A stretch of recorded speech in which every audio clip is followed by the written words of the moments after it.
It's a great day for chess. Exactly 50 years ago today, the 1972 World Chess Championship match started in Iceland between the great gentleman Fischer-Spassky and his genius challenger, Bobby Fischer. The American eventually did become the world champion, and suitable enough, we are heading into this day with two young Americans on top of the table. They played some fantastic chess yesterday and maybe today, inspired by Bobby Fischer. They will keep going. We are ready for a great day of chess, for some celebration. Welcome everyone to the FTX Road to Miami. There we go. The avalanche continues. Oh, what's happening on the bar? 3 seconds. 1 second. Make a move. Wow. These guys are maniacs. Incredible game. Pure panic from Shakria. He's going to show the checkmate to us. Wow. Why did he give up this pawn? Panic. This diagonal, and he has. I can't believe he's done that. The players are so lost. He's just blundered. He's lost his rook. And it's over. Dingli Ren, his first smile so far in the tournament.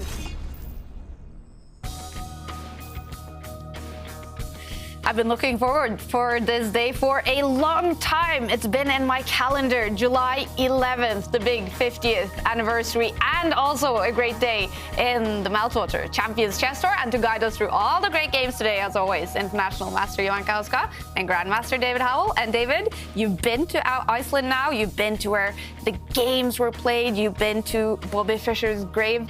Are you feeling extra inspirational today? Yeah, I'm feeling a bit tingly somehow. I grew up reading books about the match, watching videos about the match, and yeah, I mean, to have gone to Iceland, to have learned a lot about the Fischer story, the match itself, all of it, it was an incredible experience. And today, I mean, we're going to celebrate that simply. Yeah. And yeah, I think it's going to be we're going to be celebrating this for a long time. It's always going to be known as the match of all time. I might say several times today, Jovanka, the greatest World Championship match in history. Is that correct? Is it the greatest? Yeah, absolutely. You know, it had everything. It had the right political backdrop. It also had the drama. And of course, the play was just fantastic. You know, in one game, one player, Fischer, of course, played the most amazing game. And his opponent, Fischer-Spassky, the gentleman as you refer to, he just applauded him. Where else do you get such a thing? I mean, it was the match of the century. We'll never see the like again. And David, we do have 6 Americans in our tournament. Do you think they will be feeling the aftermath of the 1972 match today? Yeah, we heard from some of them yesterday in their post-match interviews, and Sam Sevian mentioned he would be inspired. This new young generation of American players, they have so many heroes to look up to, but of course Fischer was one of the first, and it was really Fischer who broke that ceiling, who kind of opened the pathway for chess and brought it to America on a larger level. So today is a big day for them, and imagine if we still see those Americans still topping the leaderboard after today. That would be an incredible achievement for them. Definitely. On day one, we did see some of the youngsters and some of the American youngsters play some fantastic, fearless chess, whilst many of the experienced older players, they fell to defeat. Wow, he allows a queen exchange. He pushes a pawn forward. This is complete domination right now. White's knight in the center of the board, a glorious piece, and you simply can't kick it away. If you can't kick away that knight, there's nothing else to do. And Rajabov retreats his bishop. White's knight can go and grab another pawn now. Rajabov, he's falling to defeat here. Black's bishop is powerless against this white pawn. There we go, Duda gets the win. Now Aronian is just in complete control. He can just take this pawn. Now the material balance is back. Hitting this one, as Jovanka mentioned, how do you even defend it? This one is only headed in one direction, and that's a white win. Bar is definitely going towards the center again. A mysterious decision there, because he's allowed Arjun to get active. He has pushed this pawn. I just gave this... No, but this is losing. I gave this as an example of what he shouldn't do. Now the black bishop simply goes back, and this is going to end up in some nasty checkmating ideas. A blunder by Levon. I think so. 3 seconds. Oh, he does. He's done it, and he's... Okay, maybe he can. Wow, what a move by Aronian. He made a new queen, and here, this check, he answered it by throwing his rook in the way. And maybe he'll save the game. Maybe black is winning. The king is going to hide. Yeah, look at the bar. It's saying 100. Yeah, it's saying plus 100. The black king is just going to sneak around to safety. White's king is the one that's actually getting mated. And just like that, Erigaisi wins. Okay, he moves his bishop. I mentioned that this is on the radar, attacking the white queen, but the white... Oh, Yeah, look at that. Is that a blunder? It is a blunder. I think we're going to see a nice checkmating attack. Wow, he sacrificed his queen. He didn't even think. And now this would be checkmate if the king goes to the center. If it goes the other way, then this is checkmate as well. Look at this. The king will be checkmated in the corner of the board, a double check. And we have a result. Amazing checkmate there from Mamedyarov. And Shakhriyar Mamedyarov, he is in 4th place, but a bunch of the other older experienced players, they are struggling after day 1, not on the upper half of the table. Let's see, we have Levon Aronian, we have Anish Giri on the bottom half, and Timur Jabo with only 1 point. David, what happened to these players yesterday? They are big favorites in the tournament. Yeah, how the mighty have fallen, especially Rajabov. He came 3rd in the candidates tournament just last week, and now struggling on the first day, losing 3 of his 4 games. It's been difficult. Aronian too, Anish Giri you mentioned, they're just struggling to hit their form, but the top players, they tend to show their class, their quality a bit later in the event. Often, actually, the older players, they are slower starters traditionally. So the young guns, it's just about whether they can keep up their fast start. So what do you expect from players like Levon and Anish Giri today? I think they'll start taking their chances. Maybe they'll just have warmed up by now after this difficult kind of first day for them. But yeah, I'm expecting Aronian especially to start motoring after losing his first 2 games. And on top of the table, we definitely see Jeffrey Xiong. He is only 21, making his debut in the Meltwater Champions Chess Tour. Are you surprised to see these youngsters up there, David? Yes and no. I'm surprised because it's their debut and normally the nerves will be jangling a bit. Normally you need a bit of time to just play your way in, especially against such strong players. But I've played these guys before. I know how strong they are. So in a way, I'm just happy for them that they are taking that opportunity to shine. Can they go the whole way? Can we see a final with a player like Jeffrey Xiong? That would be a lot of fun. Yeah. I hope they can. I agree. And round 5 is the first round today. Let's take a look at the games coming up in the first round today. A lot of American battles. Lenya Dominguez against the youngest American in the tournament, Hans Niemann. Shakhriyar Mamedyarov will start off against Sam Shanklin. We also see Anish Giri against Timur Rajabov. They are both on the bottom half of the table. But the game we will follow is Jeffrey Xiong against Levon Aronian, who struggled a little bit yesterday. He will definitely want to fight today. And we are going to follow a lot of the Americans today. We do have 6 of them in the tournament, and it is a big day for American chess. Levon Aronian, he is taking on a lot of the young Americans today. And of course, we are going to celebrate the big 50th anniversary of the 1972 match. We have some great videos coming up for you guys, telling you the story about this historical match. And it is known to be maybe the greatest World Chess Championship in the history of chess. And it was definitely a dramatic match. He was on his way out when Fischer was shouting at him, and then Spassky turned to Lothar and said, "I'm walking out," you know. And he was heading for the door when Lothar chased him and dragged him back into the room, and that's when he just somehow pressed their shoulders to start playing.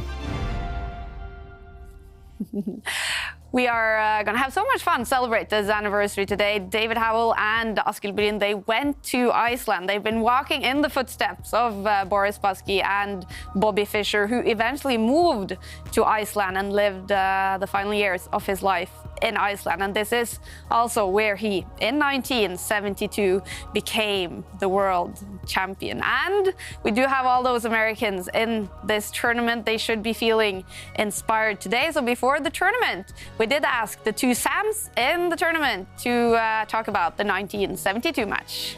First of all, I'd like to say Bobby Fischer is my favorite player personally, for a few reasons. Obviously, it's a huge deal for an American to win the World Championship, and that's the only time it's happened. Before this match, chess was still considered kind of an amateur game. The prize fund was quite low, and Bobby basically said, "I'm only going to play this match if you put up the prize fund." He sort of defined chess as a professional sport, and prior to him, the best chess players in the world were, full-time math professors or concert pianists or whatever the heck else they're doing, and Fischer was like, no, chess is my full-time thing, and he would fight for higher rates, and he would be that jackass that everybody hated because he was asking for more money, but nowadays down the road, we're the ones who appreciated everything he did. And the match itself is so historic because there's so many famous games. His first game where he played bishop takes h2, got the bishop trapped, everyone says he was going psycho, but then he recovered, he won a great game with this game 3 knight h5, my favorite game in the match.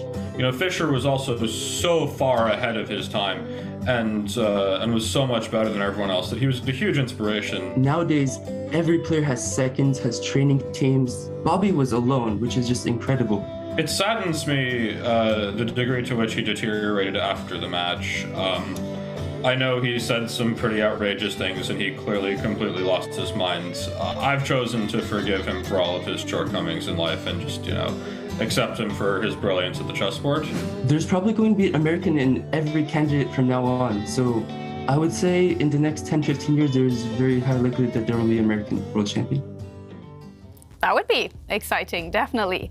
The two Sams, Sam Shanklin and Sam Sevian. And in celebration of the big anniversary of Jovanka, of course, we want to invite the viewers to join in as well. Yeah, we are going to have a big quiz where there is a prize up for grabs. And so we are asking for today's quiz of the day, who do you hold as the biggest champion in chess history? You can tweet your answer using the hashtag ChessChamps, and one lucky winner will be chosen to win this fabulous Airwaves View Plus monitor. So be amazing prize up for grabs. Looking forward to reading and sharing your answers. And it's going to be a fantastic day of celebration. And it's a very open question. It doesn't have to be a world champion. I mean, it could be anything. Who do you hold as maybe the biggest champion in chess, David? The biggest, as in tallest, or tallest, maybe Vladimir Kramnik. I'll say Bobby Fischer just because of the attention he brought to the sport.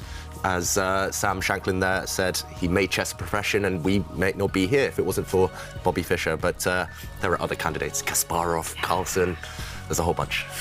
Well, the match in 1972 was played in Iceland. We don't have any players on Iceland in this tournament, but we do have a bunch in the US. We have 6 Americans, and 4 of them are sitting in the US. We will start out with the game between Jeffrey Xiong and Levon Aronian, who is currently in his birth country, Armenia.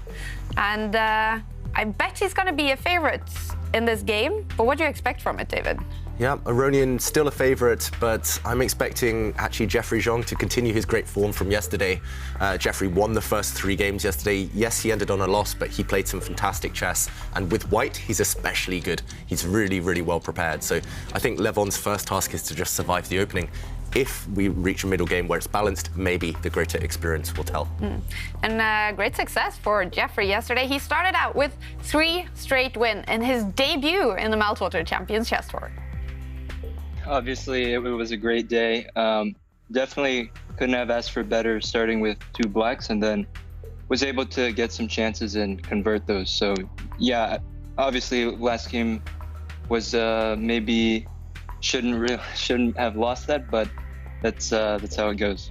It's still very early. It's just day 1. I think there's 11 rounds left, so a lot can happen, and just hoping to keep it going. It's always a chance to learn against the new generation, you know, the new style of play, new things they do. It's, you know, I'm a chess fan, so every time I play against players that I can learn from, it's very enjoyable.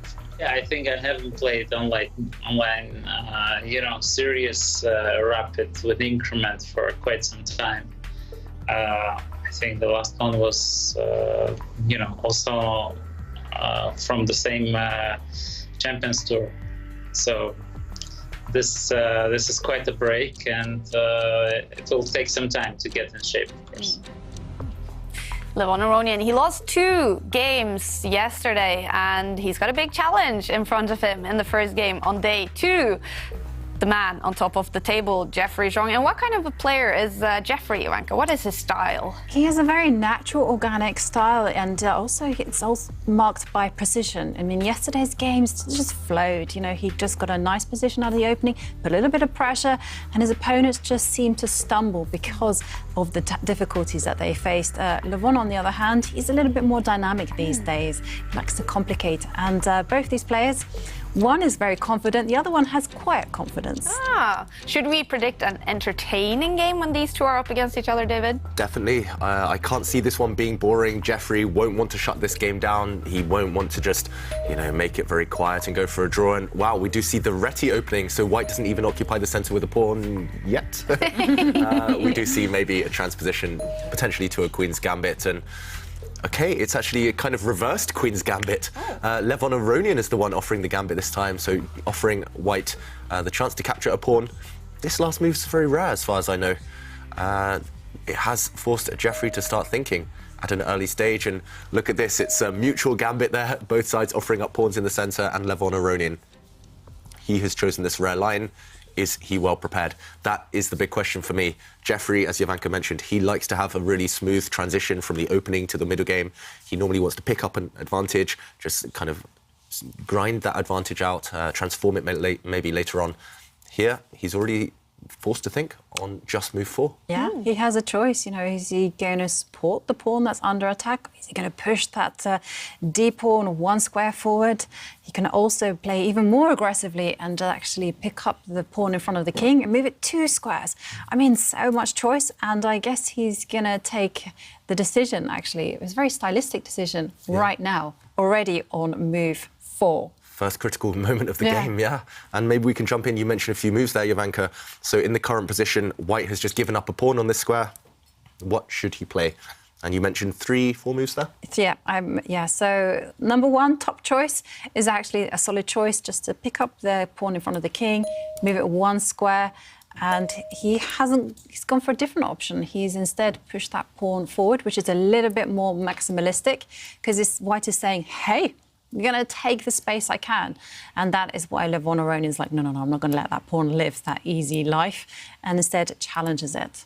Yep, so challenging this pawn in the centre, and again, decision time for Jeffrey. He needs to defend this pawn in some way. He develops his knight to defend it, and now after a capture, will he trade the queens? That's the big question. Do you take this pawn back with your queen, or do you take it back with the knight? Well, the computer says you take it back with the queen and you go into an endgame. Wow, and queen's off the board potentially by move 6. Wow. I mean, that doesn't mean it's going to be boring, but it does mean that we will go into a very different type of position. One where maybe Levon Aronian will be frustrated that he won't have too many dynamic chances. That's what he wants.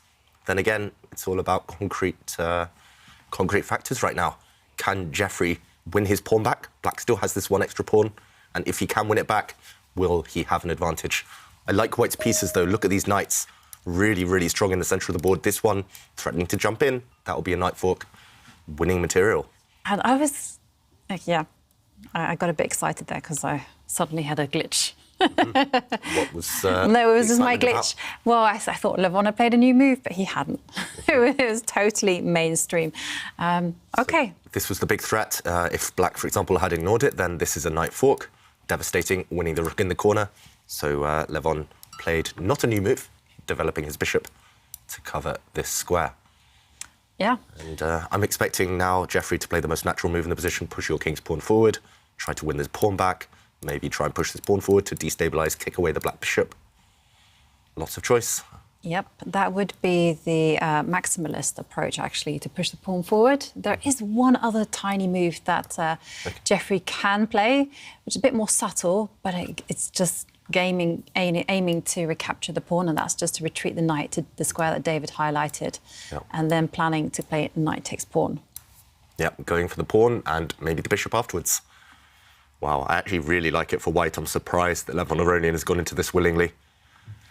He's played instantly every move, Levon. He's up to 15 minutes, 40 seconds. He's gained a lot of time on the clock already. Jeffrey thinking, but it looks great for White. How do you stop this plan? Knight takes pawn. I mean, even if the white knight is attacked in the centre of the board, you can just ignore that.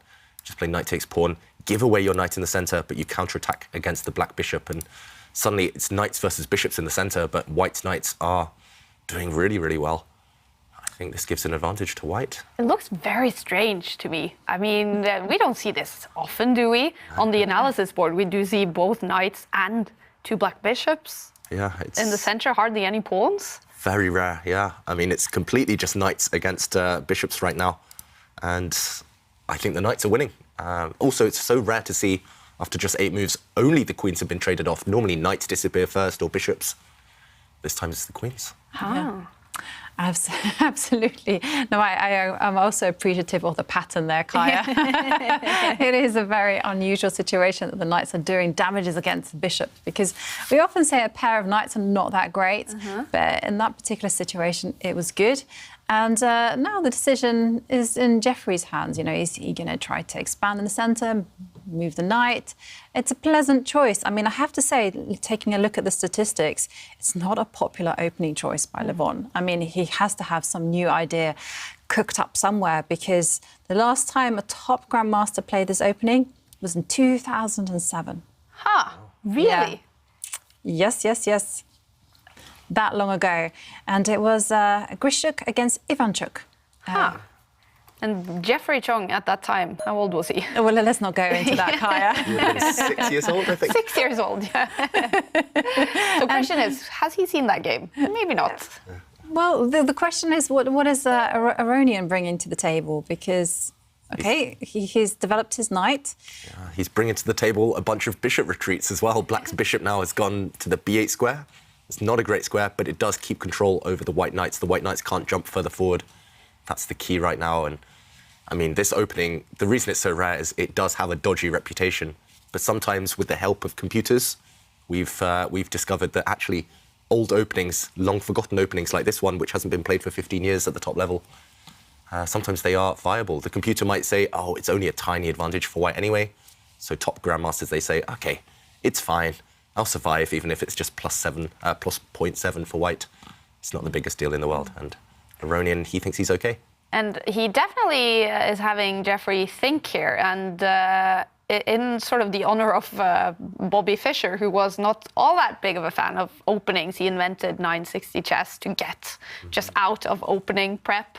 Is that a little bit of Levon's plan here, to surprise Jeffrey with something he's just, to get him into time trouble, basically? Yeah, definitely.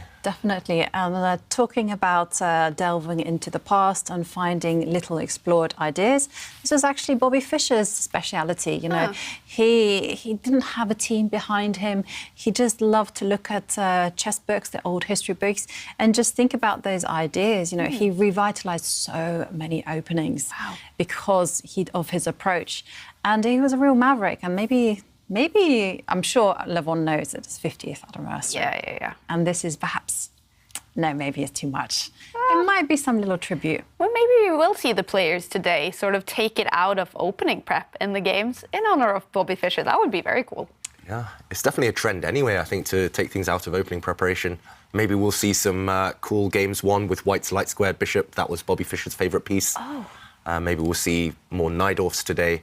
Bobby Fischer's favourite opening is black. Maybe we'll see 1b3, which occasionally Bobby Fischer experimented with. Really? Lots of options. But in general, he always said 1e4 best by test. So that's what players should be playing with white. None of Jeffrey's 1 knight f3 stuff. Well, e4 came there. e4 came there, exactly. That was good timing, David. I'll pretend I planned that. Move 10, better late than never. And white now occupies the centre. White's knight's still looking great, to be honest. Yep. Absolutely. And it's now down to Levon to try and neutralise those white knights. Maybe try to exchange off one of them over the next couple of moves.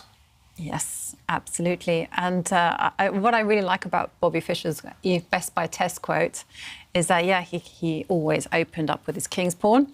But the most important game of the match in game 6, he opened up with a queen's pawn. Was it? No, it wasn't the queen's pawn. It was transposed to a variation that you would find in the queen's pawn. And there he won such a superb game. This was the game that I was referring to, that Fischer-Spassky actually just, after they finished, just applauded him. Yeah, it was just incredible. Everyone was just like, did you see the way Bobby played? And, well... Guess which game of the match that was?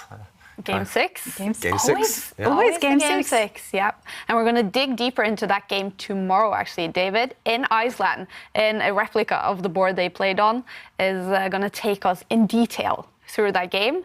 But today, later in today's show, David's in Iceland, going to take us through game one with, I think you said, the biggest blunder in World Chess Championship history. Yeah, that's right.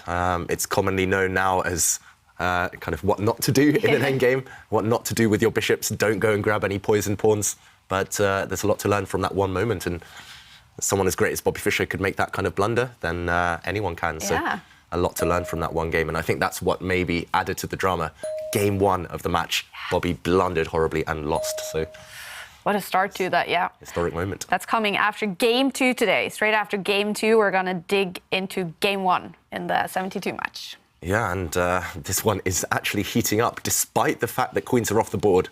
Both sides now, they've castled on opposite flanks. Black has gone one way, white has gone the other way. And maybe that will open up one of the kings to attack. White's king does look a bit airy, doesn't have too many pawns around it to protect. So we will see, is White's king safe on this flank? Opposite side castling in a middle game with queens would be really, really dramatic here.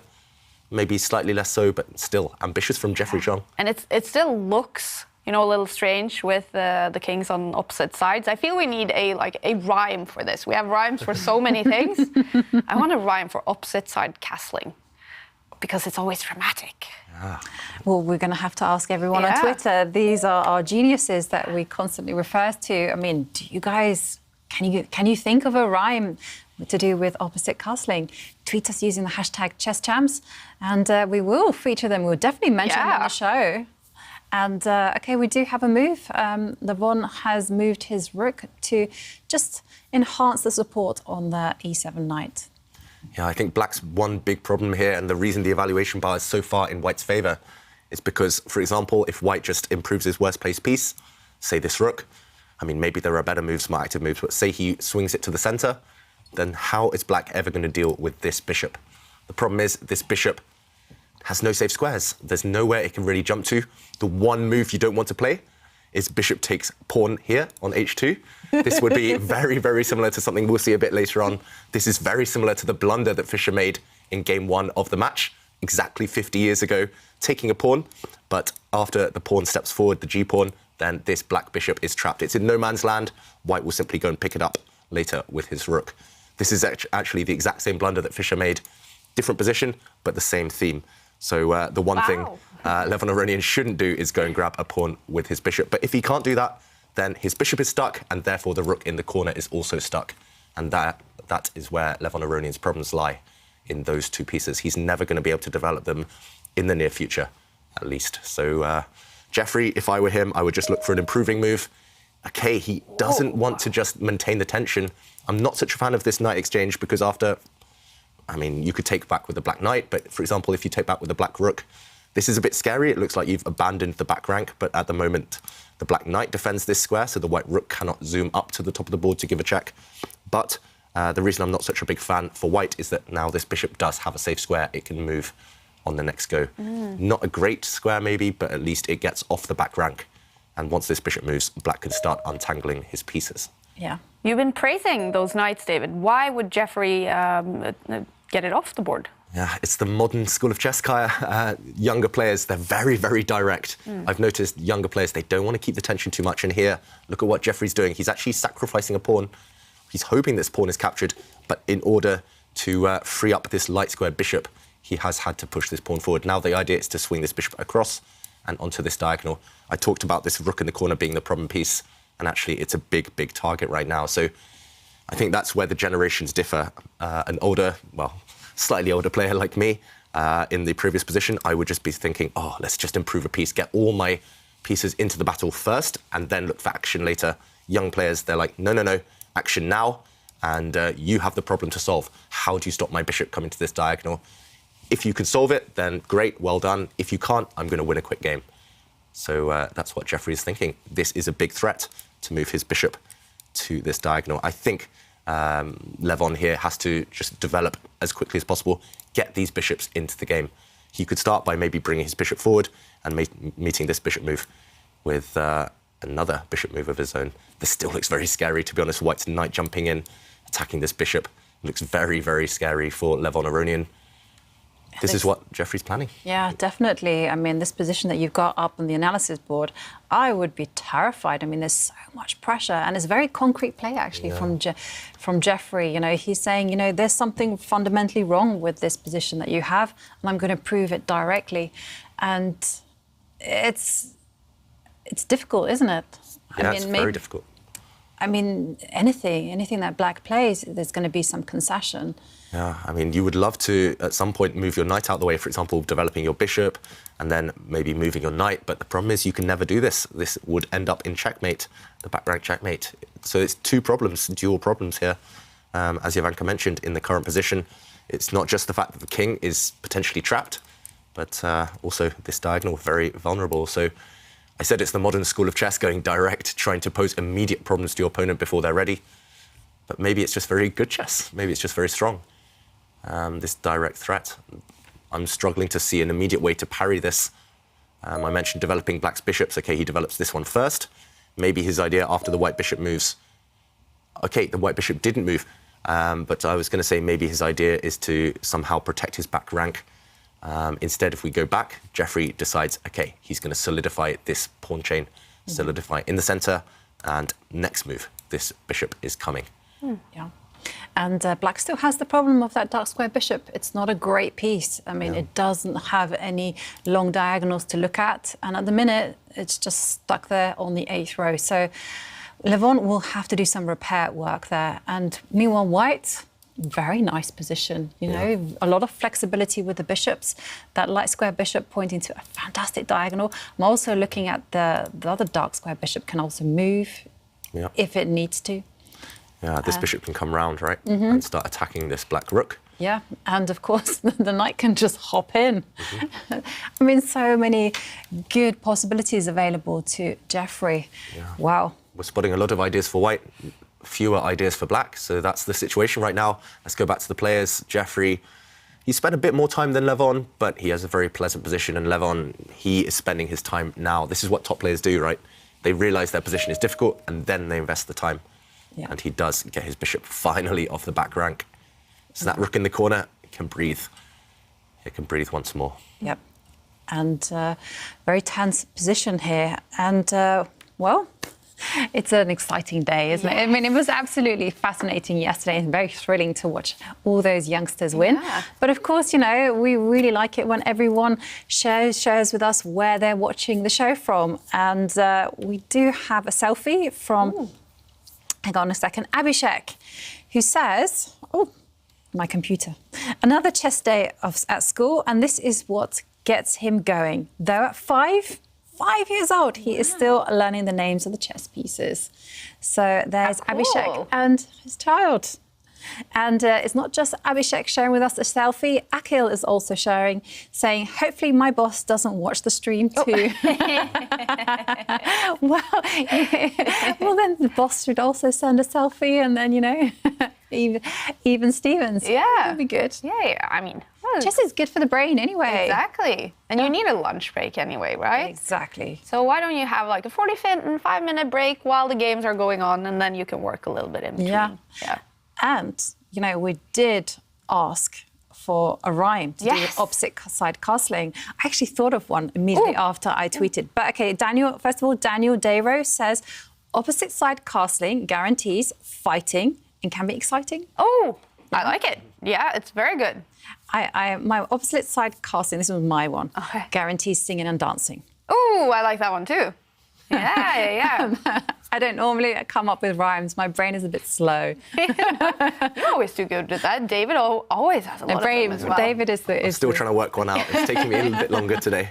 I will get one by the end of the show. I thought maybe, is it easier if we say like kings on opposite sides? Yeah. Kings on opposite sides. Something rhyming with sides. In for ride, king on the opposite side, in for ride. Rides. We have knights on the side. That's true. I cannot abide. Yeah. Yeah, we'll think of one. Yeah. We'll think of more, for sure. Yeah, my rhyming brain is not clicked yet. I'm just too focused on the moves. Yeah. Well, this definitely is a strange game. Pieces just all over the place. What's going on? Yeah, Jeffrey is so ambitious. And look at Jeffrey's face as well. So focused. He's calculating right now. He's jumped in with his knight. He's attacking black's light squared bishop. And the question is, for Levon Aronian, do you have to exchange off one of your bishops for this knight? I think white's knight is just too strong. You can't let it live anymore. You just have to take it off the board. And maybe just to show you what's about to happen over the next couple of moves, this knight, as mentioned, it's attacking this bishop. You cannot really run away anywhere safe with this bishop, so you just have to trade off the knight. White's rook will recapture, and white's rook is very strong, but at least everything it's kind of attacking right now is defended. And I think Levon Aronian, maybe he can consider trying to exchange off one set of rooks. I was wondering at first whether he could play knight takes pawn. This was a big question, but I think here, after a couple of exchanges, it looks like a skewer here, attacking both bishops at the same time. But I think white can just about survive by bringing his king forward. Black's rooks double up, hitting the two bishops, and now white moves one of the bishops, attacking this black rook. So this is what the players are calculating. It's like a 3-4 move variation, but black cannot sacrifice his knight profitably right now. So I'm assuming instead black would maybe just try and trade off a set of rooks, maybe jump in with his knight to attack some pawns. Ideally, black needs something now, because long-term white has the bishop pair, but the game does go on. Black is relatively solid for now, at least. Over the next couple of moves, he could also consider pushing this pawn forward, trying to break down the strong point of white's pawn chain. Yeah. So, yeah, lots of ideas for Levon Aronian. The clock has basically balanced itself up, or Levon Aronian only has a small time advantage now. But either way, he is the one facing the questions in the current position. He needs to eliminate this white knight, and then he needs to consider what to do next. Yeah, and I have to say, I'm a bit puzzled as to why Levon is thinking so much. For me, it's a given. You've got to remove that knight. Yeah. It's too good. And yeah, there he is with his thinking cap on. And I love, again, I love seeing how the players just get up close and personal with their computer. You have Levon kind of treating it almost like he's at a physical board. Yeah. Meanwhile, Jeffrey just looks all chill. I actually have never played against Jeffrey. I've never seen him in action. Yeah. Does he sit like this at the board? Yes. Yes, he does. Yeah, I think I've played him 3 times over the board, and the first time I won very quickly as white. He just looked nice and chilled the whole time. He had a dead loss position, but he just looked really happy. And I was like, wait, I'm winning, right? And he was just like calmly making moves. The next time I played him actually was one of the most embarrassing moments of my career, because I arrived at the board, I sat down, I started writing on the score sheet, and then the arbiter came up to me. He's like, oh, you're on the wrong side of the table. And I'd prepared with the black pieces against a different opponent. It turns out I was white against Jeffrey, because in all tournaments, if you play the same opponent twice in a tournament, they actually switch the pairings at some point. Oh. So I hadn't checked who I was playing. I hadn't checked the colours. I just assumed I was playing the same guy I played in the first half. And I turned out to be playing Jeffrey, and I lost really quickly because I just wasn't prepared. Oh, no. I prepared with black all morning. I ended up playing with white, and I was like, how do the pieces move again? No. So, yeah, the second time I played Jeffrey was a disaster. I lost. And then the next time was a draw. But, yeah, he's very calm. He very rarely betrays emotion. Uh-huh. And we've seen him in interviews. He's really nice guy, really well-spoken, really calm. He's really realistic as well about his improvement. He will do all the things that are necessary in order to improve. I've got another funny Jeffrey story. Once I had to rebook a flight, long story, but I rebooked a flight, and I ended up somehow, it was really last minute, I ended up sitting on the seat next to him. Oh. Some random flights in the middle of nowhere. Out of all the flights, all the people in the world, I ended up sitting next to Jeffrey. Really? So, yeah. And did you have a nice chat then on the plane? Yep, that was just after I lost to him a while ago. So. But yeah, it was a nice chat. And actually, we were giving each other kind of blindfold problems to deal with, like study like endgames. And he knows a lot. He studies these types of things all the time. Wow. Well, it's so much fun to get to know him a little bit better. It's his first time in the tour, and he is playing some impressive chess, definitely. Yeah, chess is his life. It's yeah, it's well deserved that he's here. Is his ambition to be, top player in the world, the world champion in the future? I think so. Yeah. I mean, he was world junior champion at 15, and that's under 20. So years in advance. He's 21 now, but I think he's finding it hard to maybe crack the world's elite. That's another level, the 2750 plus type of player like Levon Aronian. But this could be a start. I mean, it's rare to get the opportunity to play so many of these top dogs in 1 week, kind of in one go. Yeah. So, I mean, it'll be a confidence boost for him. And of course, as we talked about before as well, it's been 2 years of COVID, which has been devastating, especially for the young players. 2 years without playing over the board.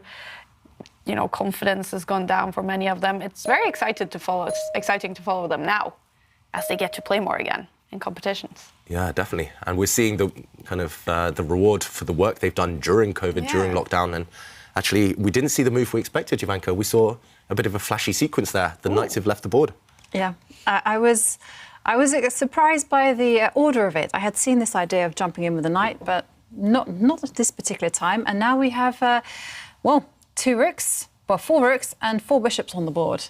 And the only big difference is the pawn majorities. If you look, you know, white is said he got 2 pawns on the left and 4 pawns on the right. And so it's all going to be about which side can, first of all, activate their pieces and at the same time utilize their passed pawns.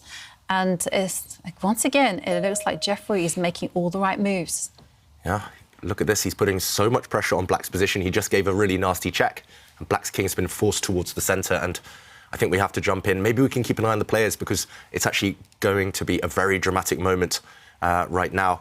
If we just backtrack slightly, this is the current position. If we backtrack to this moment where I was advocating taking the white knight off the board, Levon Aronian found a really flashy move. He jumped in with his knight, counter-attacking against the white bishop. This knight was removed, and Black removed the white knight now. So this is how the knights left the board. If white had taken this bishop, then Black's rook suddenly gets very, very active. And Jeffrey did not want to see this. And I think he made a wise decision. He retreated his bishop. Levon did the same. And now the problem for Black, and this is going to be a persisting problem, is that once his rook moves, if the rook had moved, then suddenly white jumps into the 7th rank. And we call this 7th heaven for a reason. It's because this is where all the targets are. The 2 bishops now lined up. White's also attacking this pawn, very important pawn, especially when the bishop jumps to the diagonal. And this would have been disastrous. Instead, Levon had to block with the pawn. And after a check, this is the current position. Black's king did not want to go to the corner, just in case, for example, after a pawn exchange, it would get trapped in the corner in a variation like this one. But yeah, it feels like even going towards the center, it's not going to find safety there. And the first thing Jeffrey should calculate, whether it's good or not, is the simple move. Pawn takes pawn, going for a capture, trying to win a pawn, attacking a black rook at the same time. It looks nice and beautiful. I guess you have to wonder what happens after this bishop now gets freed up, takes a pawn with a check, hitting the white king. Maybe the king just moves. And Levon Aronian, how is he going to deal with the problem with his rook? I don't really see it, Jovanka. This looks really, really terrible for black, to be honest. After pawn takes pawn, white can just recapture with his bishop. No matter where the rook runs away to now, I mean, say it goes here, suddenly we see why the black king is not safe anymore. Suddenly the white rook lines up, and yes, there's a couple of bishops in the way, but clear target. Yeah, I mean, I hate Levon's position, actually. I think he's losing, and I think the bar also agrees with us. Wow. This move I also quite like as well. Loved your line. Also was instinctively drawn to this one, which is just saying, you know, let's increase the tension. After all, black can't really play pawn takes pawn on account of the pin from the bishop against the rook. Yep, the rook would just drop off. This is a really nasty pin, actually, along this diagonal. And yes, a pawn was hanging. Levon says, give me that pawn. But Jeffrey says, OK, I'll happily give you that pawn because now I'm going to sidestep. No matter where you drop back your bishop now, say you drop it back to a safe square, suddenly pawn takes pawn is going to be deadly because look at this, a pawn recapture will end up in checkmate. Queens are off the board, but still Jeffrey Xiong, the youngster, is attacking and checkmating ideas on the board right now. Levon Aronian in big, big trouble. It looks like the youngster might be taking this game. Yeah, totally. I mean, the line that you showed is just devastating. Checkmate on the board. And the worst thing is... What else do you do? What else to do? I mean, there's only one move that I can see here, and that is actually to centralise the bishop. Centralize it to this square? To this square, just with the hope that...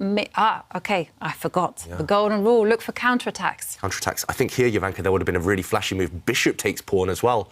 Would have been really nasty because, again, this checkmating idea on the board. And the one trap there, we should mention, was pawn takes pawn, would actually run into white, maybe getting checkmated because of the power of these two bishops. So bishops are so tricky. In the end, Levon Aronian, as you mentioned, did counterattack. This bishop was too strong on this diagonal.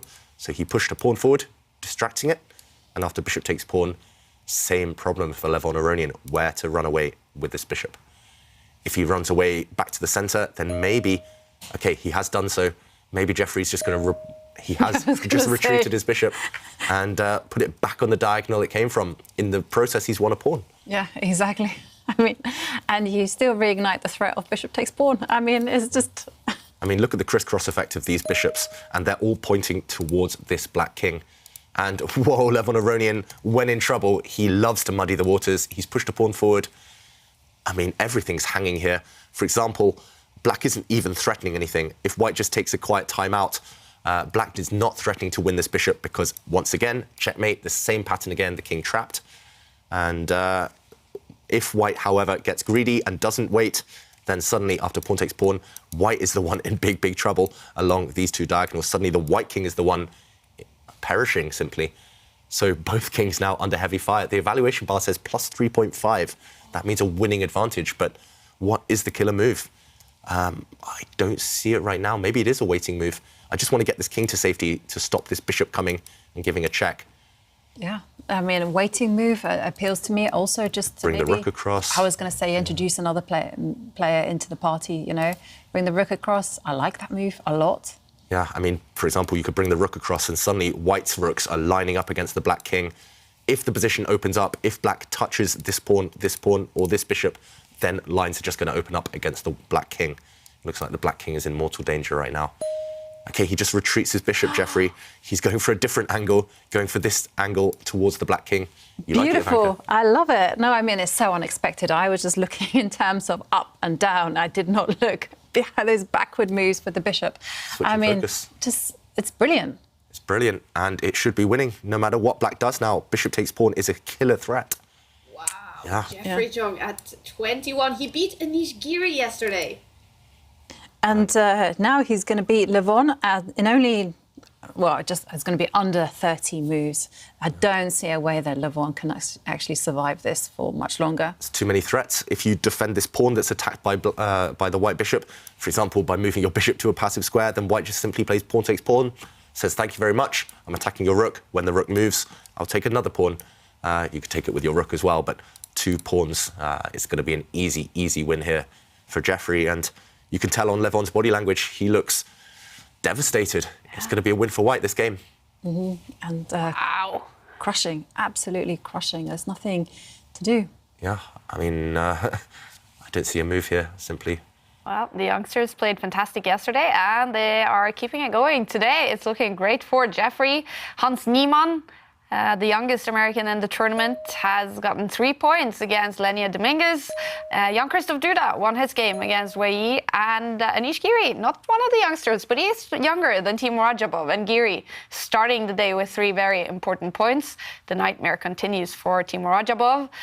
And, well, Levon Aronian, he did get some points yesterday, but it wasn't a good day. And it continues today, looks like. Yeah. About to lose against the 21-year-old. I mean, yesterday, to be honest, it looked like he was a little bit jinxed. You know, he mentioned it himself that, you know, he had taken a pause from this online chess. And, well, things are not going his way right now. And just, he's about to lose an exchange, at the very least. Yeah, white's bishop can win one of the black rooks. You can take it now, and it looks very healthy. Looks like a big material advantage for white. Maybe he'll be looking for something else here, Jeffrey. Maybe there are some threats against the white king that he has to be wary of. But either way, if he's accurate here, then it should be winning. For example, I was about to say he could play pawn takes pawn. This black rook that is attacked now is actually pinned. It cannot move. And this is just going to win a whole bunch of material for white. The evaluation bar says it. It confirms what we're thinking. Black is going down. Black at the very best is just going to survive with a bishop for a rook, and that's just terminal anyway. Yeah. I realised I just used the word exchange. That's very chess speak there. It just means a minor piece for a rook. Yep. Winning the exchange. Yep. Exchange sacrifices are a big theme in chess as well. But this is no sacrifice, this is losing the exchange. And that's not great. Yep. So, yeah, bishop for rook advantage will be decisive here for Jeffrey. And, yeah, poor Levon. He just struggling to find his form. But it's not even the fact that Levon's played badly. This game, maybe it was just a poor opening choice and he never recovered. But Jeffrey's just been inspired in this game. I can't fault any single move from Jeffrey at all. I can barely fault any single one move from Levon Aronian. It's no blunder in this game, just really smooth performance. Yeah, I agree with you. It just seems to be a bad opening from Levon. And I have to say, when this move first appeared on the games, on the boards, I was like, oh my goodness me, this is not in my database. I need to find out what I need to do. And Jeffrey has just shown us. This is how you play with the white pieces if your opponent reacts with such an aggressive opening choice. Yeah, I think another lesson, don't play this opening as black. Yeah, you warned already when we saw it, right? Yeah, I mean, I just knew it had a bad reputation. I didn't know why, actually, specifically. We've learnt why today, why white has such an easy game. The queens came off early. That doesn't suit Levon Aronian's style. He doesn't want to be playing an endgame. And OK, there we go. White has parted with a bishop, but won a rook in return. And the black king still finds no solace. He's going to continue getting checked right now. Another check. The black king is marching. And this game, it might well just end in checkmate. I think we're about to see a result. OK, Levon Aronian, he hasn't resigned yet. He's still running with his king. He's dancing around, trying to find safety. But what a finish now from Jeffrey Xiong. Rook takes pawn. And please show us the checkmate, Levon Aronian. I don't think he's going to show it. He's not going to do it. He's going to resign. He resigns instead. But what a win by Jeffrey Xiong.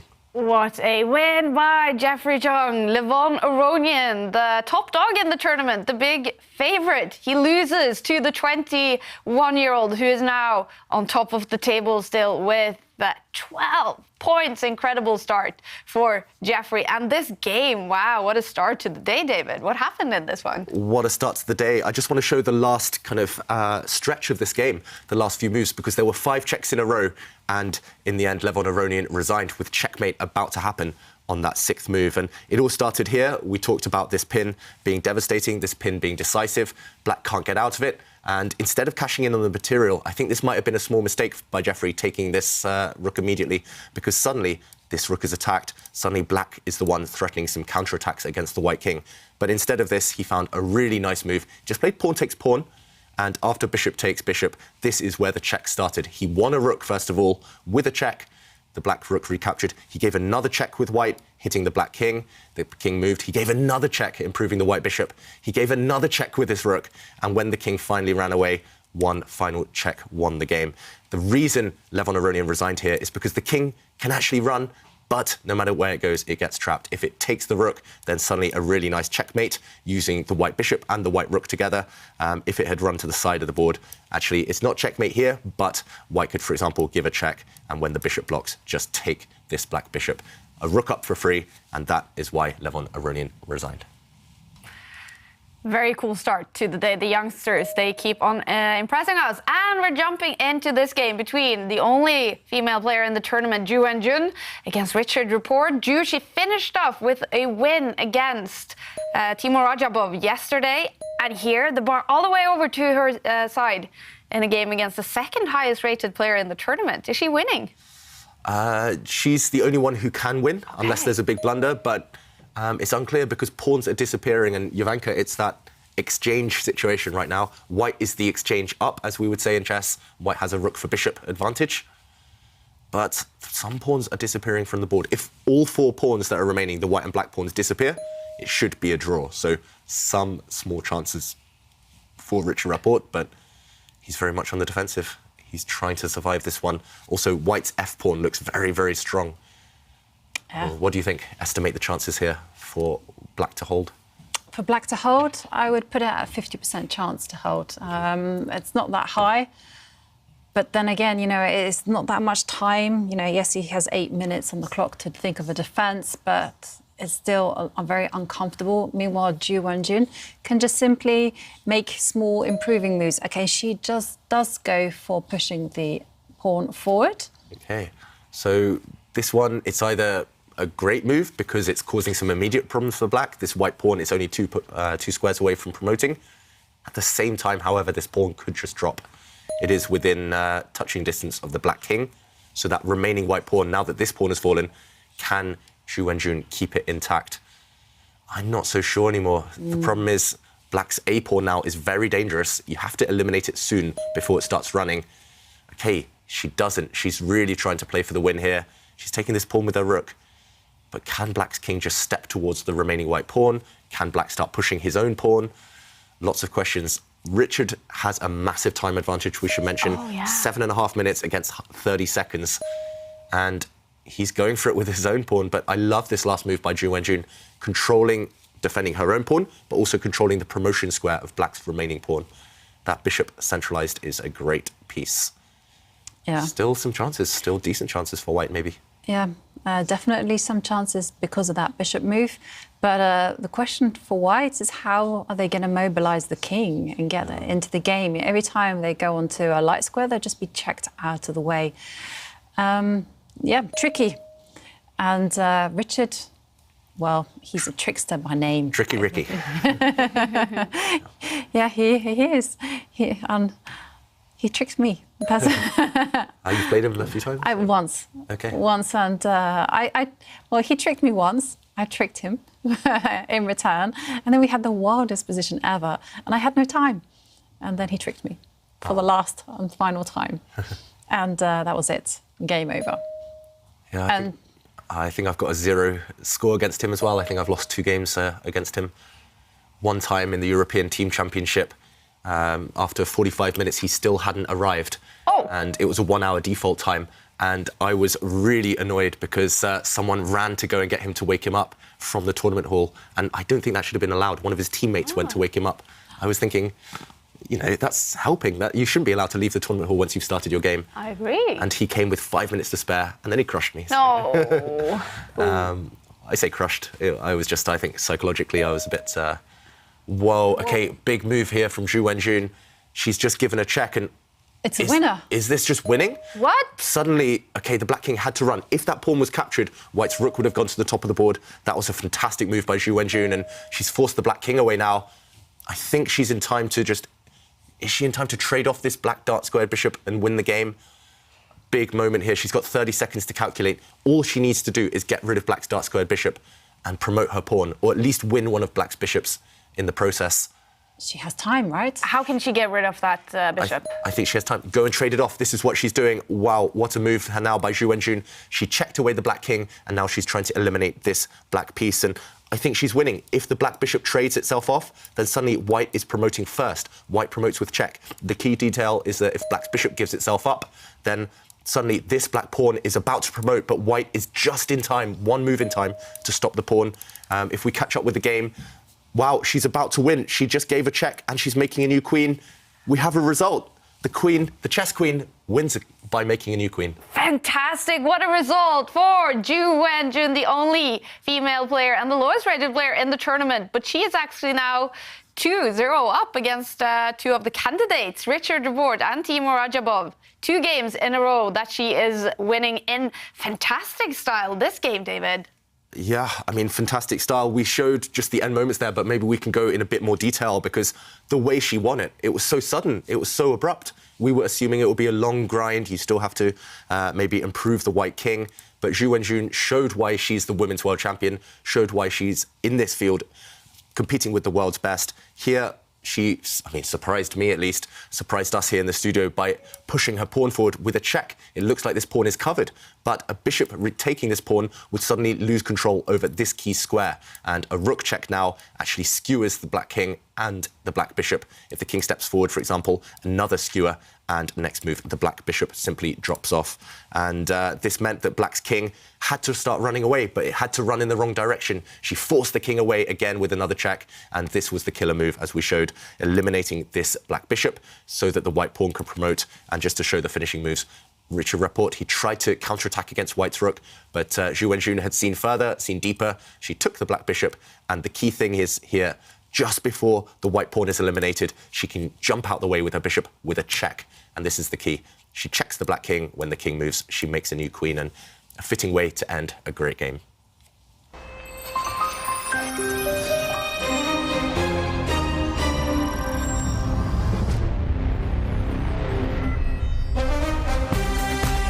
Coming up in 16 minutes, we will follow the next game also for Richard Rapport, coming from a loss now against Zhu Wenjun. He is going to face Anish Giri in the next round. This is two of the top players in the tournament, so that should be an exciting game. And after that, we're going to keep following the American players today and the celebration of who became world champion in 1972, the American Bobby Fischer. Coming up after the next game, we're going to dig into the very first game in the World Championship match, which is said to be the biggest blunder in World Championship history. But coming up after a commercial break, we're going to tell you the whole story of the fantastic 1972 match. So stay with us. We'll be back in a few minutes.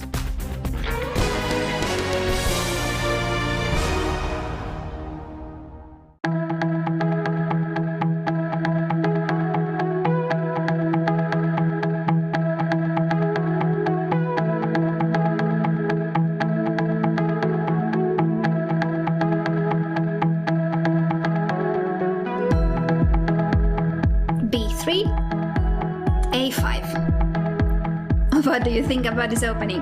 Honestly, what do you think? You don't have to play knight c3. We can actually put a piece on d2, which is better because then we avoid the potential doubling of our c pawns. What you have to understand about practical endgames as a whole is that just like in the middle game or the opening, you cannot rely solely on these general considerations.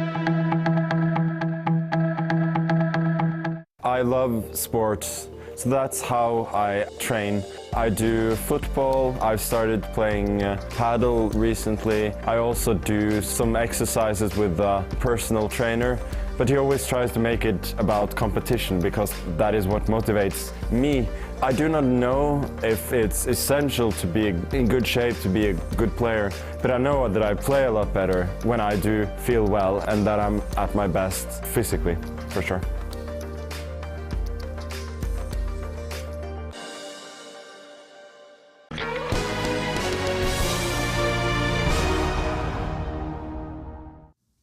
Welcome back to FTX Road to Miami. In 12 minutes, round 6 will start in the tournament, and we're going to follow Richard Rapport against Anish Giri. But today is the big celebration of the 1972 match. Today marks the 50th anniversary of the first game. And yesterday, we told you the story about the build-up to the match. It was dramatic. The organizers, they struggled to even get Bobby Fischer to come to Iceland. And when he finally arrived, 10 minutes late for the first game, well, the drama, it continued. I'm going to show you the main stage. This is the area. So exactly here they would have played. Soviet Union was the land of chess. No one had played for the World Chess Championship since 1948, when Botvinnik became the world chess champion. Spassky was very confident. He had never lost to this man. But Bobby Fischer had a higher rating than Boris Spassky, and he had also been playing exceptionally well in the candidates. They're afraid of him. They have been for years. And now you're going to get him? Oh, now I'm going to try to get him. In Iceland, and I think that in the world, most people thought that Bobby Fischer was the favorite. So the players were here, and the audience, I guess, were here. This was an extraordinarily captivating event. Everything was really large. It was a big event for me. The Laugardalshöll, the chess stadium, it was filled, capacity 3,500 people attending every game. So it was such a huge event to see these tiny guys sitting on stage and playing their games. And what struck me about Bobby was his concentration. It was really incredible. He sat there the entire 5 hours, concentrating on games. he was one of the big heroes. Of those of us who like chess, he was this very creative, very eccentric, strange genius. He was playing the great power, the Soviet Union, the genius Boris Spassky. Well, Spassky is waiting. Wait, here comes Fischer, coming on the stage saying that he was caught in traffic. Game 1 was a huge failure for the American. Now watch, see Fischer turn around here?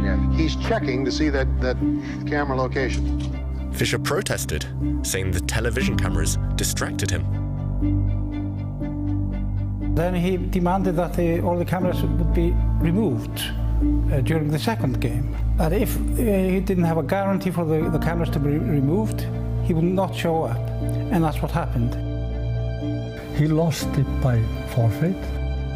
A suggestion was made by the chief arbiter, Lothar Schmidt, that they would play the third game in the back room, the ping-pong room. This is the room. Ah, it's a classroom now.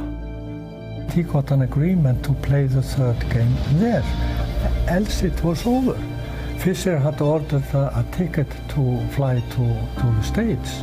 Fischer, Spassky and Schmidt gathered in the ping-pong room.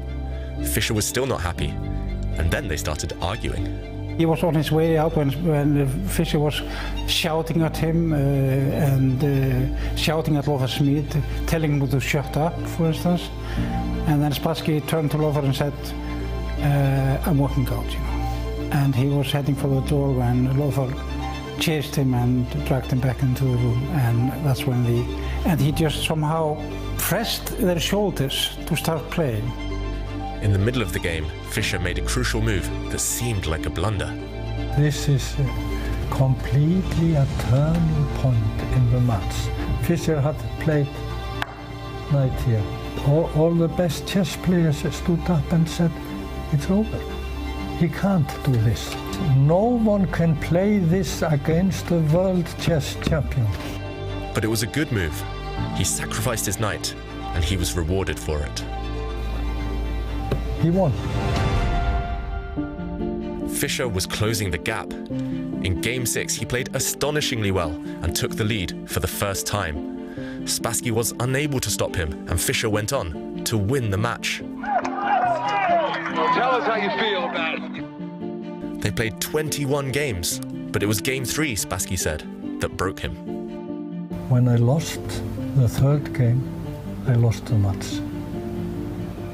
I couldn't play. And I said, Boris, this is nonsense. It should be 24 games.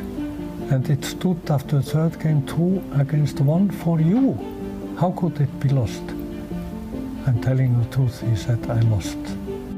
For 24 long years, the Soviet Union had held the title. Now, the American was the new world champion. He was celebrated when he came to the States as a national hero.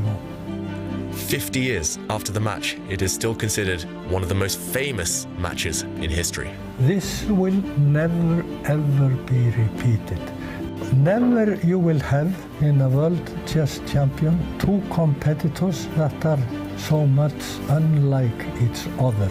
On one side, the world champion, which the Soviet Union discovered maybe at the year 6 years. He got the best tournaments, the best trainers, and everything the best. On the other side, we had this troubled genius who had been brought up by a single mother. He had learned chess because she had not had money to have him in a children's home. So he sat on the floor at their home, moving wooden pieces from black squares to white squares, trying to learn to play.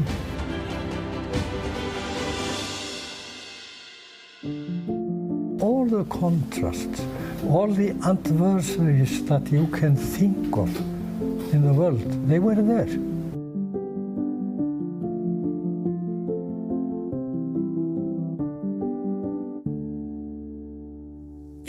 Bobby Fischer, he seemed to enjoy Iceland when he finally arrived, and he did become the world champion. Back in 1972, what a match it was. And obviously, it is way before your time, both of you. But is this a match you've studied as a chess player, David? Yeah, I remember one of my first coaches, he gave me a book. It was Bobby Fischer's most memorable 60 games. And yeah, I went through it extremely quickly, even though it had the old notation in it. And from there, I started reading more about the match, learning more about it. And it was always talked about in some kind of mythical fashion anyway. So, yeah, big influence, I think, on any chess player's career. Yeah. And is it only about everything going on around the match, the Cold War, Bobby Fischer being who he was? Or was it also about the chess that they played? How good was that? Yeah, I mean, I have to say the chess was just magical as well. And the fact that it was one person against a whole country, you know, because when Spassky played chess, you know, there was a whole network behind him. When it was just Fischer, it was just him. He did everything himself. And that just kind of captivated the imagination of everyone.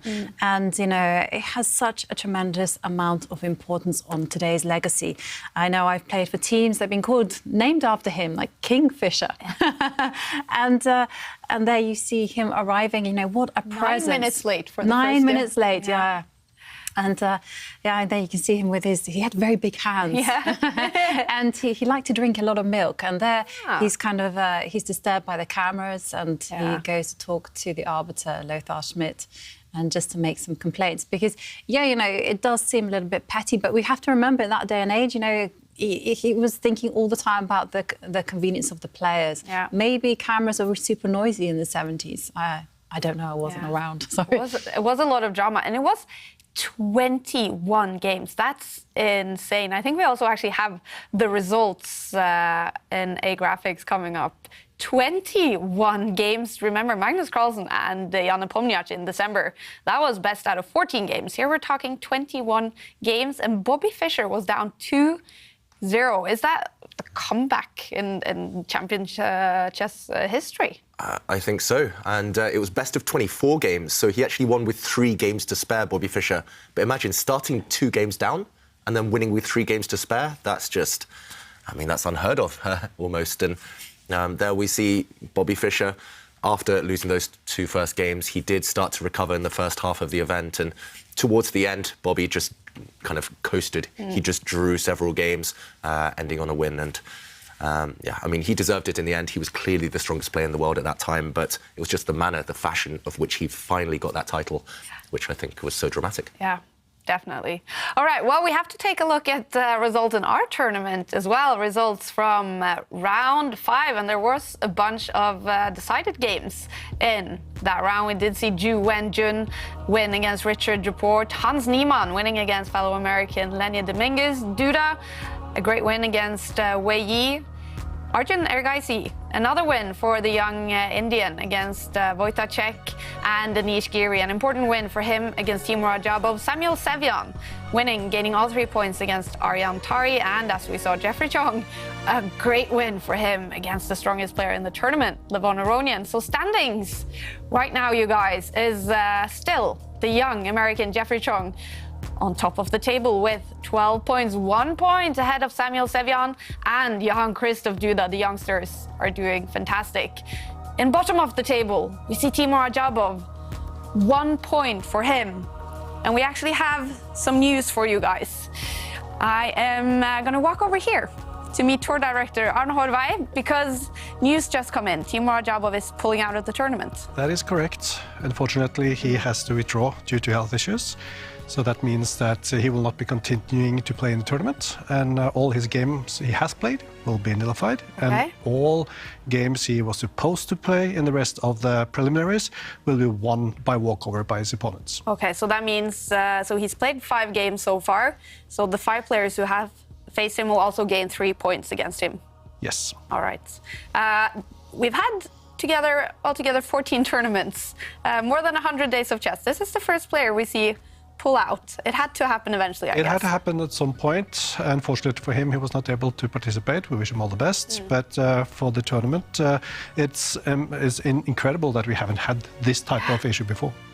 And the other players, obviously, they have been notified. Have you had any reactions? I haven't seen any. We just got this information ourselves, but the arbiters are in the process of notifying the players now so that they will know that those who are supposed to play him will have a break for that time. All right. Well, Arne, thank you for coming in, notifying us. And we'll have to take a look at the games coming up in the next round. Hans Niemann against Samuel Sevian.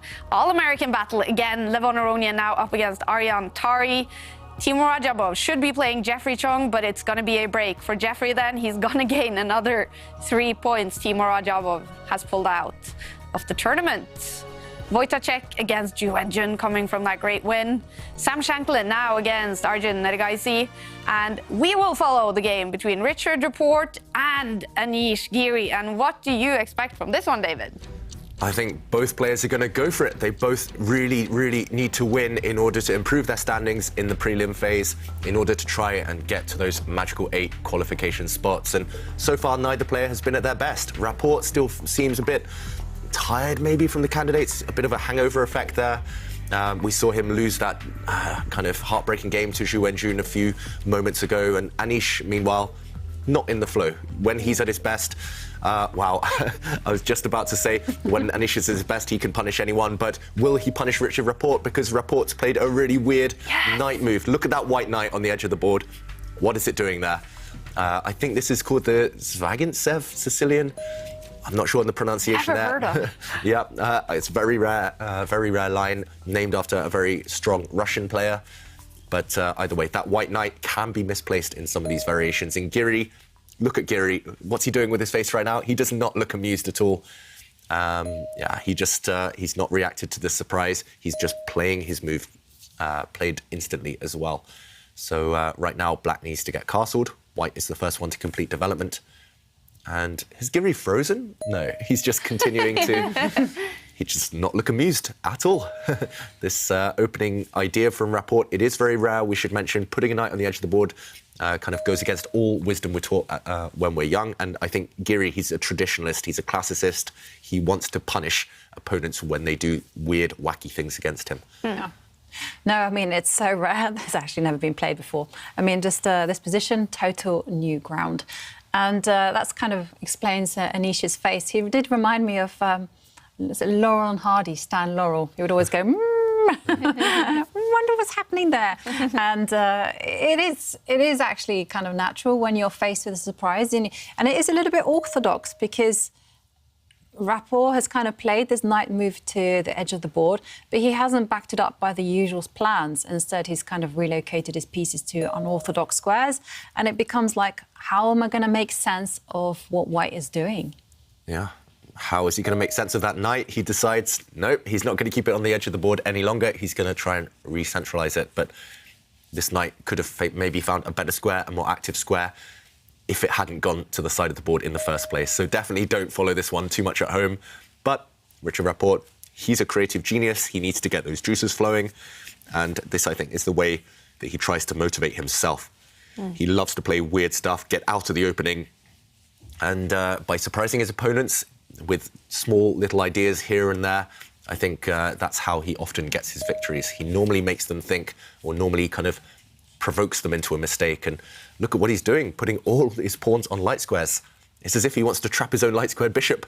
Rapport, and the evaluation bar not keen on this last move. It does look very counterintuitive, it must be said. Yeah, I mean, I almost feel that pawn move is like breaking the rules. And we're kind of taught, got to be respectful about your squares. Don't give your opponent any squares to kind of take control of. And look at Richard's position. It's kind of full of holes on the dark squares. Yeah, it's like that type of cheese, what do you call it, with all the holes in it? Emmental. Yeah, that one. We have Jarlsberg in Norway. Jarlsberg, yeah. And it's as if the cheese is the light squares where all white pawns are, and the holes are the dark squares in between all those white pawns. And I mean, we call this the Botvinnik structure with white structure in the centre, those pawns on light squares. But yeah, it can backfire if you don't get the right pawn breaks later, the right activity. If Black, for example, can strike and open up the position, white will regret it. Well, Anish Giri, he is coming from a win against Timur Ajabov. That would have been a win either way, because Timur has pulled out of the tournament. He is feeling sick. That's why you're not seeing a bar in his game against Jeffrey Xiong. That is a walkover victory for Jeffrey, and it will be for all the players. So all players will gain 3 points against Timur, and of course we're sending feel better wishes for Timur, feeling sick unfortunately, and he is out of the tournament. One of the favorites, so that is a shame. Yeah, I think I picked him as my favourite for the Yes, tournament. you did, actually. I'm regretting that one. Now you get to pick a new one. Jeffrey Xiong.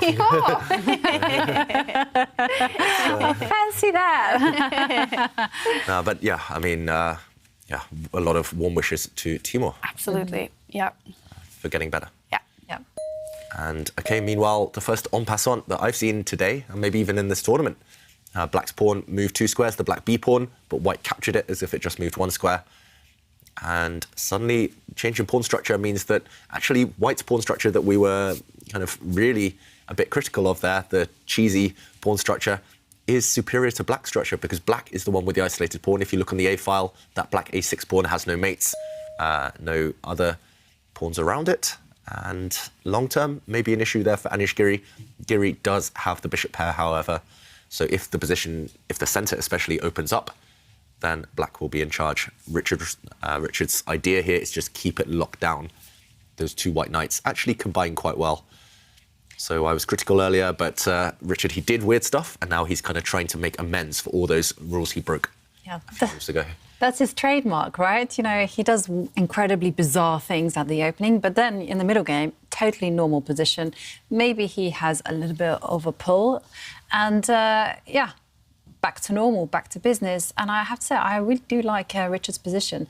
For Anish, it's not easy to find a plan. I mean, the first move that kind of came to mind was actually to lengthen the diagonal of the dark square bishop, and you see that on the board. But beside that, that's it. I mean, there's no pawn break, so to speak of, unless I spoke too soon, unless you're kind of being really, really aggressive and going to start challenging White's pawn structure there on the centre. Yeah, White's strong pawn centre, the Botvinnik structure, named after Mikhail Botvinnik, a Russian world champion.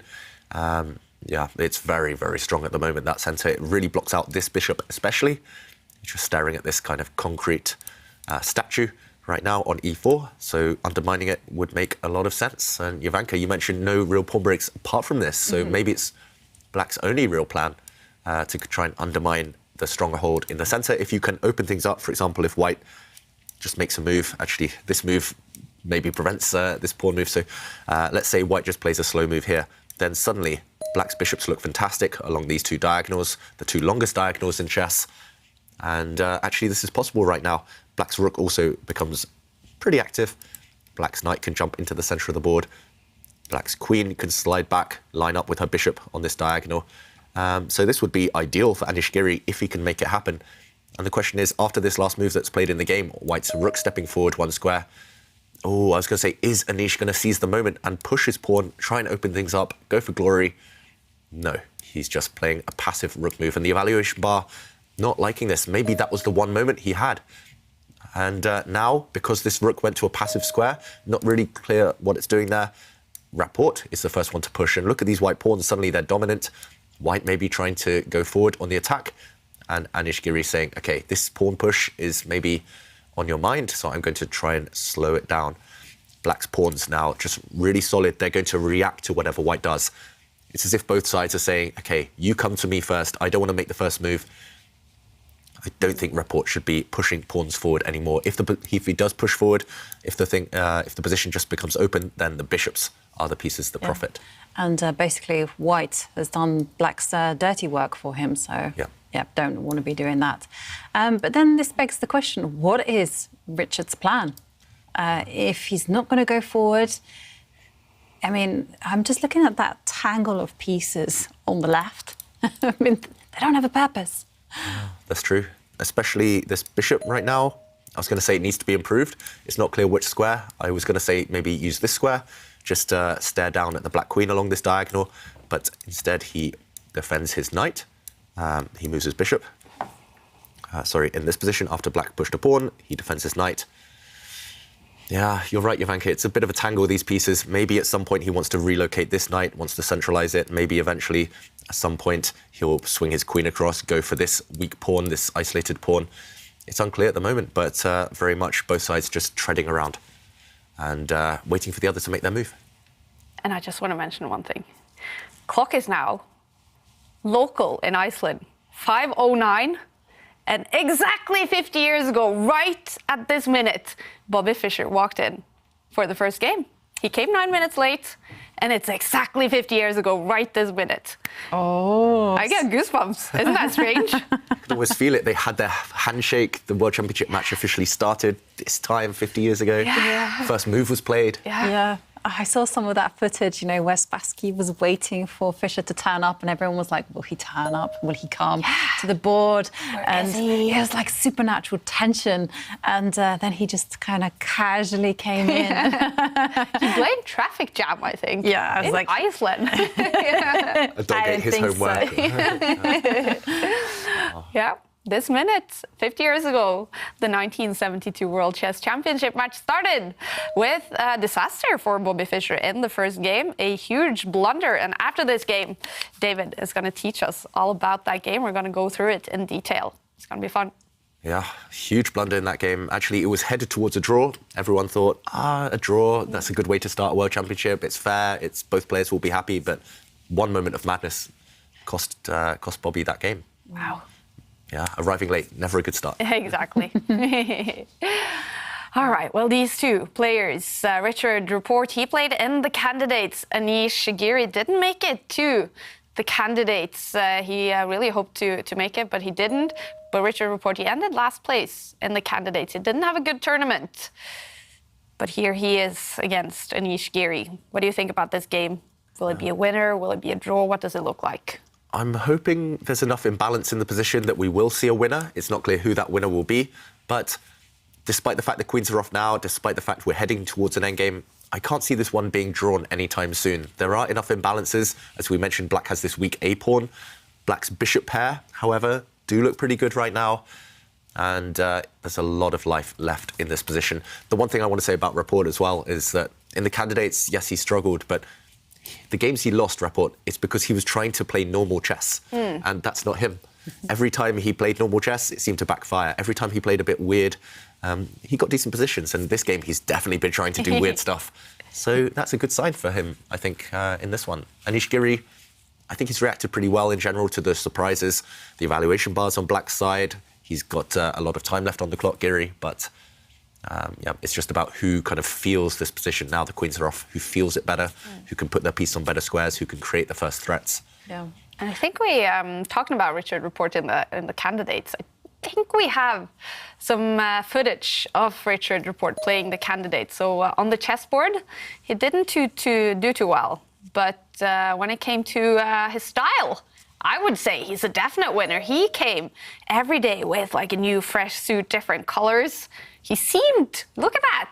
How cool is that? It's very cool, I know. And red is the color of champions. And a new outfit as well. Yeah. Even better. Very stylish. Is he known for that, Richard Report, to be one of the, into how he looks and clothing and, dressing stylish? Yeah, I guess so. Yeah. I have never really noticed it that much until recently, I've got to say. Levon Aronian previously had that kind of that title, that mantle of being the best dressed, or at least the most flamboyantly dressed. But yeah, Report now. I love the pictures as well with the sunglasses just rocking up, like Reservoir Dogs, just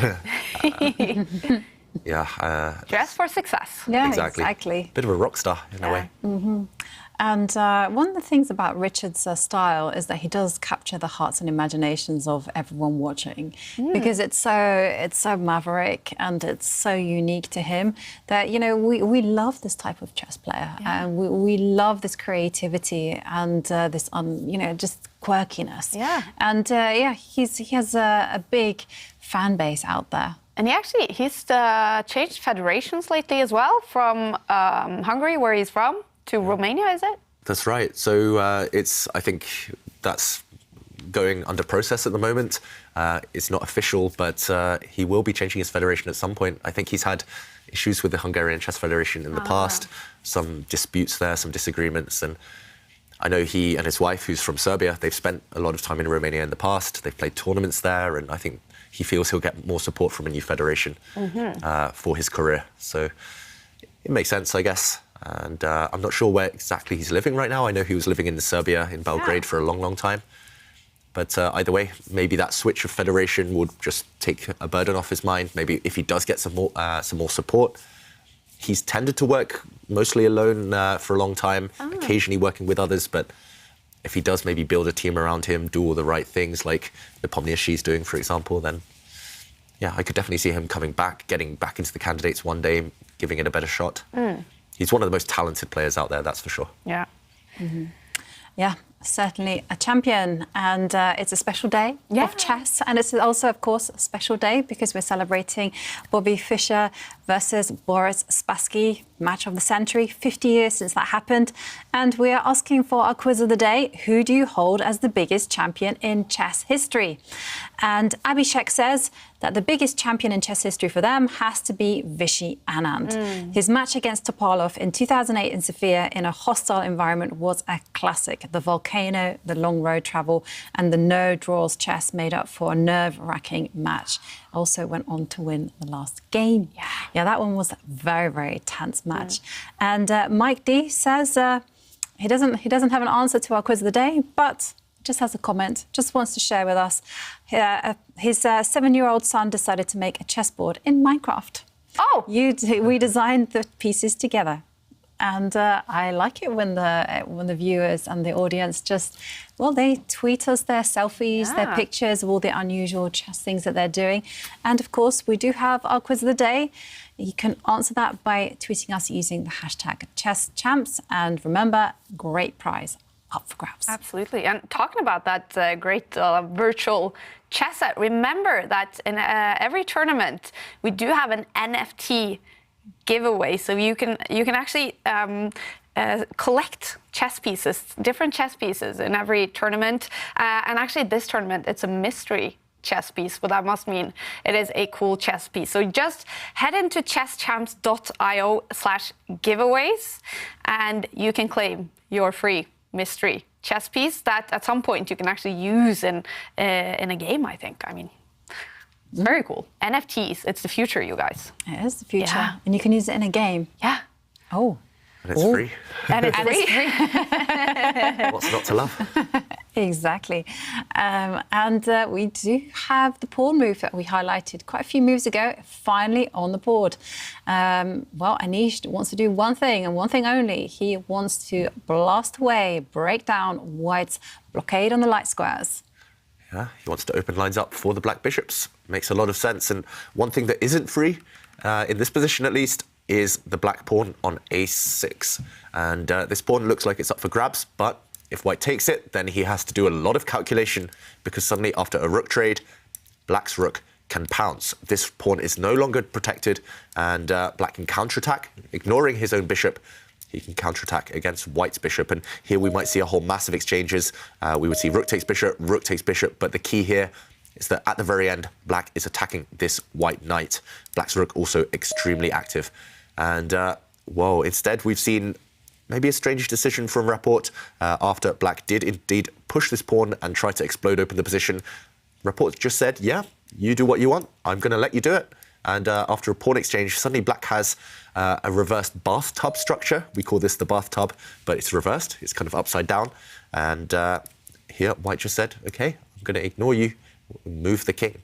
White's king maybe coming towards the centre to protect this bishop. As we mentioned, that bishop was under fire in some positions, and Anish Giri just steps back now with his bishop to protect this pawn, just in case. I'm not sure it was actually threatened, but why not protect it? It is black's only weakness in the position, and now I think his plan is to just improve the black king, improve the black rooks, and here we go. The kings are both centralizing. At some point, maybe black will switch the focus of the attack over to the other semi-open file down towards White's pawn over here. Black might even use his other isolated pawn as what we call a minority attack, throwing it down the board later. I just love black's bishops. If you look at the two most important pieces in the position, it's these two. They both rake down on the diagonals. And that's why Rapport has retreated his knight. Next move, for example, if Black pushes a pawn, Rapport wants to challenge Black's strong dark-squared bishop. Yeah. Well, clever move from Richard there, because I didn't understand the point of it, actually, until you pointed out. Maybe he's heading in this direction as well. Yeah. But it does look like Anish is the one with all the potential, and I just love this idea of just using Harry the H pawn as a way to kind of crowbar open a line. It's just fantastic. Yeah, it just looks like Black's position is full of potential. Yeah. I'm not sure how big his advantage is. The computer gives +1 already for Black, despite the fact it's level material. But either way, it's definitely Black with all the fun, and it's because he has a more kind of flexible... OK, here we go. The H pawn does push down the board. I was just saying hypothetically later, but he plays it now. But yeah, it's just the potential. Look at these central pawns. You can push them forward at any moment. Look at these bishops. They're just fantastic.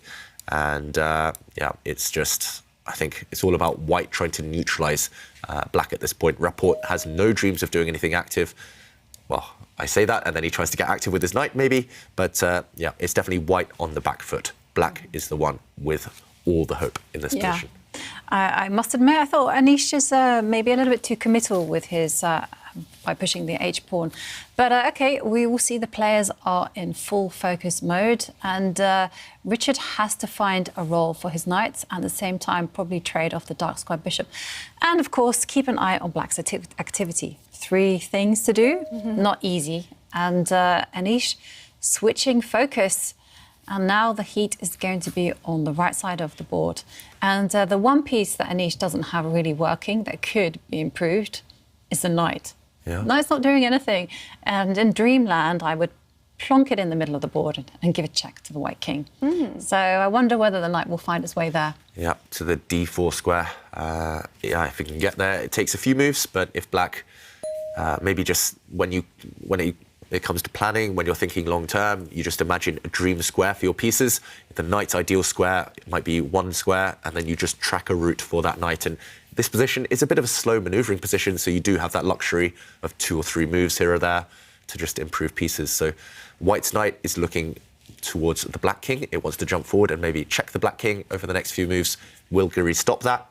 Is that even a scary threat? I'm not so sure. But then Giri will be thinking, OK, improve the Black knight, improve the Black rooks. I just love the fact that he's switching the focus of the play, Anish Giri, over to this side of the board now that the white rooks are actually distracted on the other flank. So that's very kind of typical strategy. If your opponent's focused too much on one area, if they're not actually threatening anything, switch the focus to the other half of the board. And Giri has stopped the white knight on this edge of the board from jumping in to the black half. Yeah. And big issues, right? He has to use one of his rooks to defend. It's, well, it's a kind of needs-must move. Yeah. It's unpleasant, but it had to be done. Very passive square, ugly square for the white rook. But yeah, he's at least saying to Giri, you have to break through. You have to find something special now. You have to find another gear of your attack. I mean, I'm looking at the black knight, but I'm also looking at that black rook in the corner. Maybe Black can lift one of his rooks on the g-file and then swing the other rook across to kind of back it up. If you could double up your rooks on the same line, that's even more powerful.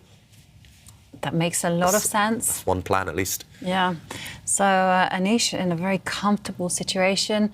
Well, when we take a look at the clock situation, we see that Anish has just run under 6 minutes. Meanwhile, Richard does have a time advantage. He's on just under 11.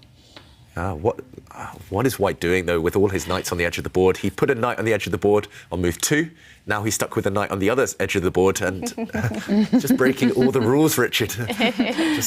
Yeah, this is not the type of game to show your students, to show someone who's learning the rules of chess. Just breaking down all these barriers, but yeah, it's not working so far. Could be a cautionary tale. You show this to your students. This is what happens when you break the rules. If he loses, then it will be instructive. If he somehow miraculously wins as White, then yeah, definitely don't show this to the young students of the game. I mean, when you look at the clocks, he's got a huge advantage. I mean, 26 moves, and Richard is more than 10 minutes on the clock. Should he play a little bit slower? Possibly. Yeah. I think he's banking on the fact that later Giri will be low on time. Maybe Giri will make a mistake in time pressure. But you can't guarantee at this top level that anyone will make a mistake. Giri is phenomenally strong. And Giri's used to playing low on time. As we saw yesterday, Giri had this lost position against Aronian. He had 30 seconds, down 2 pawns, but he still held the draw. So Giri can be quick when he needs to be. Rapport, he's just saved up that time for later. But remember, Rapport, he lost to Ju Wenjun in the last round. He still had 7.5 minutes when he lost that game. So maybe it's best to invest that time a bit earlier. Yeah.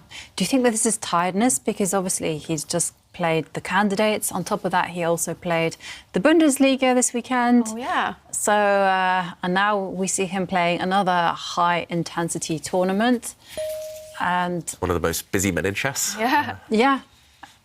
I think his schedule was incredibly packed. He'd accidentally said yes to all these tournaments. He said yes to Norway chess, then he had to pull out last minute because it was just too much for him. He just didn't think that he was going to qualify for the candidates, and then he finds himself, oops, look at my schedule. It's a chock-a-block, as we say. And that's actually a common it's something we see a lot, basically. When players are tired, they actually play quicker because they just don't have energy to sit there and calculate. They don't have the patience. And I've been there myself when I haven't slept well. I'll play a bit quicker just because I just want to get it over with. I just want to get back to bed and sleep. So maybe that's what Rapport's doing right now. Yeah. And here we go. Black with his last move. And Ishigiri, he's moved his rook down, but the other rook is ready to swing across and join its fellow on the g-file. This looks beautiful for Giri. Okay, Rapport lashes out. He needed to do something before it was too late. And he tries to open the position. This pawn can be captured in 2 ways. It can be captured with the black f-pawn or en passant with this h-pawn. And, OK, at least he's trying to get stuff off the board. He's trying to just hoover off pieces. He's hoping that the trades will guide him to safety. Yeah, but it's a really passive approach that he's employing. He's just hoping to huddle up in the centre on the second row with his knights and then just survive. Sometimes you have to do these things, but it's never very pleasant. Yeah, especially with white grovelling for a draw on the back foot the whole game. It's not ideal. And having more time on the clock, you have extra time to suffer. Or, if you... Actually, I never advocate being a pessimist when you're playing chess. You need to be positive. And especially when you're defending. You just have to think about that one chance, that one little hope that you have, and take it on a move-by-move basis. So whilst you keep surviving, your hopes just remain alive. But you've interviewed Richard... both of you have interviewed Richard Rapport. He's famous for his pessimism, right? That's correct. Yeah, that's true, actually. Yeah. The way he talks about chess, he hates the game, he hates his life, hates everything. But I can tell you he actually loves it. He enjoys the creativity. Yeah. I think it's a little bit... He kind of likes to give that impression, because I'm sure when he's playing at the board, he's not thinking, oh my goodness me, what am I doing? My position is rubbish. I have to play this. I'm like playing the candidates 1 minute and now I'm playing this kind of position. I'm sure he's just not thinking that. I'm sure he's thinking about the chances he has. Yeah, I remember I asked him, so what do you expect from yourself in online rapid chess? And he said, well, I think I'm better at classical chess, but I'm not very good at classical chess. He's only like number 7 or something in the world. I grilled him a little bit over dinner in Norway chess. I was like, really? Really? And he laughed a little bit. I was like, haha. Yeah, you've got to call him out on his statements, his bluffs. Because I was asking him, because he also gives the impression that, he's freestyling his openings. I was like, how much work are you putting into your openings? And he was like, not that much. No, I'm just literally just making, I'm like, really? And he goes, okay.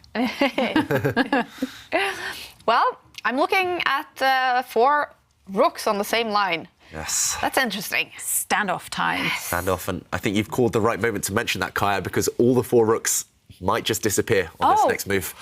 We could see White's rook, the front rook, that is attacked right now by Black's bishop, by Black's rook. It has no safe squares. It could just go and exchange itself off, and all the rooks will just disappear. I'm trying to look for other options. Rapport's looking for other options, but I can't see a way to keep all the rooks on the board. And Giri's trying to force the exchange of the rooks because he's gambiting on the fact that the more pieces that disappear will favour his bishop pair. Black's 2 bishops, clearly superior to White's knights at the moment. So, yeah, we will see a transition, a transformation into a proper endgame now. And who will that favour? I think Black. It has to be Black. I mean, black. But the question is, like you say, you know, will white manage to kind of curl up in a ball and just defend all those entry points? Yeah. I guess white doesn't have too many attackable weaknesses. White has some weaknesses, but black's pieces aren't ready to attack them. Imagining this exact position, but all the rooks disappearing, it's still hard for black to make progress, to actually achieve something next. But what else is Rapport looking at? Is he thinking of jumping in with a white knight to give a check right now to the black king? Maybe that's an option, but that's very risky. That could well just backfire. But that's the type of player he is, Rapport. He's sensed something, he's saved his time. He's got so much time, but he's saved it all for now to try and calculate. Yeah, I'm a bit puzzled actually as to why he's thinking, because exchanging off rooks looks the most natural move to me, but do you really want to change the dynamic of the position by... Maybe it's Richard's style, actually. You know, he has a huge time advantage, as you mentioned. And I forgot that Anish has under 3 minutes and in full focus mode. Yeah, does he want to change the nature of the game? That's the question. And let's just try and jump in and figure out what he's considering, because the rook is attacked simply. Why not just exchange rooks, trade one set of rooks, trade a second pair of rooks, and say, OK, white is solid here. It's passive, you're only playing for a draw, but at least maybe you can reroute this knight. I want to put it on this square, kick away the black bishop. Maybe black's just got an advantage and Richard doesn't want to sit here and suffer forever. So with that in mind, what else could he do? Is he going to jump in with his knight, give check? But then the problem is, after bishop takes, for example, if you take back with a pawn, you have to consider the fact that black is going to push forward. This is a double attack. It's a bit scary. Yes, you could pin this pawn. You could move your rook across, pin the pawn against the black king, but the pawn will just be backed up by its fellow here, and suddenly this black pawn chain is extremely strong. Still threats against white's pawn here, for example. This looks terrible for white, to be honest. So what else is he considering? This rook is attacked. He has to trade it off. Maybe he could consider trading one set and then jumping in with the white knight, but similar problems will persist after a trade here, and maybe the black pawn stepping forward. Yeah. Well, a set of rooks have left the board. OK. So we do have some progress. And once again, there is a pause. I mean, he must be considering that check. This knight jump, yeah. Maybe his idea is quite concrete. If the knight jumps in, I'm trying to calculate on the fly here, but takes. If white recaptures, for example, if black steps forward, maybe he can get active with the white knight and try to jump in with a check. It looks a bit odd, the whole kind of justification for this. OK, he's traded a set of rooks. I was going to say the justification after a rook capture is that you can jump in with a check, and there are all sorts of knight jumps here, and I think white holds the balance. But if we jump back to the game, there have been some moves. All the rooks did depart from the board, and now white's bishop has gone on a journey. It wants to step into this square and start attacking black's pawns from behind. So a change of angle here. He's trying to go behind with his pieces, which you can do. Once the major pieces, the queens and rooks, have left the board, it's easier to infiltrate into your opponent's half, into your opponent's camp. And this is a weakness. But this pawn can be defended by black's bishop if it needs to retreat. So, for example, if black, say, steps back with a bishop now, what is white's bishop actually doing? That is the question. What are white's knights doing? That's the bigger question. Well, 3 games have finished. Sevian, he got 3 points against fellow American Hans Niemann. Levon Aronian, 3 important points for him against the Norwegian Arjan Tari. And Wei Yi, a win for him against Shakhriyar Mamedyarov. And also Timur Rajabov and Jeffrey Xiong. That game has not been played because Timur Rajabov has pulled out due to sickness of the tournament. So Jeffrey will get 3 points in that game. All players will get walkover wins against Timur Rajabov. Also, the 5 players who already met him, but actually Timur had lost 4 of those games. It was only Shakhriyar Mamedyarov who played a draw against his fellow Azerbaijani. So Mamedyarov is the only one who actually kind of gains point from Timur Rajabov pulling out. 2 more points for Mamedyarov. But yeah, so far a lot of decided games this round. This one, do you think that will be decided as well? Probably, I guess, in Anish's favour? Yes, that's the way it's looking at the moment, but Anish does have the clock to contend with. 1.5 minutes. It's maybe not the most, it's not ideal, at least when you're trying to convert a tiny advantage like he is here, but he's at least improving the black knight. Black's knight now has some squares to jump into, maybe. I love Anish's position, to be honest. I love bishop pairs, first of all, but I love also these types of pawn structures where it's all really nice and huddled together. You're really flexible as Black. Big question, though. White's knight now attacking Black's e6 pawn. So this knight finally has a purpose, finally off the edge of the board. Mm-hmm. Yeah, the thing is though, Black's position is so solid, especially that pawn structure in the middle. It's so compact, and Anish just steps back with his bishop, coolly defends everything. And just for the time being, his pieces are not actively placed, but it is just temporary because now Anish is going to be looking at ways to regroup and advance his pawns.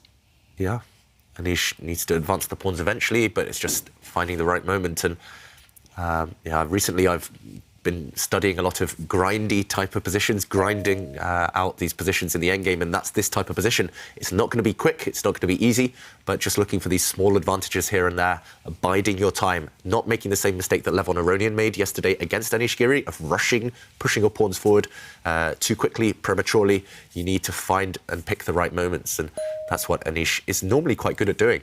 He's very much a grinder at heart. He likes picking these small advantages like the bishop pair, like the better pawn structure that he's got right now.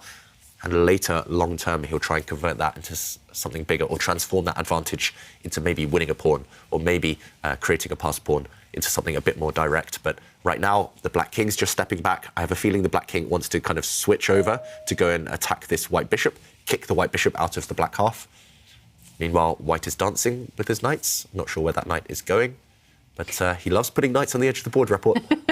The third time, right? Third time. A knight has found herself on the edge. That's slightly unusual, I have to say. OK, but still, White's position is quite solid. Black's position is also very compact. It's always like plan by plan, right? I kind of coined this phrase when I kind of looked at these endings. It's like the mini plan. You don't need to look at it so much by moves. You just look about what are the targets, what are the pieces to improve, and here for me it would be the Black Knight. Yeah, look at that on the edge as well. Also on the edge of the board. Both knights are at least on outposts. They can't get kicked away by a pawn. Meanwhile, Giri down to 20 seconds. So he needs to speed up. You mentioned mini plans. He's struggling to formulate a plan right now, Giri. He's trying to find a way to improve the Black position, but it's not easy. You have to look for tiny moves, tiny kind of 2-3 move plans.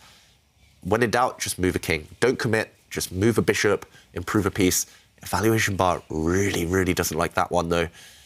The only thing that might justify the evaluation bar going in White's favour is one of the knights jumping forward to start attacking some pawns, but I'm struggling to believe that White can be better in this position. Black's pieces are just covering every square. And Rapport, will he switch to a mode where he's no longer on the defensive?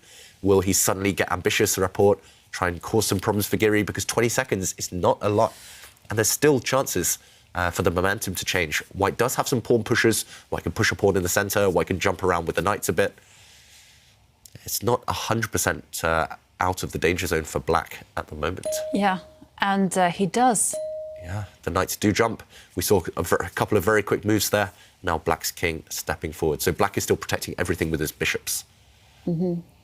And I do wonder, in light of Anish's time situation, that he should maybe kind of prepare for some action. Although this is a very risky strategy because maybe the action is not great and it's a little bit too courageous in doing Black's job for him. But, you know, Anish does only have 35 seconds left on the clock. Yeah. Yeah. I mean, if Rapport wants to gamble and take a chance, which is actually very much his style, then it feels like now might be the moment while Giri is unsure about what's happening, while Giri's low on the clock. While he still has a bit of time. And look at Rapport. Suddenly he looks a lot more interested in his position than he did previously. Previously, he was just like thinking, oh, I've got to make some moves. It's not ideal. There, he looked focused. Suddenly he leaned back. He's like, oh, maybe there's nothing here after all. What kind of move are we looking for then to see if Richard is going for the kill in this game? Maybe a pawn push. Jovanka mentioned you could be pushing some pawns. Maybe White's central pawn, the White D pawn could step forward one square, but that would be extremely risky. OK, he gives a check with his knight, forcing the Black King back. Yeah. And if the Black King steps to the wrong square, then there could be kind of like some switchback with the dark squared bishop. Yeah, and actually we should mention this is the second time now we've seen this position, and Giri made a move. We've seen this before. He made a move without using his hands. We've seen it before in previous events. Yeah. It only ever seems to be Giri, actually. Maybe there was a slight lag, a slight delay there. Pre-move? It definitely wasn't a pre-move. You couldn't pre-move a knight retreat like that just in case your opponent had captured something and you needed to take back. It wasn't a safe pre-move, as we call it. So, very strange. That is the strangest. Using the force, using he's got his mind. great air quality. We have to say Airthings is monitoring the air where Anish Giri is sitting. It's great, his air quality. So maybe his mind can do just insane things. Moving without touching the mouse, for example. Magician. Yeah. It would be nice to see it in action, right? Because in the Oslo esports, we could see them there with the camera over their hand and the mouse. Yeah. It would be nice to kind of see how maybe he's just like a supernatural, playing at a supernatural speed, you know? Maybe one of his sons is just there. You know? He's just saying, OK, knight f6. And then his son is like, yes, Daddy, I'll move the mouse. But it's so strange. Strange stuff, yeah. Yeah. And well, the position just repeating in a way. Black's king going back and forth. White's bishop retreating. White's knight's just doing a dance, but the status quo has been maintained. It definitely has. I have to say, I do like Richard's last move, primarily because I thought about it and I suggested it. But I mean, the whole goal is just to relocate the bishop to a longer diagonal and also maybe introduce the idea that it might be possible to challenge the pawn standing on c5 by playing b4. Yeah, so if Rapport wants to win this game, then he will have to push this pawn forward to challenge this pawn, as you mentioned, Jovanka, or maybe at some point push in the centre to challenge this pawn, just to change the structure, because at the moment it's a bit blocked. And this backwards kind of bathtub structure that I mentioned, it just covers all the squares for black. So you need to remove one of these pawns somehow if you want to win. And talking of changing the pawn structure, Giri is the one trying to win. He's pushed this pawn forward now. We said he had the advantage the whole time, but 20 seconds is it's a big gamble to make with only 20 seconds on the clock. He's hoping that he can undermine White's pawn here. And the whole reason is now, after a capture, this pawn is not up for grabs. It's poisoned. If you move your knight away and capture this pawn, then you lose protection of your other knight, and Black's king wins a piece. So these knights, we call them superfluous knights. They actually get in each other's way. They protect each other, but they're stuck. They're glued to their squares, holding onto each other. And maybe Giri's found a good moment. He's threatening pawn takes pawn right now, winning a pawn. If White just moves, then pawn takes pawn would win, because suddenly a knight check would force the White king back, and Black again wins a piece. White's knights now are big, big targets. Has the momentum changed again? Is Giri back in the driver's seat? It looks that way. It certainly does. And I have to ask, the knight sitting there on the g5 square, it doesn't actually have a square. Yeah, no retreat squares. And that causes problems, actually. So I guess you are forced to go down one route. You know, you have to support that knight. Yeah. Nothing for it. How? I'm struggling to even see a move, to be honest, for White here. I think Rapport's struggling as well. He's trying to disappear into his computer screen right now. Moving the bishop doesn't work for White. You can rule out that. Just looks like any bishop moves are not really contributing to the battle. The battle's switched all onto the king side, where the knights are. And OK, he exchanges one set of pawns, and now he drops back. So maybe this is clever. He's now targeting Black's central pawn, the e5 pawn. And the White's knight. Oh, White's knights, sorry. They are, at the moment, surviving, clinging on. And Giri, I think he's panicking slightly, retreating his knight there. That's an OK move, but it does allow White's knight, the more advanced White knight, to at least jump into the Black camp if it needs to. Or we could see Harry the H-pawn step up one square to support its knight. The two knights, that is the only way White will lose the game now, by dropping one of those two knights. Yeah. I must admit, if I were in Richard's shoes, I would just jump forward with the knight and get it out of trouble. Too tempting. It is a bit too stressful to have a knight saddled there on the verge of being trapped. And no, he goes for the alternative, which is just to push Harry forward, support the knight. A logical move, but at the same time carries a degree of risk. Yeah, this is maybe the safer option, but as you mentioned, the risk, that would involve black's king actually walking to the edge of the board, and white's h-pawn is a target, so watch out for that one happening a bit later. Whoa, okay, a couple of very quick moves there. I was just trying to hold back a sneeze, and meanwhile, yeah, what has happened? Because I was going to say what black's king wanted to march forward anyway towards the white h-pawn. Richard Rapport just gave up that pawn for free. He just said, okay, check, have my pawn, and the white knight has jumped in. This is a check, hitting the white king, and the whole point of this by Rapport is he wants to win black's central pawn. The e5 pawn is attacked 3 times. Can Giri save it? Big question here. Do you think he can save it, Jovanka? Black's a pawn up temporarily. Don't see a way, I'm afraid. The white king has to step back, and then, nope.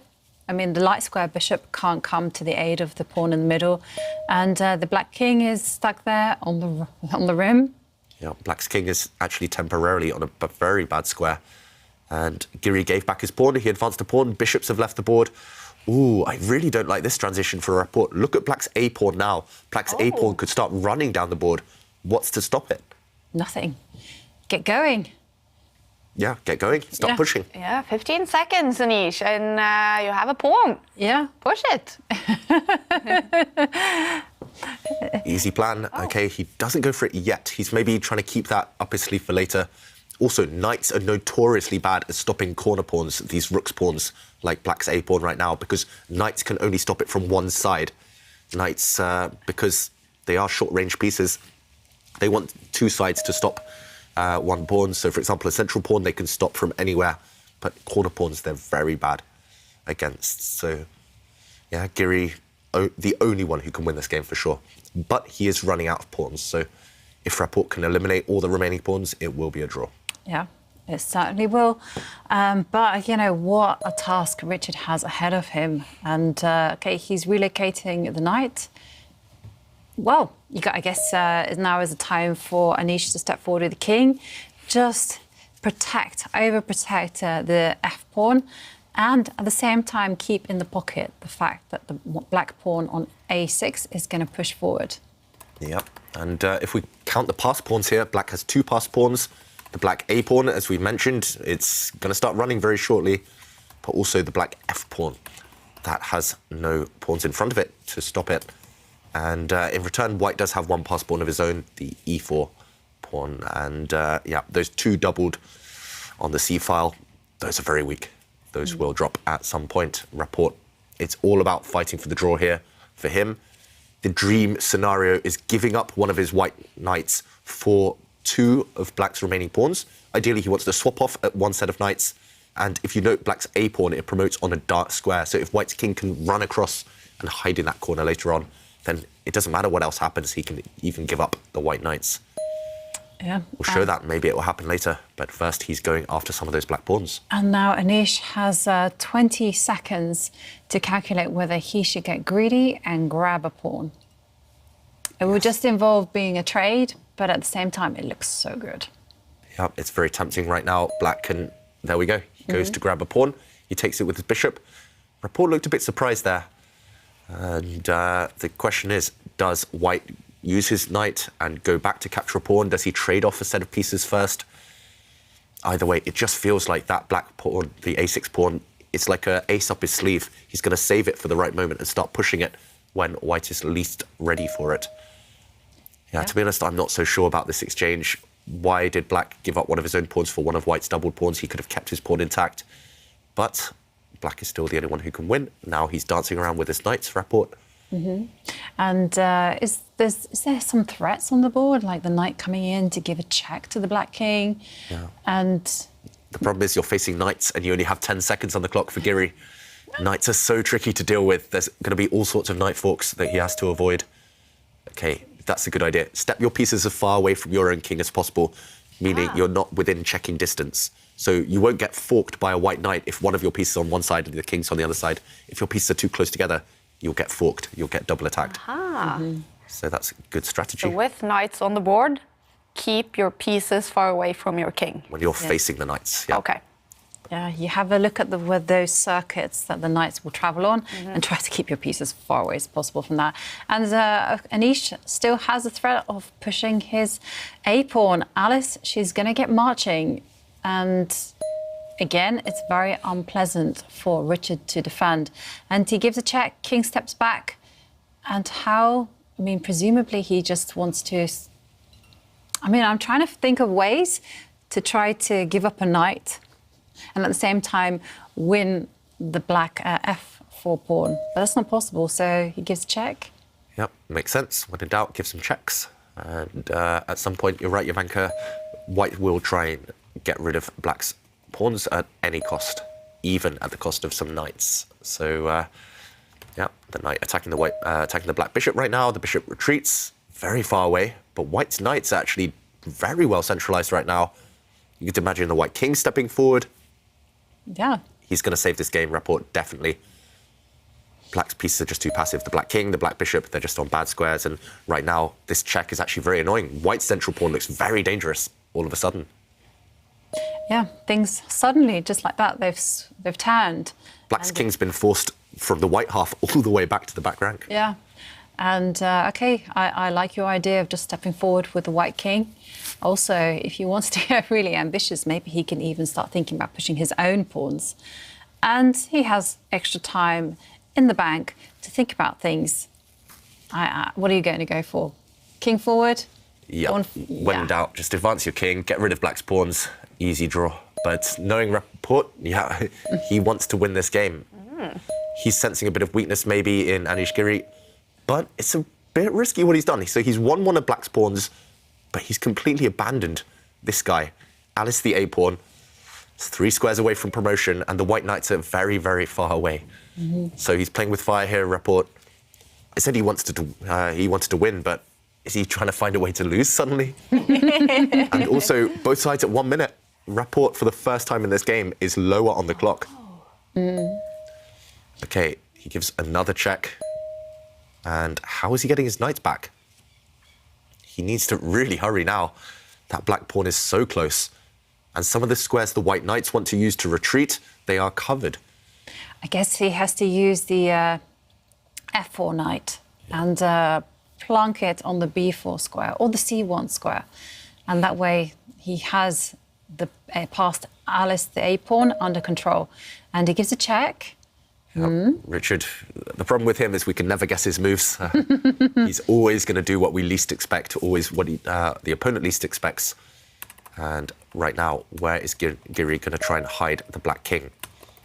OK, it goes back where it came from. Ooh. Oh, this is the second time we've seen this position. And third time, it's a draw. It is a draw. Richard Rapport and Anish Giri, two of the favourites in the tournaments. They finish with a draw. And it's a long game. In only 9 minutes, the next round will start.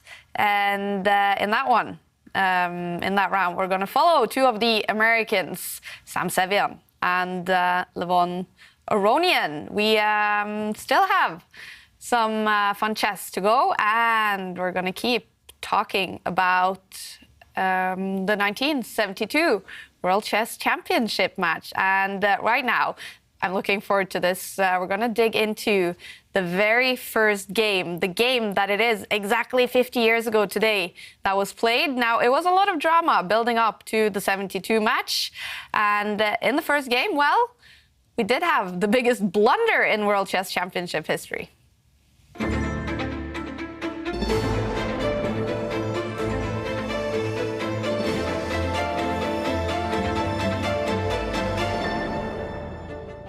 Here we are sitting at a replica of the actual chess set that Bobby Fischer and Boris-Spassky played on in 1972. The 1972 World Championship match between Bobby Fischer and Boris-Spassky is now known as one of the most famous matches in chess history. Against the backdrop of the Cold War and so much political tension, it was unclear whether the match would even take place. Well, Spassky is waiting. Up until just a couple of days before the match was due to start, Bobby Fischer hadn't even left the US. He hadn't traveled to Iceland, to Reykjavik, where the match was due to take place. There's absolutely dead silence in the hall. He was refusing to play, and in the end, it even came down to the first game. Bobby Fischer arrived a few minutes late. Wait, here comes Fischer. And in the end, we did get the match we all wanted to see.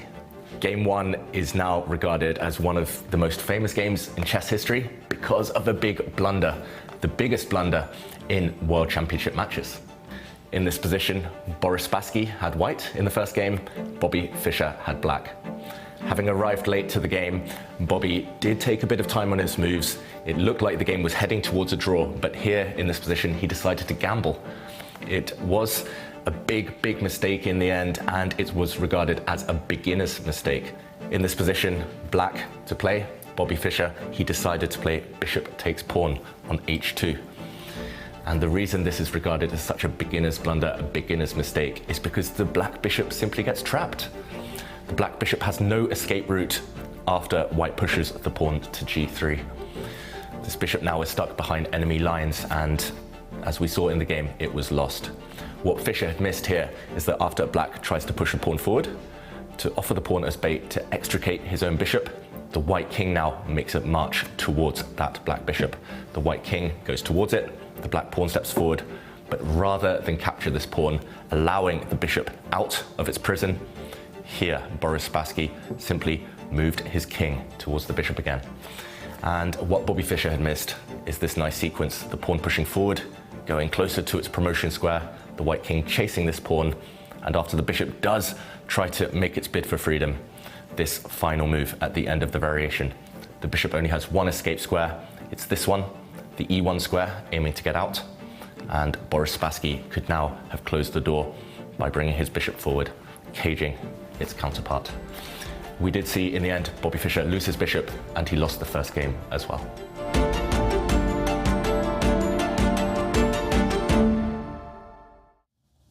What a game, what a match. It must have been fun, David, to sit in that chair with that replica of the actual board. It was a bit scary, just being so close to chess history, and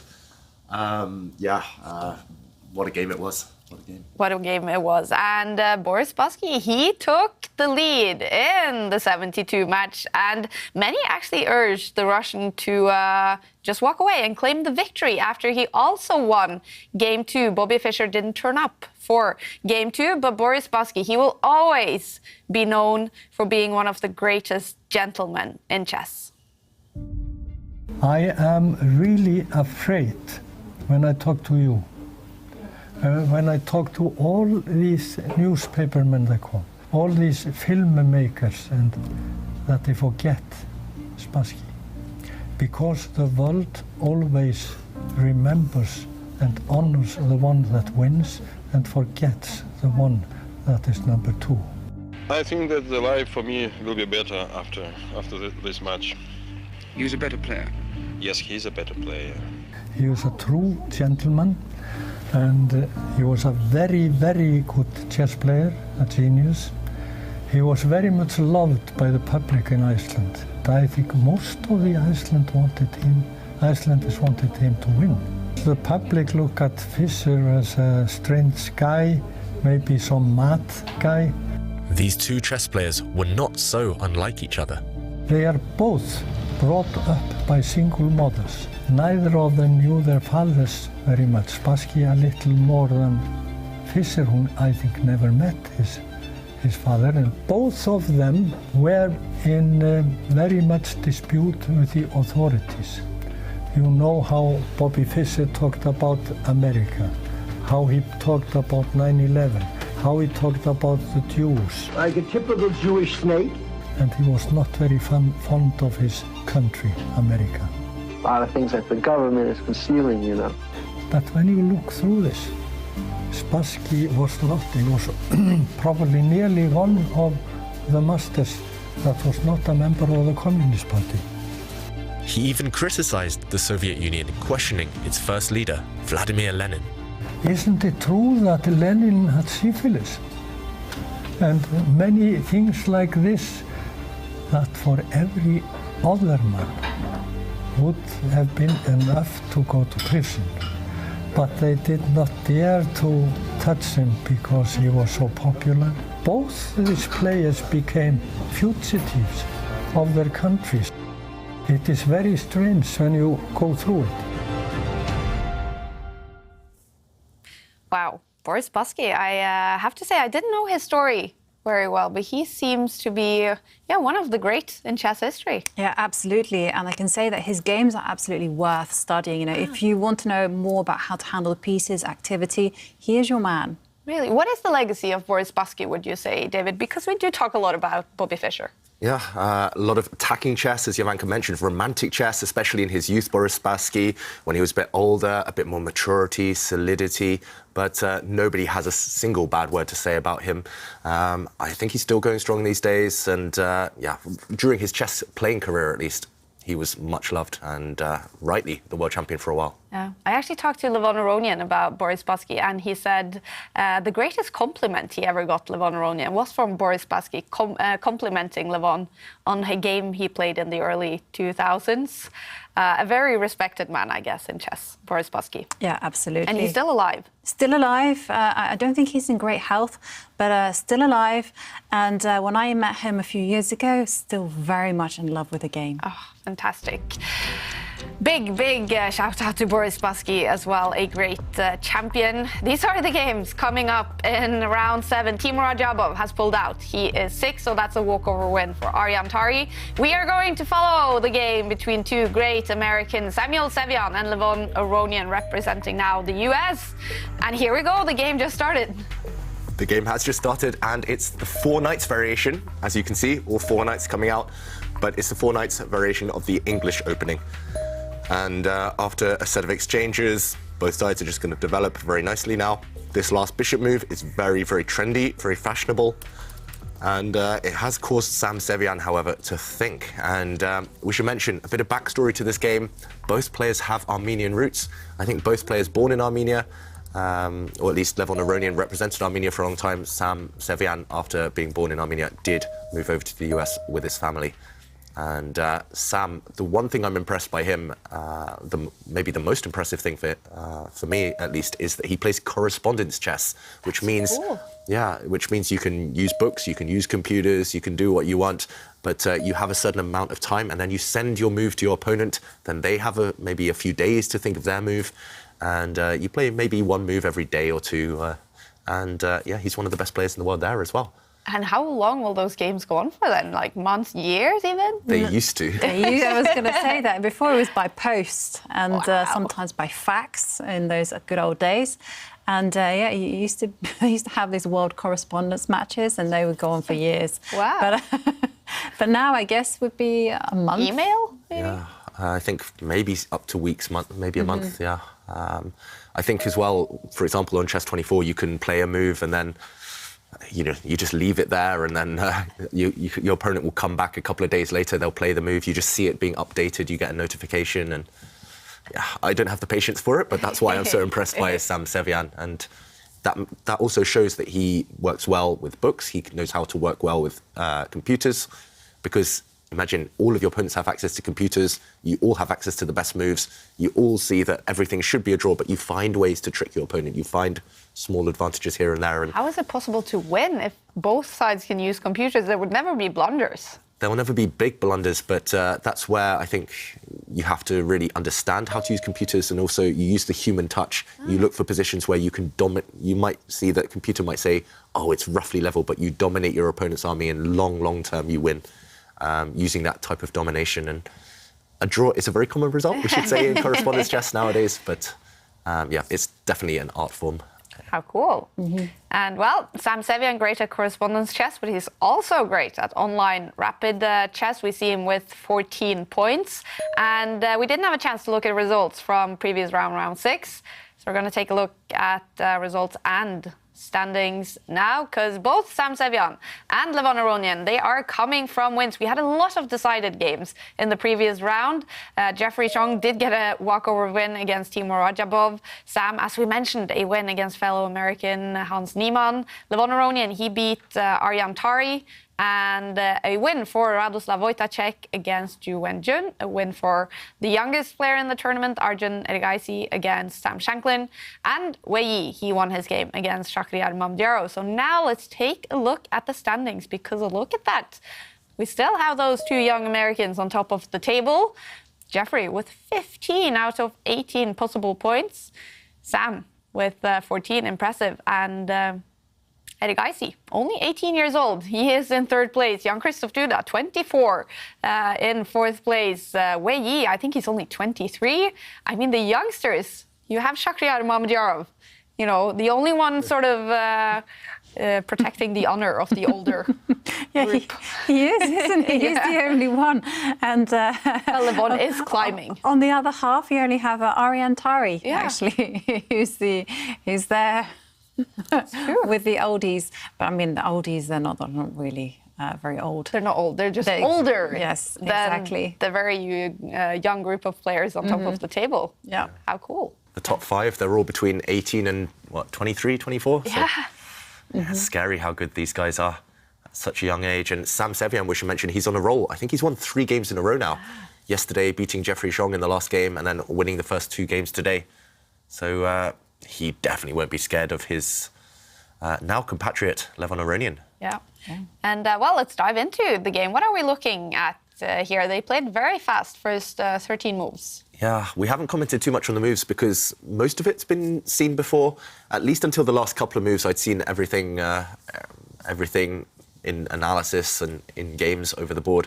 But this last couple of moves, we should mention the pawn structure as well. It's slightly imbalanced, same pieces, same number of pawns. But White does have one extra central pawn right now. White's structure is very compact, just like we saw in Giri's game in the last round. White's pawns all defend each other. They're very modestly placed. White's minor pieces also very modestly placed at the moment, but they are full of potential. Especially I'm looking at that bishop in front of the White king. It's on a nice long diagonal. White's knight has several squares it might want to jump into. White's rook in the corner might want to swing across to the c-file, where it will have a few targets. It will be on a semi-open file there. So White's position has a lot of potential. Meanwhile, Black has some work to do because Black has a bit more space. Black's last move, pushing a pawn, gaining space on the queen side, looks great. Black has a nice pawn in the middle of the board as well. But as we know, with great space comes great responsibility, and Black will need to cover all of those pawns, need to cover all of the squares that he's taken control of. And traditionally, I quite like these positions for White, especially now there has been a trade earlier of one set of knights, which means despite White being a bit cramped, it doesn't matter so much. The rest of his pieces, the remaining pieces for White, can jump to better squares. Black does have a few more holes, and also Black's queen, it's kind of leading from the front at the moment, and that is maybe not an ideal situation. Queens, normally they want to be bringing up the rear of your army, they want to be supporting, and only later in the game do they want to break forward and be the dominant attacking piece. So Black's queen, it's been kicked about a couple of times already. I'm scared that Levon Aronian will need to move that queen a couple more times in order to put it on a good square later. So just a few factors there. At the moment, Sam Sevian, I just have a feeling he's deciding where to jump forward with the White Knight. He has maybe 3 very tempting squares right now. Also, the White Queen might want to improve, the White Rook in the corner. You have a whole bunch of pawns to push, and this type of position, it appeals to flexible players who just want to kind of freestyle what kind of plan to come up with. But there's a lot of choice, and that's maybe a downside. In the end, wow, he pushes his pawn 2 squares forward. This is committal. It leaves a hole. It leaves an outpost on the square next to it, but it does stop Black from advancing. So pros and cons with this one. Maybe we can just show the drawback behind Sam Sevian's last move. He's just completely given away control over the b4 square, which is now an outpost for Black's bishop or for the Black Knight. But at the same time, it's often important to stop your opponent advancing. For example, if he pushed this pawn 1 square, Black continue advancing, and Black has completely clamped down on this side of the board. This pawn is fantastic, supported by the Black Rook, and White will never be able to use these squares again.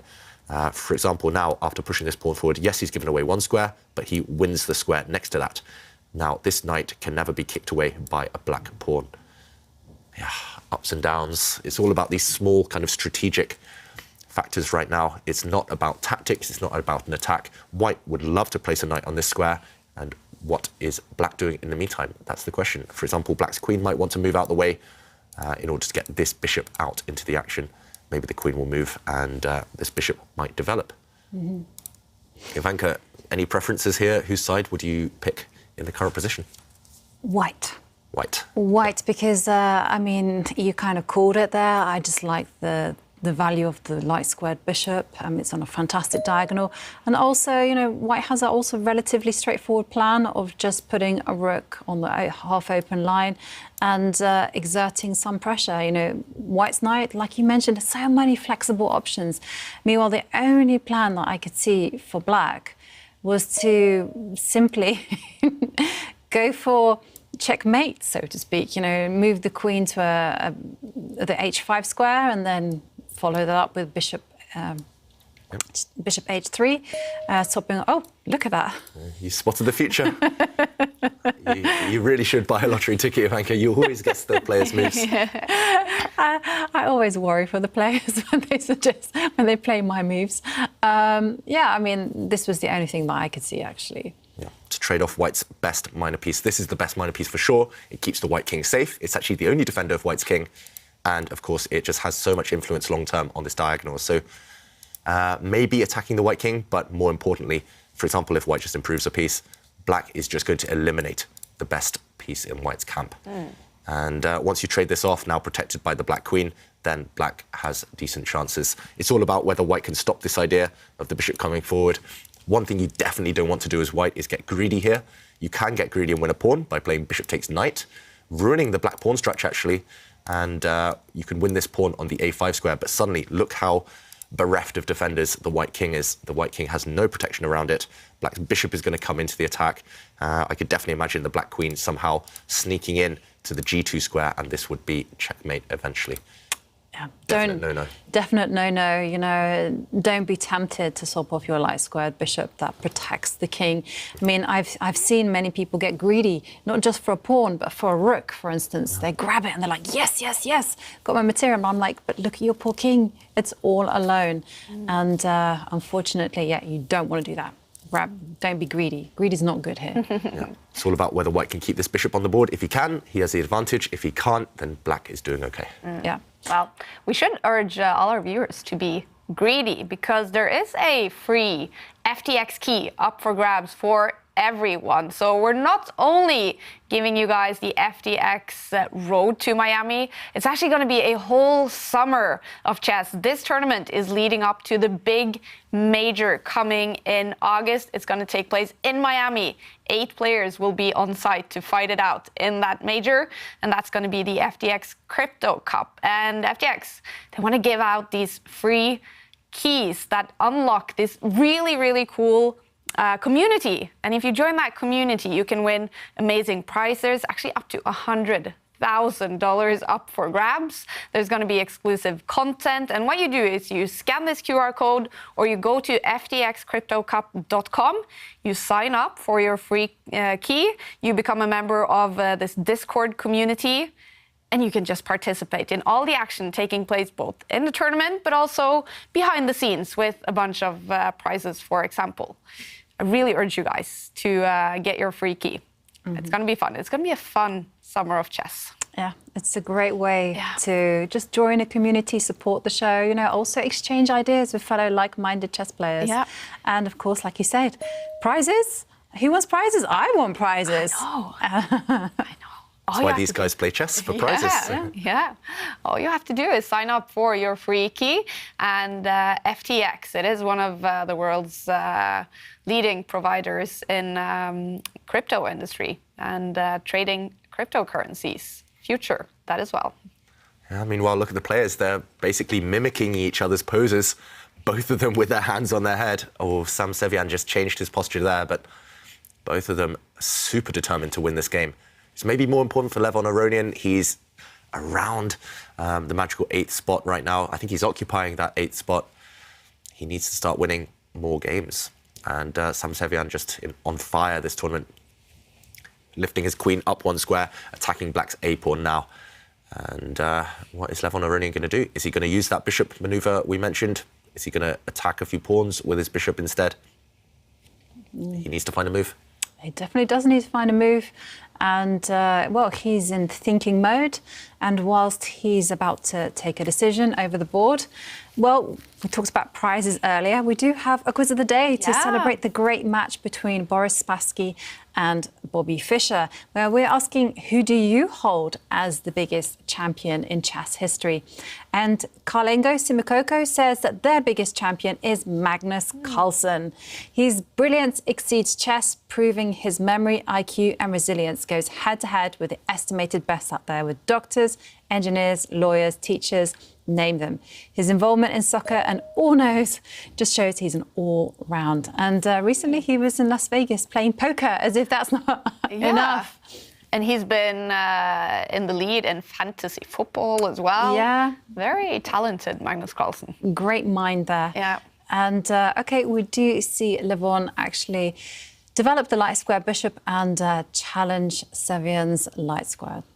And we also have Gaurav Mukherjee, who says that to them, the biggest champion in chess history is the 8th world chess champion, the magician from Riga, Mikhail Tal. Watching him dominate over the Sicilian defence gave glimpses of the Romantic era. Gold and silver coins on the board. Oh, yeah. He was a fabulous player. You know, he really did create something mystical over the board. And, you know, there's sacrifices, and then there were his sacrifices. So, I mean, yeah, it is a fantastic choice. Simon's favourite player, isn't it? Yeah. I think Simon's recorded a chessball course on some of Mikhail Tal's best games, best attacks. Yeah, and Simon is joining us tomorrow. He will be. We're looking forward to having that. Absolutely. But meanwhile, David, there was a really unexpected move, at least for me, on the board. Were you expecting the trade of bishops to happen like that? I was, but not on these terms, essentially. And we talked about greed not being good, at least on the chessboard. But Sam Sevian, he's being extremely greedy right now. Will he get punished? That is the question. And we have to jump in because Jovanka was shocked by this move. I wasn't expecting it either. OK, we have to catch up, but this bishop trade, it was going to happen. But why not just let black spend the move exchanging your bishop? Instead, you trade bishops yourself and you let the black queen even closer, inching closer now to the white king. And this spells doom for the white king. Black's queen, how are you ever going to evict it as well? How are you ever going to kick it away? All it needs is a bit of backup. Meanwhile, Sevian's idea was to go and grab a pawn on the edge of the board. This pawn, though, looks irrelevant. And after a knight trade, Aronian is attacking. He's pushed his pawn forward one square. Now he intends to push it even further down the board. He wants to break open this diagonal for the black bishop. If you eliminate this pawn, meanwhile, is black's idea, is Aronian's idea to lift his rook up? Yeah. Swing it across. Yes, swing it across, in the words of Simon. It's a swinger. It's a swinger, and it could be a winner. Oh, very good. Very good, David. If the rook swings across, this is just going to be checkmate on this square. How do you defend this pawn? OK. How? I mean... Maybe could you play bishop takes pawn and try and protect it like this, using your bishop along this diagonal, but your king looks so weak. I did think about that. I thought about doing it with the queen, but that's not... doing it with the queen, no, so but maybe the queen in this fashion. Yeah, but it would lose. It would lose the bishop. So. Yeah. In this position, your bishop is hanging, but you are counter-attacking against this rook. Maybe the problem is that the black bishop can drop back and danger on this diagonal. But look at the white king in all of these variations. The white king is the target and no defenders around it. Let's go back to the players, because in the current position, huge attack incoming. Levon Aronian, he's asking big questions of his young rival. Yeah. Oh, such danger on the board for Sevian. How much time does he have? He doesn't have that much time on the clock. I mean, he has 6.5 minutes. Plenty of time normally, but not when there is trouble brewing. Not when you're facing one of the most famous, most fearsome attacking players of his generation, like Aronian. Oh, but look at his glasses. We can actually see his screen reflecting in his glasses. That's very cool. Yeah. There's a famous photograph, right, of a chess player with, I think it's Bent Larsen.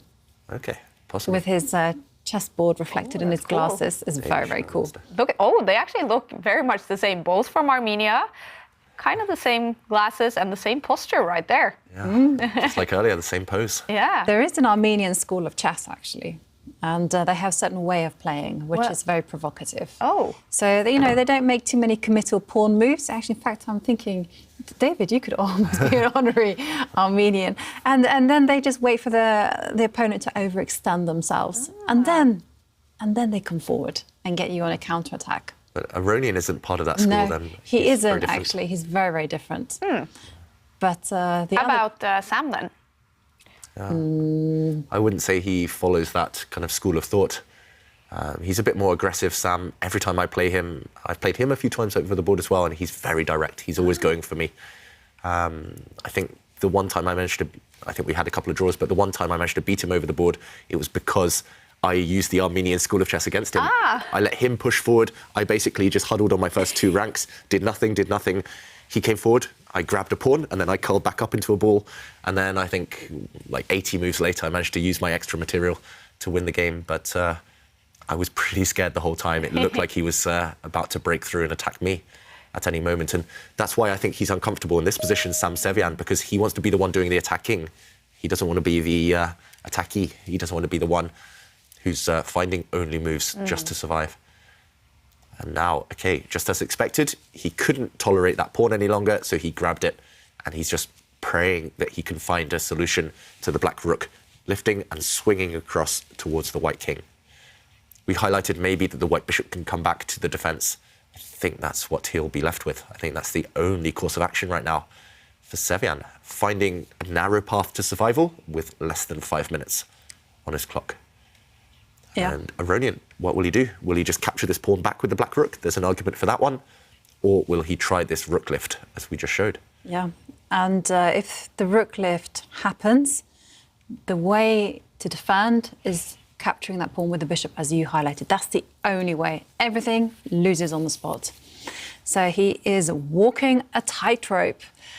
And now, well, Levon has lots of pleasant choices here. Okay, so what are the choices? Maybe we can jump in because, it looks he is so thinking. good. It looks so promising, this attack, but no immediate way to win. So the promising choices, Jovanka. Well, actually, he has the possibility of capturing the bishop. Who would have thought? I didn't think about that at all. Distracting the white queen away from a nice central square. Yeah, and after queen takes rook, now actually lifting the rook. It doesn't. It's such a computer variation. This is, by the way, this is a computer variation. Yeah, Mikhail Tal, though, we mentioned that former world champion. Also, Levon Aronian, some shades of Tal in some of his games. Tal would have sacrificed without thinking. Simon Williams, Ginger GM, he would have suggested this move instantly. But yeah, now suddenly look at the white queen. She's off in the no man's land, off in the middle of nowhere, not able to contribute. Yeah. And how does white defend? This is tricky, really difficult. Well, white has to do the same kind of technique, actually take the pawn. And once the rook swings over, then there's one check, and then do this. Okay, so you Oh, my goodness me. He's played it. He's played it. So this is the only way for Sevian to defend, using his queen on this diagonal to defend the key pawn. But yeah, let's keep an eye on the players as we show this, because he has indeed just sacrificed his rook on the edge of the board. Wow. Sevian, he hasn't reacted. His only move is to take this rook. But he must be shocked right now. Maybe this wasn't on his radar either. He has to take this rook. He finally does. And now, after the queen is distracted on the edge, suddenly now is the time to attack. This rook is swinging across. And look at the white king, completely abandoned to its own defences. It's going to face 3 attackers as well. The black queen, the black rook, and the black bishop. They are all going to attack this white king. This variation we mentioned, I'm just intrigued, Jovanka, what is going to happen here, for example, if white pushes the pawn? I don't really see black's follow-up. And we're going to see this in action. We're going to see this happen. White's queen does defend the key h2 square for now, but black can just go back and capture this pawn with a check. If the white queen swings back to defend, then black will just ignore this. Black will take this pawn, for example, and the black rook will swing across with a nasty pin. This looks scary. It looks scary, and it's actually happening over the board. And I think the best move by the computer actually says move the king in the corner. Okay, so in this position, don't jump back with the queen. This is my first instinct, but actually the queen is just a target for the black rook on the next move. And Sevian, of course, finds the best move, and he just hides. He shuffles into the corner. The whole idea is that after queen takes pawn with a check, he can actually block with his own pawn. I mean, this looks scary anyway. Suddenly, black has completely conquered the second rank. Black has picked off a whole bunch of pawns in the process, but at least white is defending this guy with his queen from afar. At least white now has some time to maybe bring his rook into the defence. Oof, it's hanging by a thread, though, for Sevian. It totally is absolutely petrifying. And I just love the computer evaluation. 0.00. I don't care. Always. I'm just like, look at the position. It is wild. It is crazy. And this is why you shouldn't just kind of like judge a position by the computer evaluation, because there is equal positions, but there's also terrifyingly equal positions where someone is walking a tightrope, someone is having to tread very, very carefully. It's great at noticing the blunders, the bar. It always reacts big time when we do have the blunders. I've noticed that it never favors your move. So it only goes sort of down after. You can never make a genius move according to the computer. It only goes up for you when your opponent makes a bad move, kind of. Yeah, it's like a parent. You can never impress it, but you can always disappoint it. It's very strict, the computers. You can never do right in the eyes of the computer. Although, did we kind of see it in the game between Ju and Jun and Richard Report? Oh, yeah. When Ju made some really, really nice moves in the end. Sometimes if you're really quick, if you spot something really fast, then the computer might need 2 or 3 seconds, but if you get there first, then you can... Aha, so that's the trick. Then you can look at her. Play great moves really, really fast. That's the only way to impress the computer. Yeah, it's not easy to do, unfortunately. Fortunately for us. But meanwhile, the position has followed the variation we showed on the board. White's rook now swinging across to attack this black queen. And the black queen has to run. Will she go and grab another pawn? She does so.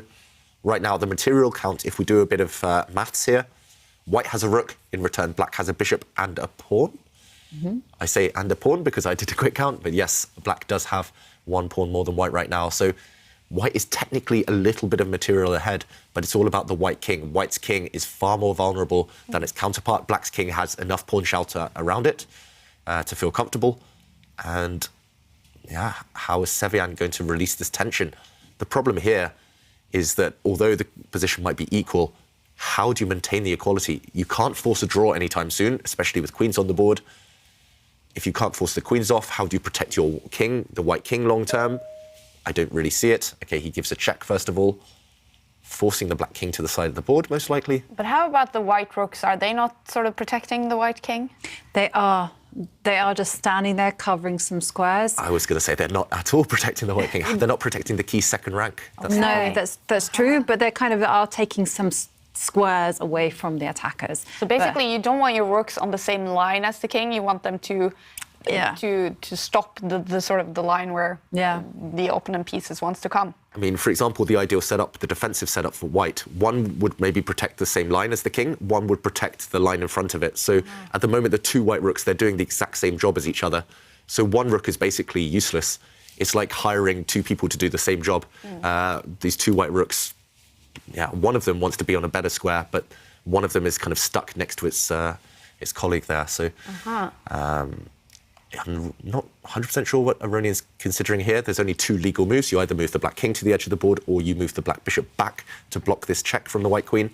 Retreating the black bishop looks counterintuitive. It looks wrong.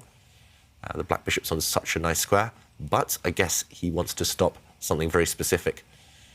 He wants to stop any further checks. So interesting decision there by Sevian, giving this check with the white queen. And yeah, that's an interesting question. Can the white rooks improve themselves? And actually, just to show this point that you bring up there, Kaja, right now, the 2 white rooks, especially this one, I'm thinking, this rook, it's just staring at its own pawn. It's not really doing too much apart from covering the first rank. So this is the kind of the problem piece. But if black now runs away from this check and lifts his king to the side of the board, Sevian's plan is to drop back, give another check, and if this check is blocked, now he wants to kind of set up this perfect defensive scenario. He wants to lift his rook up 1 square, protected by the queen. So the queen guards the 3rd rank, the rook guards the 2nd rank, and this rook guards the 1st rank. And together, these 3 pieces, they kind of cover all the holes, at least going across the board. So now, for example, this rook kicks away the black queen. The queen has to retreat far away, and also it protects this vulnerable square. So that's why Levon Aronian, after this queen check, decided he didn't want to put his king on the edge of the board where it would get checked again. He didn't want to allow this time-gaining check for the white queen, so he retreated. So he retreated his bishop, but this bishop is now pinned. It's out of the attack. And Sevian decides, okay, he's going to go back with his queen and guard this square. Only now does Levon Aronian, this is flashy, only now does he put his king on the edge of the board. He's saying, okay, now there's no more checks with your queen. The king is safe here. And of course, a trap. This bishop is poisoned. It can't be captured because the queen would lose protection of the pawn in front of the king. This would be checkmate. So right now, this bishop cannot be captured. How does Sevian improve his rooks? Big, big question. Yeah, maybe one that he can't answer, actually, for the time being. He has to just bring his queen back yeah. and, again, threaten some checks. Yeah, to this square or this square, maybe. Maybe this square's more accurate, just so you threaten some checks. And, OK, meanwhile, he's started to harass the black queen. He really wants to kick the black queen off this second rank. This is the target. Of course, it's defended right now, but he just wants to kick away the black queen. Maybe we'll see a bit of a dance here. The black queen moves, the white rook attacks it. The black queen moves, the white rook attacks it. The black queen moves, the white rook continues to attack it. There's nowhere for this queen to hide where it can't get attacked and hit by the white rook. That's actually very clever by Sam Sevian here in the current position. How does this black queen hide from the white rook? You can't hide anywhere on this second rank anymore, and you want to stay on the second rank to attack this pawn. Yeah. There's nothing for it. I mean, the only option I can see is that, nope. I mean, if you go back, then at least you're on a bad square now, and white could even get greedy and take this bishop. Take the bishop. And suddenly white's rooks, they're primed to defend. So, no, I think you have to maintain that connection with the pawn on h2. Do this dance. Move the queen, attack. Move the queen, attack. Move the queen, attack, etc. And then we go back the other way. We dance right, and then we dance left. And the game will end in a repetition of moves. It looks like maybe the players have justified the computer evaluation of 0.0 after all. Yeah, they've turned a wild position into a drawn one. Yep. And, well, you know, they do say chess is a draw. It's just both players playing great chess. Yeah. That's it. And it took me a long time to accept that this can happen. But a game, doesn't matter who you're playing against, can just end perfectly with a draw. Both players played exceptionally well. The end. Yeah. I always thought that, you know, somewhere or other you had to, you know, win everything. And it wasn't until I started working with a Serbian grandmaster that he kind of helped me to see that, no, it's okay. Sometimes a draw is a fair result. And talking about wanting to win, Levon Aronian says, no, I do not want to be involved in this dance. I do not want to do that tango.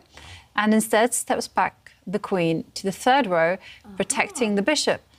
But this is not an aggressive move at all. This is just passive. Computer does not like it. Computer hates it, and that's because black has completely gone away from his pressure on the second rank. We mentioned that having that pressure on the second rank was the only thing that kept black's attack alive.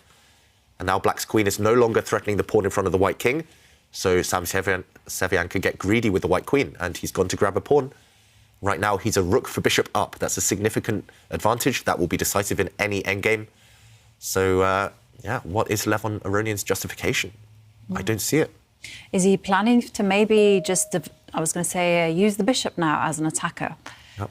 And, OK, the question is, how is white going to think about defending that pawn? First of all, he has a few checks, but that's probably not a good idea to throw them in.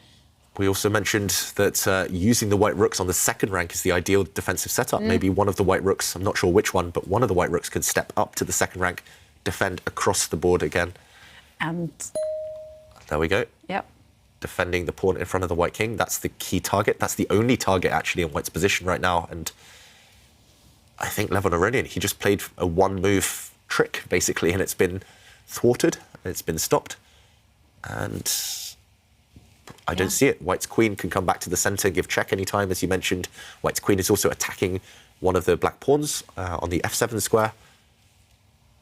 What's the follow-up? What has Levon Aronian got in store for us? If he doesn't find anything now, he's just going to lose. And capturing that pawn is a big threat as well. So, yeah. He could have forced a draw. Instead, he's gambling with his future in this game. Fortune favours the brave, they say, but this is maybe a bit too brave. I think this is a product of his tournament situation. You know, he's been struggling a little bit. Yesterday was a bad day. And we saw that when humans are playing chess, psychological issues are at stake, and often people tend to take dubious, gambles and risks. I mean, we saw it in the World Championship match as well with Nepomniachtchi. First of all, he spurned a draw when Magnus offered it, and then he decided to play really aggressively. And here we kind of have the same situation. Yeah. He had a chance for a draw, and instead he's gone for the option of suffering for the draw, if that's going to happen.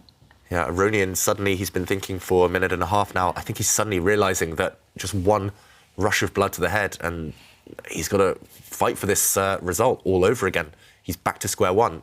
He's material down as well, which isn't ideal. And, OK, this is a step in the wrong direction. Moving the rook away from the white king. Protecting a pawn, yes.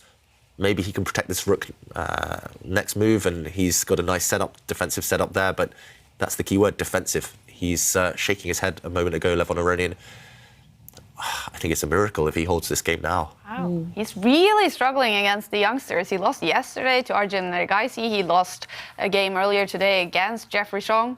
And maybe also Samuel Sevian will win his game against the top-rated player in the tournament, the oldest player in the tournament as well, Levon Aronian. Yeah.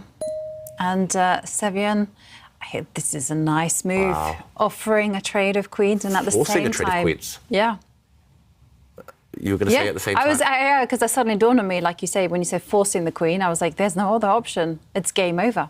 I think it might well be game over. And Levon Aronian, he's about to go down to another defeat because look at what's about to happen. This last move, this really, really sneaky move by Sam Sevian, putting his queen on this square. Not only is he offering the queen trade, but as Jovanka mentioned, he's pinned this black rook to the black king. So if black wants to avoid a queen trade, which would be terminal, then where do you put the black queen? No matter where you put it. For example, if you swing it across, white's rook is just going to lift up the board. And can you prevent the queen trade anymore? Are you just about to lose material? It looks that way. Maybe you could make an argument for throwing the bishop in the way, but you're just walking into a pin on this rank. You're walking into a pin on this diagonal. It just looks terrible for black. And yeah, I mean, I just don't see any other way in this current position. No matter where you put the queen, if you put it on this side of the board, the white rook still comes up, hitting the black queen, hitting the black rook. And remember, the black rook is completely paralyzed along this diagonal. White will win material. And that's the question. If the queens do come off, then after queen takes queen, for example, the reason this is so hopeless, even if you win a pawn as black, is because white has this guy. White has a passed pawn. And this pawn is simply going to run up the board, supported by actually one of the rooks behind. And next move, push, push, push. You'll make a new queen and win the game. It's that simple at this moment. So if the queens disappear, it is 100% hopeless for black. Levon Aronian needs a trick. He needs to keep the queens on the board, but it might come at material loss. Wow, it's looking great for Sam Sevian. And Jeffrey Xiong, he was on top of the table before this round. He has just lost his game to Richard Report. And with a win in this game, Sam Sevian will take the sole lead in the FTX road to Miami preliminaries. Super impressive by the 21-year-old. And look at that, another win for Ju Wen-jun. She just won her game against Sam Shanklin. How well impressed and happy are you to see Ju? I'm ecstatic to see Ju Wen-jun do so well. You know, she is a great player, and she is really an inspiration. You know, our quiz of the day is asking about champions. Ju Wen-jun is one of them. Yeah. And I'm so proud for her, because we've actually often seen the women come on and they've struggled a little bit, but here she just seems to be in her element. She's just getting better and better. 3 wins in a row. She's in contention for qualification to the knockout stage. I she would be the love first to see her do that. That would be amazing. We're going to keep a close eye on Ju Wen-jun. She's playing some fantastic chess, but so is Sam Sevian. David, you're saying he is about to win this game? I think so. This last rook move, it wasn't the one that I was maybe expecting, but this still puts pressure on the black queen and maybe forces the black queen to an even worse square. Remember, she has to defend her rook, and that's not easy in the first place. I think a queen exchange is imminent, and if that ever happens, it will be a white win. So Sevian, he can just bully Aronian constantly due to the pin along that diagonal, due to any queen trades. He can just say, OK, I'm offering a queen trade, you retreat. I'm going to offer another queen trade, you go to an even worse square. Eventually, something will give.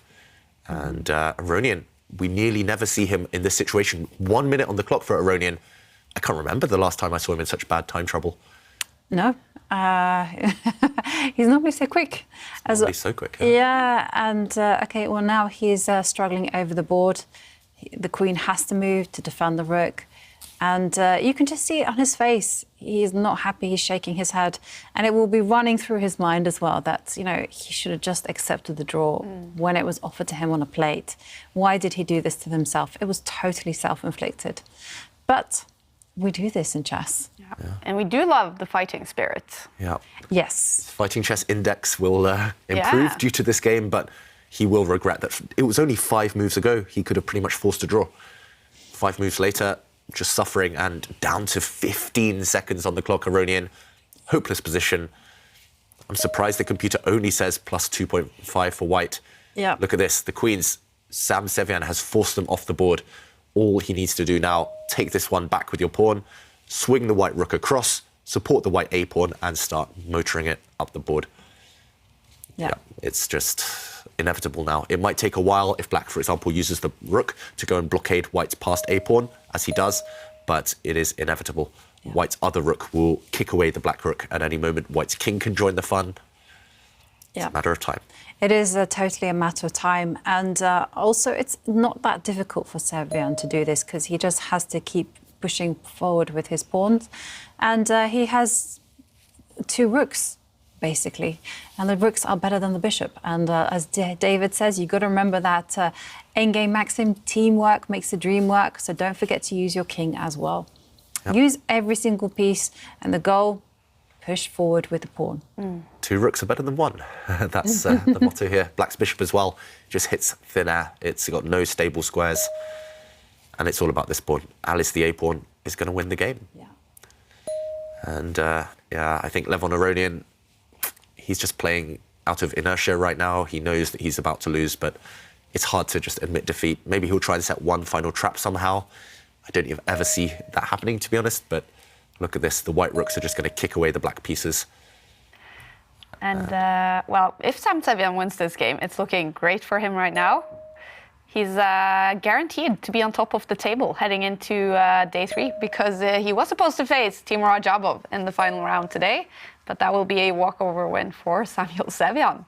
What a day. If he wins plus the walkover win, that's 5 in a row, I think, for Sam Sevian. Wow, that must be close to a record in the tour. Yeah, it might well be. 5 in a row.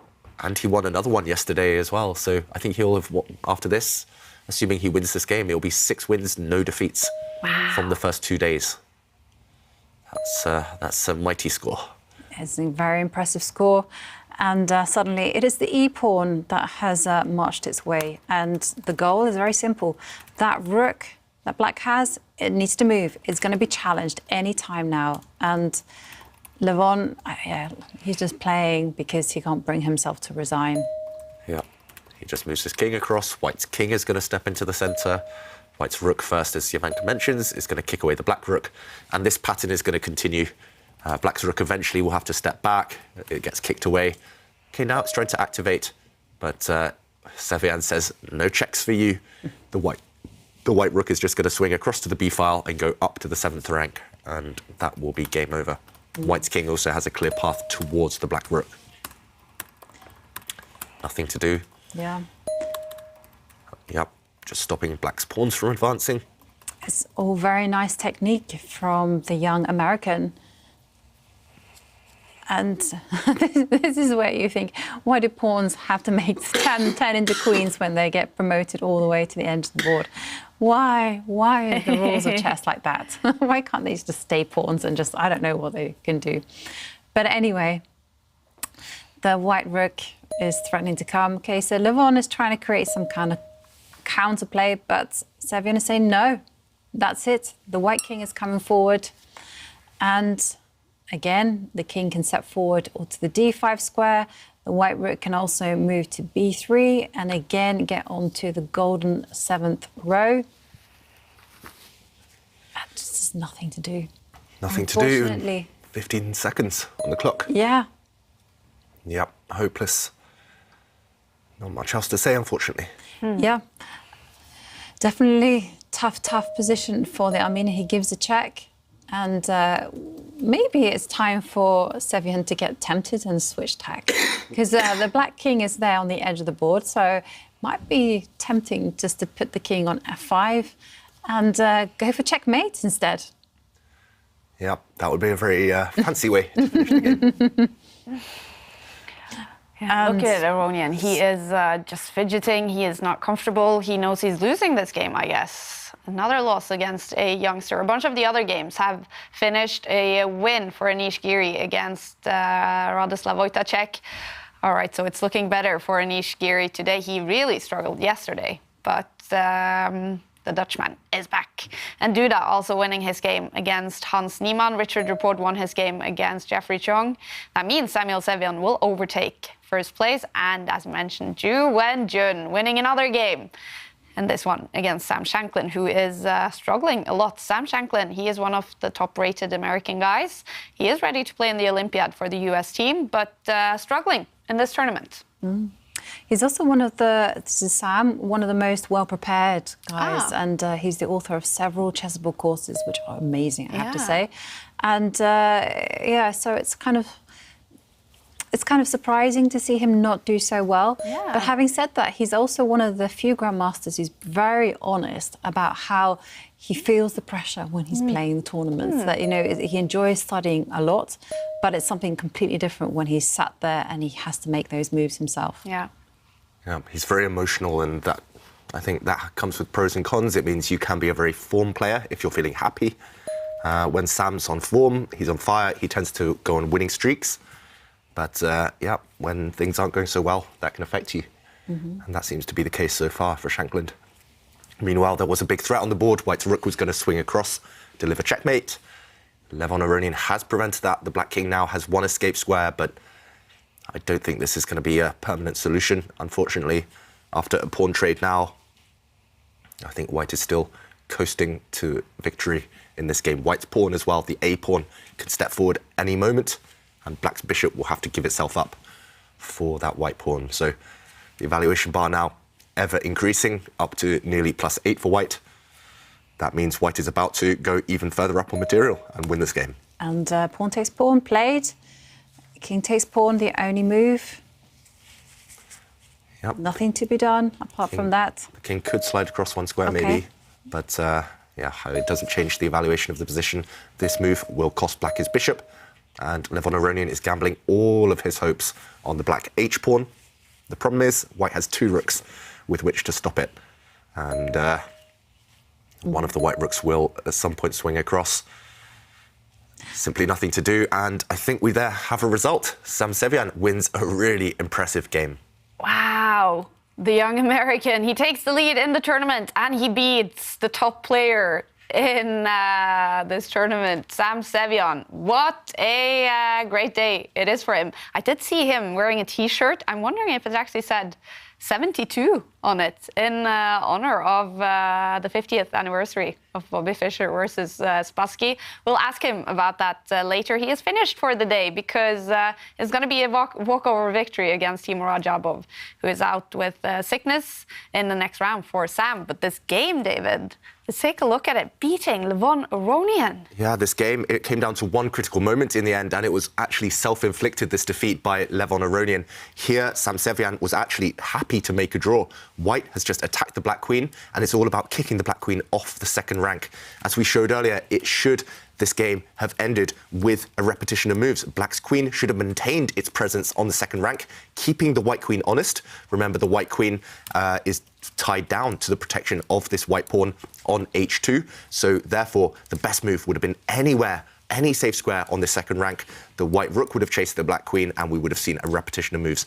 A draw was inevitable, but Levon Aronian, too ambitious, and this was his downfall. He dropped his queen back. Yes, he defends his bishop, but the queen is no longer attacking the second rank. This allowed the white queen to get greedy, grab a pawn, also attacking this guy, and next move was the key. After the black bishop jumped forward, White's rook simply stepped up to defend. There was no way back from here, and especially after the queen exchange, Sevian's technique was perfect.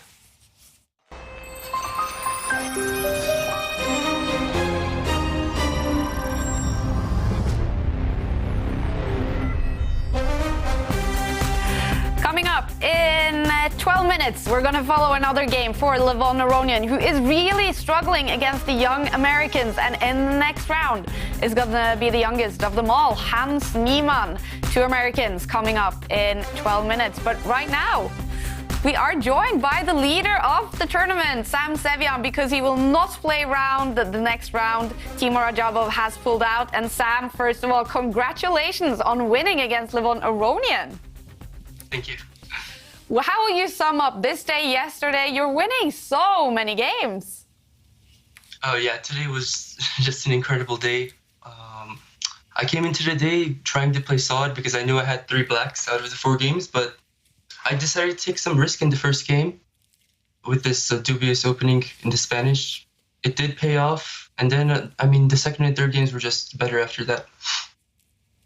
And what does this mean to you, winning against these top players in the world elite? It definitely gives me a confidence boost, knowing that I can hang with them, that I can beat them, and yeah, that's pretty much what it is. Yeah. And what would you say is the main reason? What are you the most happy about when it comes to the way you're playing your games? I really can't point a finger on what exactly it is. I'm keeping pace on the clock sometimes, but as you saw in this game, I was pretty low compared to my opponent. I think I'm just really sharp right now. I'm seeing a lot of tactics quickly, and that's probably the main reason. Mm-hmm. Now, Sam, of course, it is a big day today, especially for Americans, 50 years since the first game in the 72 match. I'm noticing you have a T-shirt. I was wondering if it said 72, or is it something else? No, it doesn't say 72. Oh, okay. But has it been special today to play 50 years after the match where Bobby Fischer became world champion? Yeah, absolutely. It's one of my favorite matches ever. Fischer's one of my favorite world champions ever, and it's just awesome to play on the same day. Have you taken any kind of inspiration, maybe planned your games a little bit according to how maybe Fischer would have played? Yeah, no psychology, I always play the best move. Yeah, because I talked to you before the tournament, and you actually recognize a lot with Bobby Fischer, right? Yes, definitely. What he did, like working alone against all these players who had seconds, teams of seconds, and even nowadays everyone has seconds. It's just incredible that he was able to do it alone. Absolutely. And now you're definitely going to head into day 3, being in sole lead in the tournament. How do you feel about that? It feels great, but I'm going to relax for a few hours and then start preparing for tomorrow's games. Mm-hmm. What's going to be the plan? Just more of the same? Yeah, I usually go outside for a walk for a few hours. I come back, watch some TV shows, and then get back to it. And obviously an early day for you today, since you don't have to play the 4th and final round of today. So what will you do for the rest of the day? Maybe, because this extra hour I get, I'll probably sleep an hour earlier today, try to get extra rest. And Sam, are you normally a morning person? Because we do have a whole mix of players here, some starting really late at night. You guys, I guess, in the US starting quite early. Is that your favorite time to play chess? Generally I sleep at like 4, 5, 6 a.m. But when I got the invitation for this tournament, I kind of had to change my schedule so that I could be able to play at 12. Wow, so you go to sleep at 4 or 5 in the morning? Very late, yeah. Wow, what time do you normally wake up? Probably around noon, around the time we have to start playing. I approve. Yeah. So is that because you play a lot of online chess at night, like I know a lot of chess players, David also will do? Yeah, for sure. Now, Sam, David has been telling us that you're also very good at correspondence chess. Do you have any correspondence games going on right now? During the pandemic, I decided I'm going to give it a shot. I kind of started playing a few games. So it is interesting, but when I started playing tournaments last year, I kind of stopped playing correspondence. All right. Well, you're playing great chess in the FTX Road to Miami. Congratulations on all your wins, Sam, and best of luck tomorrow. Thank you. Thank you for joining us.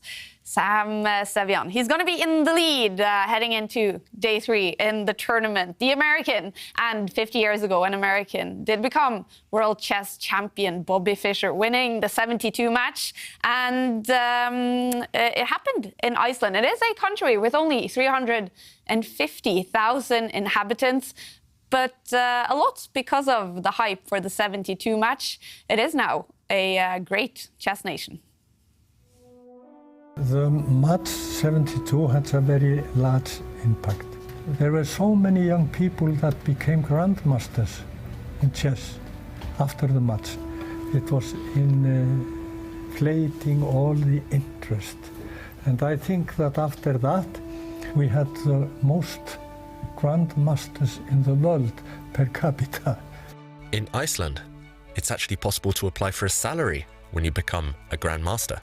They do have to play, I would say, almost professionally. They do have to play 70 games per year, they do have to teach, they do have to devote themselves to the game of chess, which is of course a big help. Like everybody knows, it's hard to start from scratch each month, and you have to teach, you have to make a living of winning tournaments, and let's say you don't win a tournament, are you going to be able to pay the checks?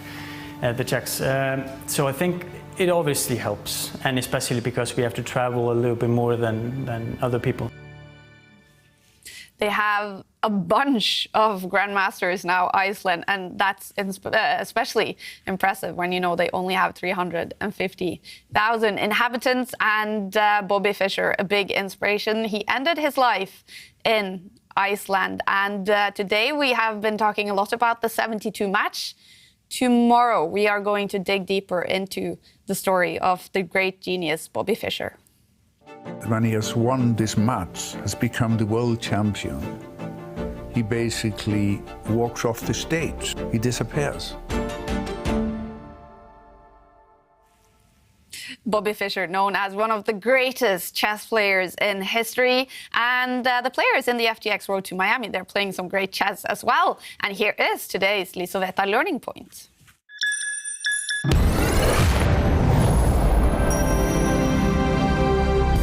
Today's Lisoveta Learning Point is all about pinning and winning. Here we have Wei Yi as white. We always seem to focus on his games because they have such spectacular, instructive moments, and Mamedyarov was his victim as black. So here the position looks very balanced. The pawn structure is symmetrical, same number of pieces as well, but here Wei Yi set a trap. He played a very strong move, rook to a5, pinning the black knight against the black queen. And this pin is actually very difficult to get out from. Mamedyarov thought he could break this pin by kicking away the pinning piece, this rook. This rook is the rook creating all the threats, but the key is there's actually a backup piece. There's a rook ready to replace its fellow. So Wei Yi didn't even need to react. He instead pushed the pawn forward, hitting the black knight, hitting the piece that is actually pinned. So he's actually giving up his rook in the process as well. But after this rook is recaptured, look how its fellow rook replaces it. And the pin is re-established. The black knight is doomed. Otherwise, the black queen will be lost. And after the black queen moved, Wei Yi simply captured the knight. In the process, winning a bishop and a knight for just a rook. A material gain, and he went on to win this game. And we're now looking forward to the final round of today, round 8 in the FTX Road to Miami preliminaries. These are the results from round 7. Jan-Krzysztof winning his game against Hans Niemann, and actually some information about Jan-Krzysztof. He is now rated in the tour above 2,800, and it's only himself and Magnus Carlsen above 2,800. He is really getting good at this online rapid format, Jan-Krzysztof. And also a fantastic win for Ju Wenjun against Sam Shanklin. Ju, the only female player in the tournament, well, she's actually getting close to top 8 and could qualify for knockouts. Anish Giri, he's having a much better day today than yesterday. A win for him against Radoslav Wojtacek. Richard Report winning against Jeffrey Xiong, and as we saw, Samuel Sevian taking the lead in the tournament, beating the highest rated player in the tournament, Levon Aronian. So look at the standings, you guys. Samuel Sevian, 17 out of 21 points. I mean, wow, how impressed are you by that, Jovanka? Incredibly impressed. And as well, you know, I'm just also impressed by the ease of his play, you know, and how it just all flowed and how calm he was, you know, especially in his last game, as we saw. You know, his position looked a little bit shaky at one point, but he just handled it with perfection. And a very impressive performance by the youngster. And he's also going to gain another 3 points in the next round. That's going to be a walkover win over Timo Rajabo, who has pulled out today due to sickness. So Samuel Sevjan will head into day 3 as the leader of the FTX Road to Miami. Coming up in round 8, the games that will be played: Richard Report against Aryan Tari, and it's going to be the all-Chinese battle. Wei Yi against Ju Wen-jun. We'll keep an eye on that, of course. But we will follow the game between Hans Niemann and Levon Aronian, because Levon, he is struggling big time against the young Americans. And now he's up against the youngest of them all, Hans Niemann, at only 19 years old. I mean, Hans, he is an impressive teenager, but do you hold Levon still as a favorite, David, after his results? It's tough to say now. Levon, it just feels like everything is going wrong. He's played some decent chess, but any small mistake he makes seems to be jumped on by his opponents. And that could be the case here. Hans is just in great form right now. He's been playing so much. He's playing in the Bundesliga last week. And if he smells blood in the water, which some of the youngsters are very good at doing, then Aronian might be in trouble. Especially with black, Aronian, he can't keep taking the same risks that he's been taking so far. It will backfire. And I noticed the fighting chess index as well. Levon almost at 70, Hans above 70, and we know that means they are fighting players, these two Americans. Hans Niemann sitting is he in Germany right now? And Levon Aronian in Armenia. Yeah, Hans just finished the Bundesliga, the German Bundesliga yesterday, so yeah, he hasn't had a break. He's very young, he loves his chess, so maybe he's just hoping the momentum carries him through, but Hans there on the bottom right of the screen does look a bit tired. It's been a long few days for him. And is he known to be a fighting player? We saw his fighting chess index. Yeah, absolutely. You know, he's also known to be very well prepared, incredibly hard-working, and also very confident, which sets him up in good shape when he's playing the world's best. And okay, we have a first move. Queen's pawns have both moved forward, and okay, will we see? I was going to say the Job of our London system. Will the bishop develop itself out? The dark square bishop. Yeah. Yeah, Hans Niemann did a chessable course on this opening recently. Yeah, he did. He's also a big favourite of Simon Williams. The Joe Bava London, that's true actually. Hans Niemann, he has a chessable course on this opening. When will we see if it is the Joe Bava London? I think if White develops his dark squared bishop now, if he develops it as he has just done, this is the Joe Bava London system. It's technically slightly different because Black's knight is normally developed out instead of his bishop. I think Aronian maybe has studied Niemann's chessboard course. Maybe he knew this opening was coming, so he tried to avoid it. But either way, this setup for White with the queenside knight out on this square, with the queenside bishop out on this square, that is the Jabava London system. And it's very rare, actually, because until this last move, White had developed the queenside pieces, but not the kingside pieces. Normally in chess, we see the vice versa. We see the other way around. The kingside pieces develop out so that the White king can castle. And Hans, he's made up for that now by bringing his knight out. White's king is ready to shuffle across to safety. And it's very solid from both sides so far. No real tension with the pawns. That's, quite rare for such an opening, especially a queen's pawn opening. And I've got to give credit to Hans because he did a chessable course on the opening. And some people, they create courses, they write opening books, but they don't practice what they preach. Hans has been playing it against the top players over the board, online.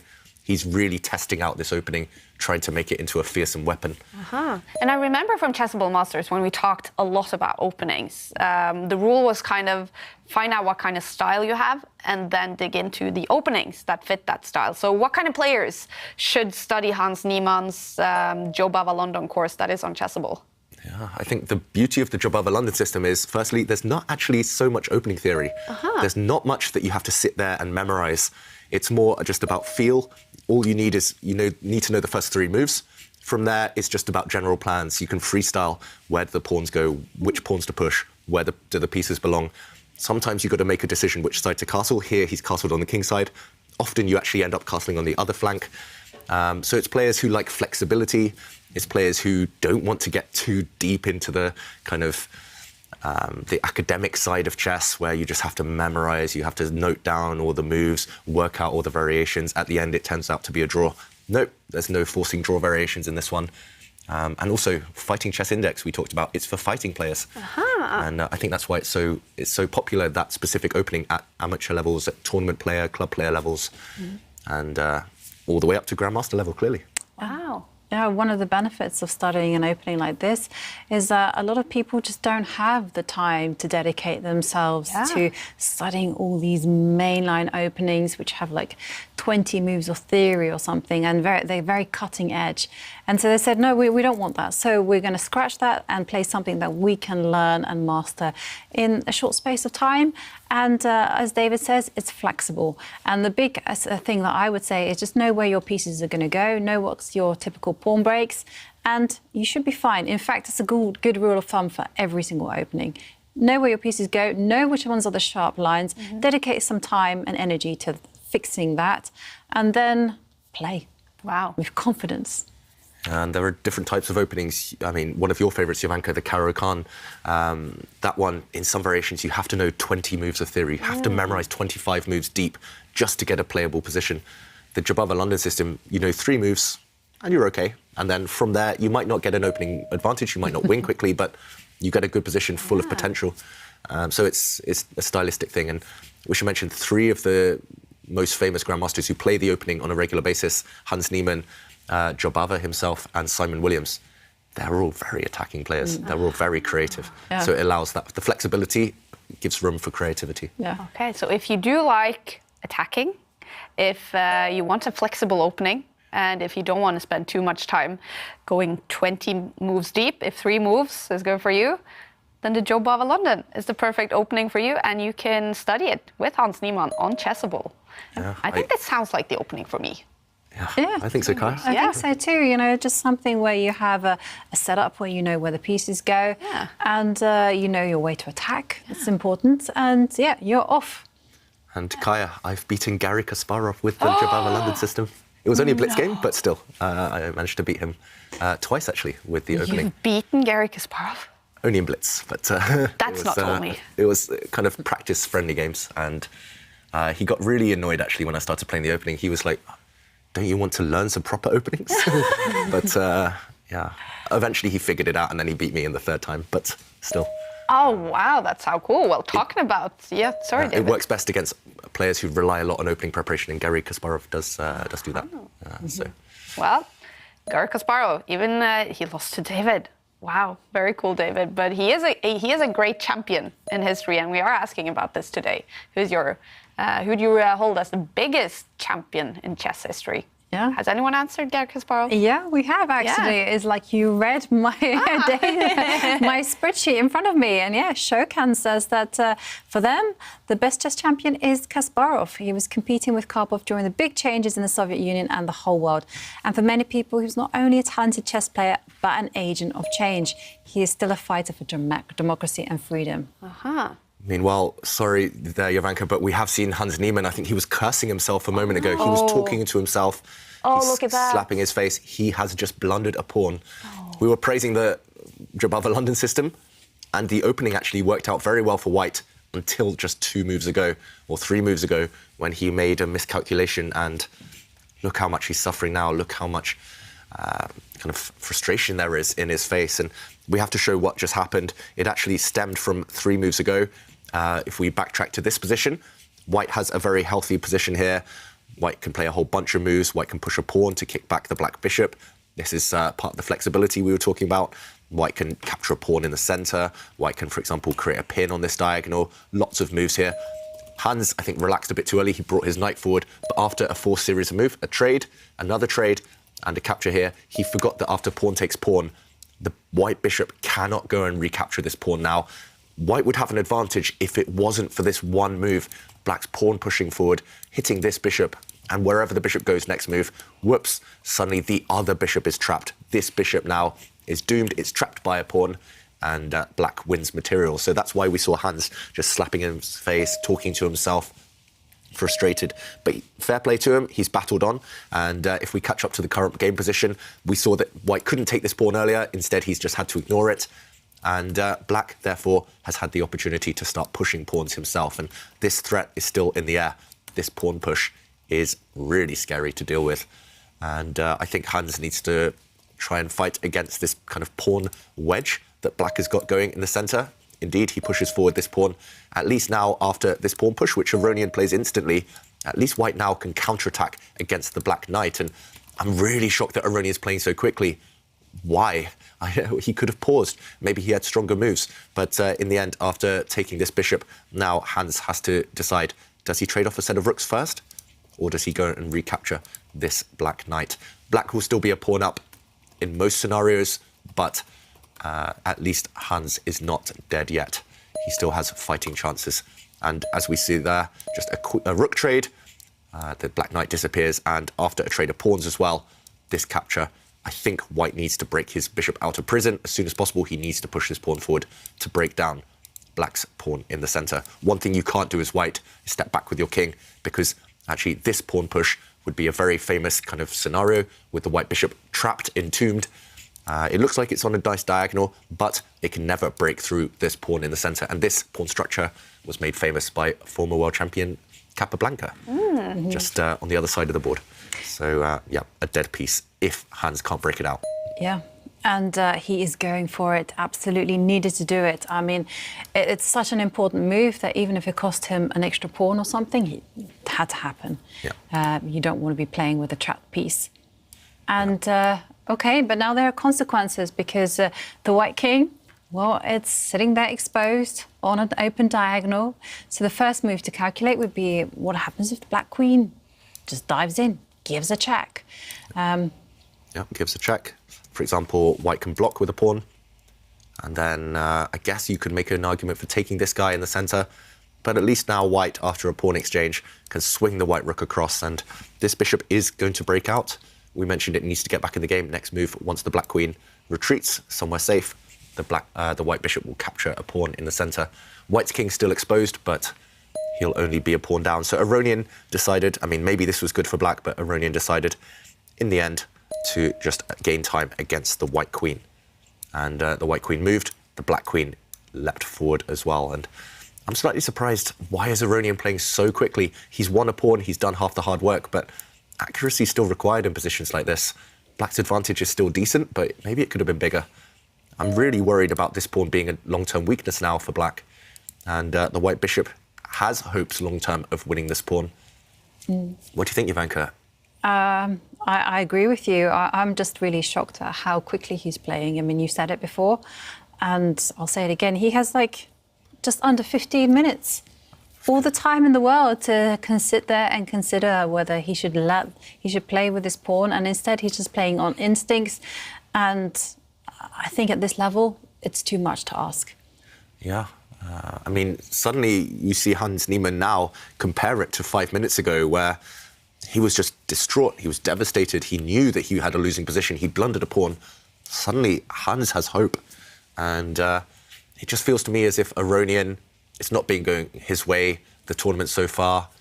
We talked about this phenomenon of being tired and playing extra quick just to compensate for that, to try and get the game over and done with as quickly as possible. It feels to me like Aronian, despite his pawn advantage in the current position, he's just rushing a bit too much. I think he could have wrapped up this game, won it already, if he just paused a few moments ago. I mean, that's not to say he should have done the extreme and made the mistake I make of getting in time pressure and spending too long and being indecisive. Being decisive is good, but having 15 minutes left on the clock, we're nearing the end game. It's unnecessary. You need to invest that time a bit earlier on. Yeah, definitely. And, well, now it's Hans Niemann's turn to burn some time, and he's doing some right things. He's thinking about what's his target, and he's decided to swap off queens. Again, unexpected. I thought that he would keep the queens on and pile on pressure on the pawn. And I have no idea what's happening here, guys, because I criticised Aronian for rushing, and now Hans, he barely spent any time. He spent like a minute and then swapped off queens, which is one of the biggest decisions in chess. He's swapped off queens. He's ruined his own pawn structure, given black a beautiful knight. Maybe it was a good decision, but you can't make it in 1 minute.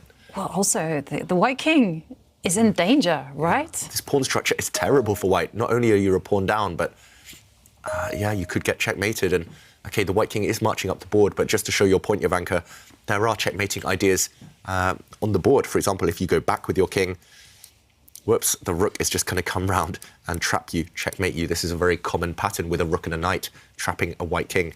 Even if you don't step back with the white king right now, where are you going? If you step forward, the black king will just step forward as well. I don't even know what you do with white here. Say you move your rook, you just get checked. Maybe the black rook just enters the position as well.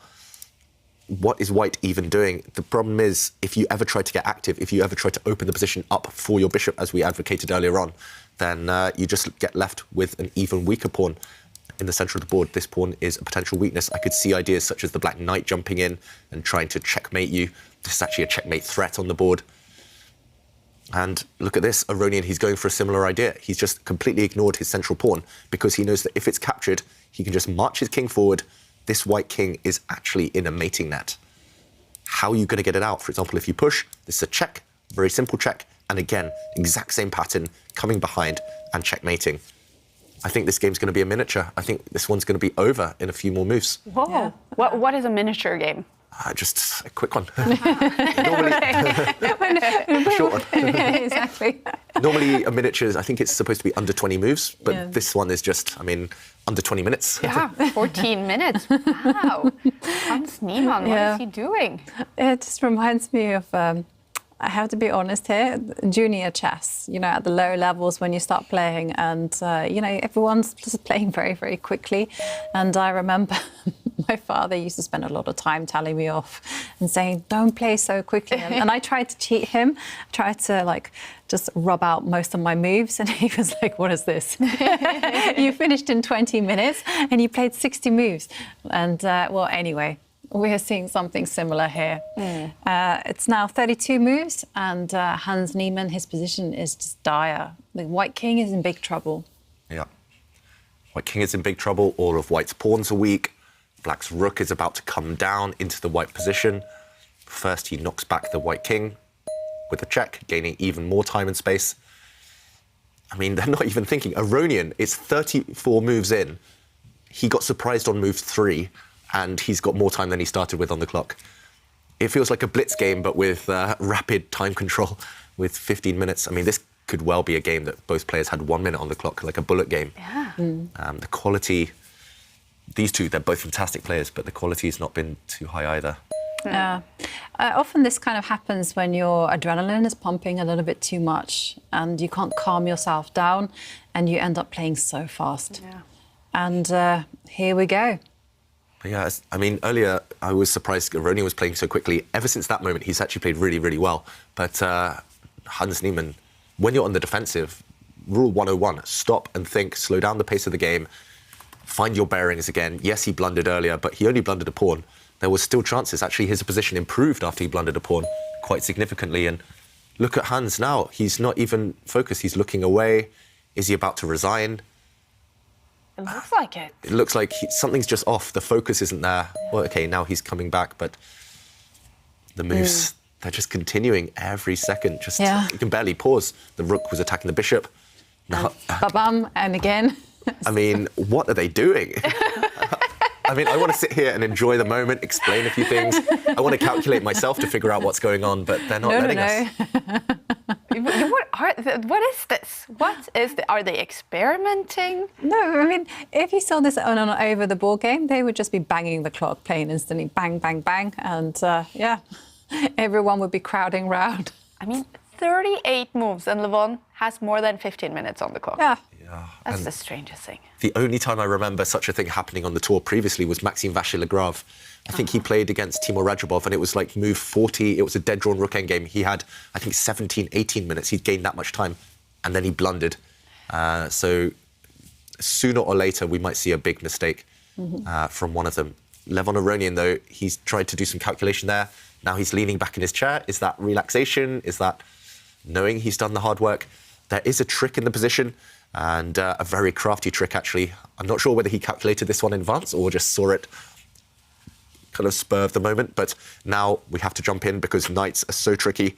If rook takes pawn, it looks like white is starting to fight back, getting back into the game, winning a pawn back, maybe creating some checks. But this would be met by a cold shower, the knight dropping back, hitting the rook, hitting the bishop. That's a fork. And the bishop isn't actually protected because of a pin along this third rank. So, for example, after the rook moves across, trade, and white's pawns all fall like dominoes. These two pawns will win the game. Next move, this one dropping as well. Instead, Hans had to find another solution. He moved his bishop. Mm-hmm. And now I'm expecting Levon to take a pause. Nope, he didn't take a pause. I was expecting, him just to calm down. This is his fallback option, just protect the pawn. But it's also possible to jump forward with the knight. And Levon just simple chess, defends the pawn. And OK, is there any hope for Hans Niemann to save this? Difficult, difficult rook and pawn ending because white's pawn structure is just terrible. None of the pawns are connected. They're all weak. And Levon has just perfect pawn structure, especially on the right. He has the golden type of pawn, which is a passed pawn and a protected passed pawn at that. All right. Well, Hans he's ticked under 10 minutes on the clock now, but he's definitely not looking happy. The young American. He started with a Joe Bava London, his favourite opening, but it hasn't gone his way this game. Yeah, it was just that one blunder, and we always talk about mistakes being natural. They're a part of chess. Everyone makes them, but recovery, that's the key. And I think that one does come with experience. So 19 years old. Yeah. I'm sure he's decent at recovery in general, but this game, he's been lacking. Yeah. That was his downfall. Yeah, and he will have the whole afternoon, maybe even evening, to think about what's gone wrong. I really liked Sam Sevian's way of coping with this kind of tournament because you get enormous pressure from playing such of these games. And even if you're doing well or doing badly, you still get the adrenaline rush and you still get that rush of emotions. And I liked what he said. He just took a walk and then, he just chilled a little bit and then to work. And what was quite noticeable was that he changed his schedule. We also heard Pragnanda in last month's May's tournament, that he also changed his schedule so that he would be training and playing late at night and in the early morning. And mentioning Pragnanda, in that Oslo tournament, didn't he have a performance rating of 3,000? Close to 3,000? Was it 3,000? I think around there after the first few days. Yeah. I mean, it was just incredible. He was winning all his matches in 3 games. It was best of 4. He would always win in advance. And I mean, that if he'd been able to keep it up, that would have been maybe the best tournament performance in history against such elite opposition. But obviously it's hard after kind of a prolonged event to maintain that kind of astronomical level of that win rate. But maybe we could see it again because Sam Sevian, he's won 4 games in a row and his performance rating is now 3,000. Oh. Yeah, Sam Sevian. He is not playing this round because it's a walkover win against Timur Rajabov, but the 3,000 was before this game. So, I mean, if he keeps winning. Wow. Very impressive. I think he's got 20 points after this round out of a possible 24. I don't think we've seen it at this stage. Yeah. Even the likes of Magnus Carlsen have struggled to hit those heights. Normally there's a few more draws along the way. Yeah. Or a defeat here or there. Not yet for Sam Sevian. And he's met many of the higher-rated players. He beat Levon Aronian. So these youngsters, wow, they are playing some impressive chess. Hans Niemann struggling a little bit, and definitely in this game. Do you still think it's going to be a quick game, or will they keep fighting? He's drawing it out, Hans Niemann. But if you look, OK, this last pawn is dropped, but Black does have 2 passed pawns now, the H pawn and the B pawn. More importantly, a 2-pawn advantage. Look at the White King as well. Dancing into some very weird squares. And look at this. Checkmate is about to happen. Look at Hans Niemann. He reacted as if it's a surprise that he's losing this game, but checkmate's coming. The Black Rook is just going to swing the whole way across behind the White King, and this stuff can happen if you rush, if you don't think. Yeah, and there we saw him cursing and expecting the game to be finished any second now. Okay, so he's just pushed a pawn forward. Well, that's not going to help matters. It's just delaying the inevitable. And there you go. We have a result. Levon Aronian wins. And it's over. Hans Niemann loses to Levon Aronian, the youngest versus the oldest American player in the tournament. Levon Aronian has been struggling a little bit, but a great win for him, spending only a few minutes on his clock. Levon Aronian in this game was a miniature game, is what David called it, and a little bit of a blunder from Hans Niemann lost him the game. Let's take a look at it, David. Yeah, and the key moment, I think, in this game actually came with the queen trade. There was a blunder beforehand. We explained why it was a blunder. Hans Niemann lost a pawn, but he'd actually recovered pretty well. He fought back to this position where he has decent chances of holding the game. White's bishop does have a clear target. Black has an isolated pawn, a very weak pawn here. But he traded off the wrong pieces. Often in defense, in chess, when you're on the back foot, you just have to choose. Do you want to suffer in an endgame with no hope, no chance? Or do you want to go active? And the key was to go active here. He should have traded rooks instead. Trading off the rooks would have allowed him some chances. For example, if the rooks disappear, suddenly the white queen might have chances of sneaking behind to check the black king. Not only that, the white queen would have targets, for example, going after this very strong, this very weak pawn. Instead, he went into a miserable endgame. He swapped the queens off, a bad decision, something he decided on after only 1 minute of thought. And after the queens disappeared, it was this black knight which won the game. As we saw later, so many checkmating ideas against the white king, and the key was to solidify this black knight on an outpost with a pawn. And from here, there was no way back. Aronian finished it off really nicely, but the checkmate at the end, another reason to show, do not rush in your games. The final blunder, he could have kept the game going by retreating his king if we fast forward to the end. Instead, he moved his king forward, missing the fact that after the pawn pushes, simply checkmate is inevitable.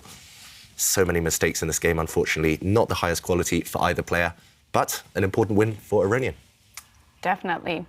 And we're jumping in to the all-Chinese battle between Wei Yi and Ju Wenjun. Ju, she has had some great results so far in the tournament. She beat Timur Rajabov yesterday. Today, she has won 2 games, one against Richard Rapport and in the previous round against Sam Shanklin. I'm looking at the bar. It is over to her side. Could she win another one? This one, all 3 results are definitely possible. The computer loves Black's position because Ju Wenjun is 2 pawns up. 2 clear pawns. White has some activity. White's knight in the centre, very strong. White's rook on the edge of the board, a bit odd, but some attacking chances. So anything can still happen, but looking good for Ju Wenjun right now. Personally, I prefer having 2 pawns. I like to defend, knuckle down, something to hold on to for later. But Wei Yi is a really, really scary attacker. Yeah, there is that. And just going to check the clock situation because my eyesight's not great and I can't see that far ahead. Wei Yi is under 5 minutes now, Ju Wenjun at 5.5 minutes. Yeah. Okay, so it's pretty evenly matched. I think I'm with you there. You know, it's easier to defend because you can just do it on a move-by-move basis and there's less, like, emotional pressure because when you're attacking, you feel some kind of burden. Wei Yi improves his dark squared bishop. But, OK, so how should Ju Wenjun actually continue? Just because she tucks away her light squared bishop? Yep, also good. Makes a lot of sense. The bishop actually controls a lot of the squares the white knight might want to jump into. Yeah, the problem is for Black, I don't see the kind of the path of progression. How do you kind of use your extra 2 pawns? Black's rook in the corner is a bit stuck. Black's knights get in the way of each other. White's pieces do have a lot of control. Mm. Yeah. I mean, this one, I think, is going to come down to a mad time scramble. Who will hold their nerve better when they're both under 1 minute?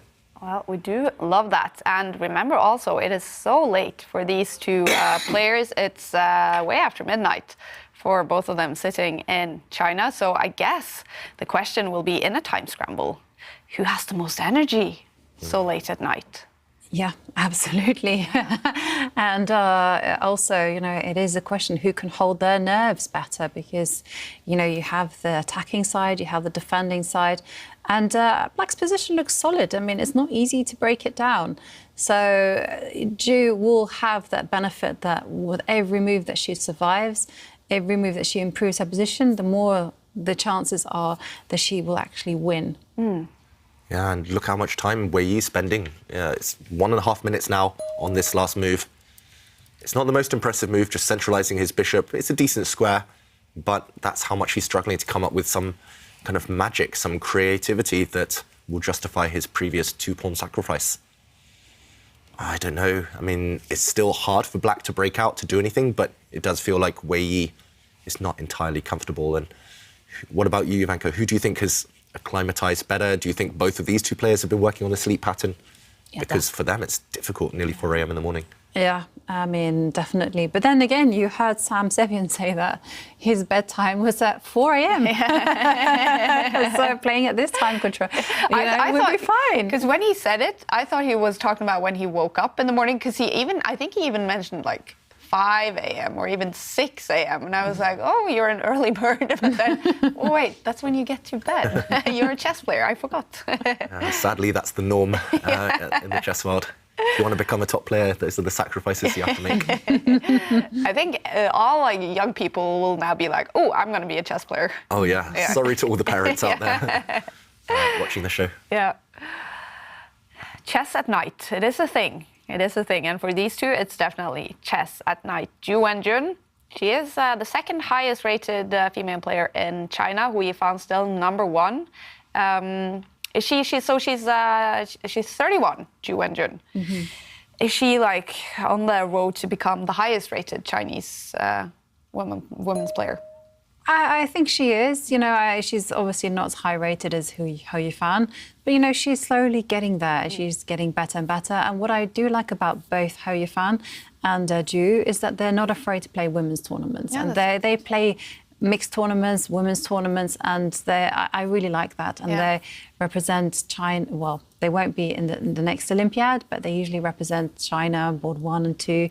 And they're very, very nice women and very good role models, and also fantastically fierce on the chessboard. Yeah. But we know Hou Yifan, she's not 100% devoted to chess, right? She has a top job at a university as well. But how about Ju Wenjun? Is she going all in on chess? As far as I know, I mean, she's pretty active. She plays a lot. I haven't heard about any other career path. I think it's quite traditional among the top Chinese players, Wei Yi included. Once they show a talent, that's what they stick at. That's what they pour their whole lives into until maybe the age of 30, 35, and then maybe they're asked politely by the Chinese Federation to try their hand at coaching, teaching, and kind of bringing through the next generation. But, I mean, Ju Wenjun, she's still at the top of her game. I mean, I still have a feeling she's going to go through, hit a new level, because this event, she's been playing previous events on the tour. It's only going to help her. Yeah. I don't know if ever before she's played such strong opposition on a consistent basis. And obviously in the past on the tour, she had a couple of difficult events, but she got a few wins here and there. Now she's really competing. We've seen it. She's beaten some really strong players so far, yesterday and today. If she beats Wei Yi here, that will be a massive result. That will have that will send shockwaves, I think, in China. Yeah, it will be fantastic to see. And also, we have to remember that we do have the women's candidates tournaments coming up later on in the year, and they've actually changed the format for that. So it's going to be completely new, but she will be finding out who her challenger is by the end of the year, and she will go into preparation mode. And this as the world champion, you know, she can't rest on your laurels, as they say. Yeah. And you have to always keep improving, always keep learning. And as David says, you know, it's great to see her playing on the tour and getting that experience. Yeah. Definitely. And, David called a time scramble in this game eventually. She has 1 minute more on the clock than Wei Yi. She has 1 minute more. She still has 2 more pawns on the board as well.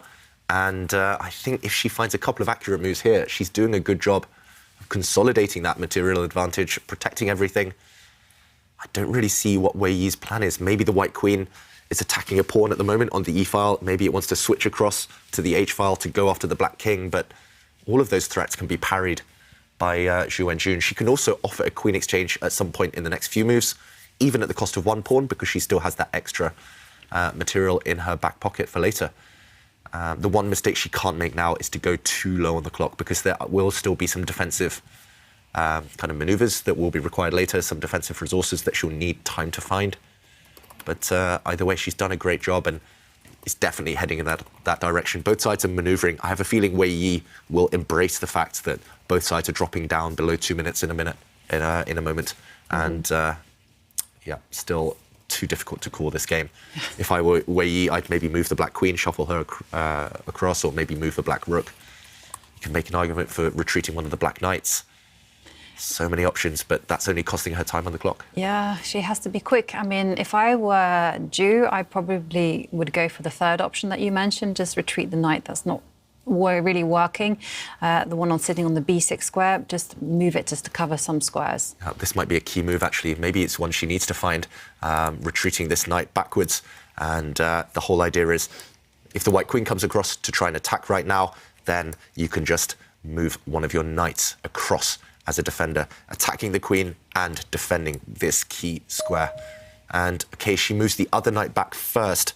And this was interesting as well. This crossed my radar. But the problem is, after this knight retreat, after white trades the bishops, you are forced to compromise your own structure.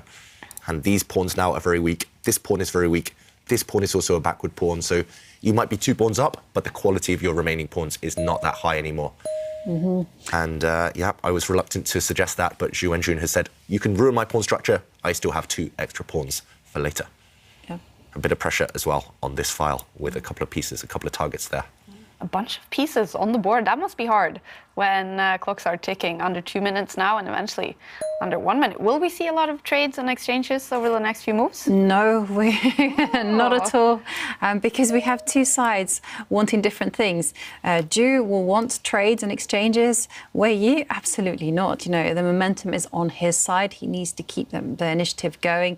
He needs to keep that pressure because. And this is so important. If the position gets simplified, it becomes very easy for Zhu to make moves. And you have to remember, you know, yes, she has a ruined pawn structure, but she does have extra material. Yeah, extra material for now. And that's why Wei Yi is going after one of the weak pawns. His strategy might be, okay, let's pick off one weakness, then let's pick off another weakness, then material will be balanced. Eventually, he'll start going for everything. But I think Wei Yi can just defend this pawn on the edge of the board. She can just lift her rook into the center. This is what I would probably play if I was only given a few seconds. She does play it within a few seconds, and actually some big threats. Maybe the black knight is going to start jumping into the center. It feels like she's covered everything. Very least, she can drop her knight back, try and trade off for white's knight a bit later on in the game. Looks like she's doing a great job right now. And yeah, this rook not doing anything. You could double it up on the open file. Easy moves for black. That's a nice move. I mean, plenty of choices here. Maybe you could even move this way with the black rook, later eyeing up this weak pawn. Lots of options here for Zhu Wenjun. But meanwhile, what is this white rook doing? I just don't understand. This white rook wanted to be an attacker. It looks like it's staring down at the black king, but it's not doing any job right now. It's not connected with the rest of its army, and it has no safe squares along this line. Yeah, on that subject, I wonder whether Wei Yi's plan is to radically get out that rook, you know, maybe push forward with a pawn. Yeah, maybe. Just break open some lines towards the black king. The problem is the white king also might live to regret this if you go too aggressive. So, yeah, big decision. This rook could well just get trapped later in the game if Wei Yi isn't careful. Yeah. Ooh. Exciting stuff. The bar is loving it for Zhu Wenjun. And she goes for your plan of doubling the rooks. Very natural move. And, oh, no. Your move's on the board, Jovanka. Yeah. I don't know. I think that's a bad sign because I kind of just suggested it because I was trying to make sense of his last move. And I thought, well, get that attack rolling. But, I mean, it is taking a big risk here. And Zhu now only 40 seconds on the clock. And she has a decision to make. What's she going to do about the pawn that's under fire? Yeah, she needs to either trade off a set of pawns or somehow solidify, protect everything. 30 seconds. She's the first one to really drop down low, this low on the clock at least. And now is the moment where it will be revealed. Is she nervous? OK, she pushes a pawn. I quite like this one, stopping the advance of white's pawn even further. asking a question of Wei Yi, what are you doing next? Of course, the evaluation bar doesn't like such a natural, logical human move. Maybe the computer wanted something more direct. But at least she stopped Wei Yi from playing any obvious moves. So that's a very good practical decision when low on time. Don't give your opponent any obvious attacking ideas. And the fox, though. Yeah, this one could easily go in any direction right now. 3 results, all possible. Definitely. And Wei Yi ticking down to 1 minute on the clock. He will be feeling the pressure. I mean, what kind of natural moves for him are possible now that Zhu has played a nice safety-first move? My instinct is, OK, he slides his queen 2 squares in order to put extra pressure on the f5 pawn. I like this move, actually. It poses a lot of practical problems. And again, Zhu, she has to think, is she going to take or not to take the pawn? Yeah, that's a very nice, at least, again, practical move by Wei Yi. Big decision for Zhu Wenjun. And wow, she moves her queen. This looked, I thought, like a blunder, but she has a nasty check in mind. She wants to bring the black queen across to the c5 square, start checking the white king. The white king is actually on an open diagonal. So what is Wei Yi going to do? Also, this black queen potentially eyeing up white's rook. We mentioned the stranded rook, the trapped rook on the edge of the board. That's not defended right now. Some potential tricky ideas there. So this is very much the Chinese school of chess kicking in. And it's all about the tricks right now. We see Stockfish, the computer, suggesting 3 moves. Wei Yi found the best move. And will Zhu Wenjun be able to keep the pace? The white king now forced into the corner. But it's pretty happy there. The white king is nice and safe now. It is safe, but I do like this queen check that she delivered. Such a messy position. Anything can happen. Going to bring her rook down to the 2nd rank, maybe? Yeah, maybe, or maybe even just go pawn takes pawn. Just keep it simple. Leave that decision for 1 move later until she absolutely has to make a move like that. Yeah, I like this decision. It did look like she panicked briefly. She did not like her position just for a moment, but like you said, when in doubt, go back to the calm, simple moves. Pawn takes pawn. Still 2 pawns up for Zhu Wenjun. Some pawns up for grabs, but white's queen, for now, is maybe tied down to defending the bishop in front of her. Wow. And so tense. I know. And white's rook is still totally misplaced as well. Well. And, OK. Oh. Whoa. Wei Yi there did jump forward with the white queen, capturing a pawn, trying to sneak in with some checks, but Zhu Wenjun reacted instantly. That's very good when you're low on time. If you can change the momentum, play an instant move, you often throw your opponent off, and that's when mistakes start to happen. So she moved her rook across, stopping any checks. And, whoa, OK, the computer says there's only 1 move here for white that keeps the balance. That is not obvious at all. If he finds this, it is pure genius. White's rook on the edge of the board. He needs to shuffle across 1 square. He doesn't find any of the 3 best moves. And now, is there a knockout for black? Just take the knight. Take the knight because she's you have winning queen now. Takes rook. Yeah, she's winning. This is a huge blunder by Wei Yi. He's missed a really important trick. Now, take this. Rook takes bishop, queen takes bishop. It's all good. He hasn't reacted at all. Yeah. Surely he knows he's losing now. Just take that bishop off. Yeah. Yeah, Wei Yi will show this a bit later when they have more time on the clock, but he was relying on taking this black knight with the white queen, but that would have backfired. So 6 seconds, 5 seconds. The clock is ticking down. OK, he retreats the queen, but now... This is hopeless now. It is totally hopeless. All black has to do is use that extra knight and take care of the king. It's safety first chess. Yep, 2 knights now play against 1 white rook. And 2 knights, especially, they will end up on anchored, protected outposts. They're going to dominate. They are far superior to just 1 white rook. OK, she attacks the white queen. A bit odd. She really needs to get that black knight on the queen side over towards her king. She repeats the position once first. Just gaining a bit of time on the clock. Oh, and Wei Yi just moving his queen 1 step. 15 seconds for Zhu Wenjun. She could be about to win another game against one of these top players. Amazing performance. And especially if she wins this game, she makes her move.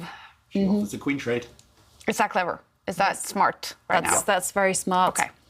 As soon as the queens come off the board, that means there's 0 danger to the black king, and she can just go about consolidating her extra material.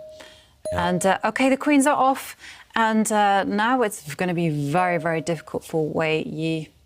Yeah, his only chance is to create a passed pawn, because knights are notoriously bad, as we mentioned earlier, at stopping these pawns on the side of the board. And look at this, after a pawn trade, I think Wei Yi's just going to push Alice the A-pawn and hope he's going to pray that that pawn is powerful enough. I'm really surprised Zhu Wenjun allowed this, actually. A queen trade is beneficial, but now white has a strong pawn to push. Oof. I mean, black is the only one who can win this game, but suddenly it's not so clear. White has one glimmer of hope, and that is this pawn. There we go. Attacking a knight, gaining time. White's rook swings across meanwhile. Yeah. Do you think she's just simply going to plan to defend against that advancing pawn by moving the rook back, using it as a blockader, or is she actually just counting it down and thinking about pushing the B pawn instead? Yeah, I think the safe approach, especially with 10 seconds, would be to bring the black rook up to the top of the board, swing it across. But, OK, what is her plan here after this pawn push? White surely is going to push his pride and joy, the A-pawn. It's the only chance. What to do? Yeah, actually, I really like what Zhu Wenjun's just done with her last move. She's going to protect all her pawns with her knights. The knights are going to be protected by their own pawns. The knights' pawns protect each other. The black rook, meanwhile, will go passive, but it will only be temporary. Black's king is going to join the action shortly. Yeah. Black has too many pawns. It's very nicely done. And, OK, but Wei Yi, he is a rather cool customer. He's setting those tricks and traps, and now he's offering a trade of rooks. But the whole idea... Oh, she captures a pawn? Yep. Jovanka, did you notice when Wei Yi made that move, he leaned back, he realised he was losing? I did. I just didn't realise why. Yeah, a rook trade would have won instantly for black there, but Zhu Wenjun just happy to keep a set of rooks on the board. Suddenly, she still has to be careful of this white A-pawn. If the white A-pawn marches up, the black knights can stop it, the black rook could stop it, but she does have important pawns of her own. Yeah, the black pawns are quicker than the white pawn. Unfortunately, and no time on the clock. What? He made that move with 1 second to spare. Unfortunately, that A-pawn could just be stopped in its tracks by a knight. And also, alternatively, the rook can come down to the top of the board, and that pawn is just not going to go any further. Yeah. White's rook slides across, but it's not even attacking any pawns right now. Both those two black pawns that the white rook is looking at, they're both protected by the black knights. Look how good the black knights are right now, defending everything. Black's rook can swing across. Why not just blockade white's pawn? Black's king can start entering the action soon. You don't need to rush pushing the black pawns, but she goes for it. She's about to try and make a new queen. Wow. The chess queen herself, that she's been making new queens. That's how she won some games earlier against Richard Rapport, for example. She's going for a new queen again. And now she's going to push this pawn. The white rook kicked away. That pawn is going to cost white at least 1 rook, maybe even more. How is she going to keep control, though? OK, she goes for it now. Winning, I think, still, but she's made it maybe less simple. Now the black rook not ideally placed. She has to be a bit careful now. Bring the black knight back, though. Bring the black knight back. It's offside. It could get attacked. It's on an unprotected square. Yeah, definitely. And she does that. And that should be game, set, and match. Yeah. OK. One last threat for white. White was threatening to go up to the top of the board with his rook and check, but no more checks. It's time to start marching the black pawns. The black pawn will be a distraction. It will deflect away the white rook. White's pawn will drop. And has Wei Yi given up? There we go.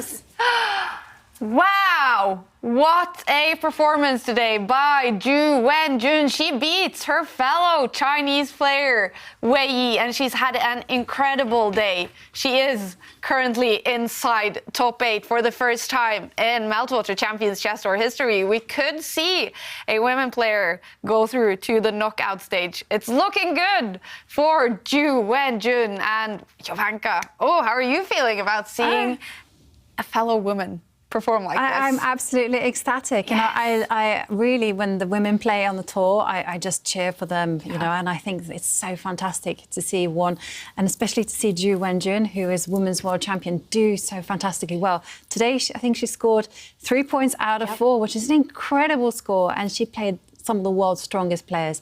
I think she's making that jump up to the next level. That's fantastic. And David, again, what a game by her. What's happened in this one? Yeah, we've been talking about the biggest champions of chess. Maybe Zhu Wenjun should be a candidate because she found some really clever moves. She defended a really difficult position. Remember earlier, she was material up, but it was so difficult to defend. And here, after defending really, really well, Zhu Wenjun forced a blunder out of her opponent, Wei Yi. We saw earlier that Stockfish, the computer, recommended this difficult move, the only move to keep the balance, going for an attack against the Black King. But this is really difficult for any human to find. It looks like the rook can just be captured. The idea is that the White Queen would jump forward with a check if that happened. But instead, Wei Yi didn't find this only move. He moved his rook across, but this was a blunder for a really deep reason. Zhu Wenjun now captured the White Knight. She won 2 pieces for a rook, material advantage. But Wei Yi, he was banking on the fact that queen takes knight would win here for white due to a pin along the g-file. Black's pawn now cannot go and capture the White Queen. That would be illegal because the Black King would be sitting behind. But the key to breaking pins, we talked about it earlier today, the key is to get rid of the pinning piece. And the pinning piece is this rook pinning down the pawn to the Black King so she can get rid of it. This is what Wei Yi had missed. Queen takes rook is a check, forcing the White King to recapture. Now there's no more pin along this line, and simply the White Queen would fall at the end of the variation. If we do a quick count, Black is left with an extra knight. Using this tactic, Zhu Wenjun won the game. All right. Wow, what a win for Zhu Wenjun. We are hoping to get a comment from her after a fantastic day. It is very late at night in China, so we'll have to see if she answers the phone. But in the meantime, let's take a look at the results from round 8 in the preliminaries. We are now over halfway in the preliminaries. A win for Richard Rapport against Aryan Tari. A walkover win for Samuel Sevian against Timur Ajabov, who has pulled out. He is unfortunately sick. Anish Giri getting a win against Sam Shanklin, 3 points for Anish. And as we saw, Zhu Wenjun, 3 points against Wei Yi. Arjun Erigaisi, 3 points for him, winning a great game against Lenia Dominguez. And as we saw, Levon Aronian, he did win that game against Hans Niemann. And now, let's take a look at the standings, because this is kind of shocking. We have Samuel Sevian, debutant in the tour, only 21 years old, on top of the table with 20 points, and only 3 points behind him, the youngest player in the tournament, Erigaisi, with 17 points, and only 1 point behind that, 21-year-old Jeffrey Xiong and 24-year-old Jan-Krzysztof Duda. Shakhriyar Mamediyarov, he is the oldest player on the top 8 half of the board. Anish Giri has had a better day today. He is now inside top 8, and look at that, Zhu Wenjun currently inside top 8. Do you think she can qualify, David? The way she's been playing today, she can definitely qualify. I mean, it seems like she's hit another level. It feels like a big breakthrough for her. Some of those games, her wins against Rapport and Wei Yi, just really, really high quality. Yeah. Outside top 8, Levon Aronian. We see Lenia Dominguez outside, Sam Shanklin outside top 8. Are you surprised by the way this is looking, Jovanka? I am surprised that I have to say I'm more surprised by the bottom half of the table, because I wouldn't have predicted that they would be there. You know, I had Levon Aronian as one of my favorites, actually. And he's not, at the minute, performing very well. But Sam Sevian, you know, what a revelation, playing such natural, such precise chess. Yeah. And of course, I'm cheering for my big champion, which is Zhu Wenjun. Yeah. And we're joined by Zhu Wenjun, winning 3 games today. Congratulations on a fantastic performance. Hi. How are you feeling after this day, Wenjun? Well, today I'm very lucky to win 3 games, and it's an exciting game, and I was lucky. Wow, you must admit you also played some great chess. How do you feel about the way you played today? Wei Yi's game, you mean the last round? Yes, okay. I think he has sacrificed pawns to get some initiative, but maybe when we are both under time control, he just missed some moves, and I don't know how is the who is better. I'm not sure, but I think he missed some chance.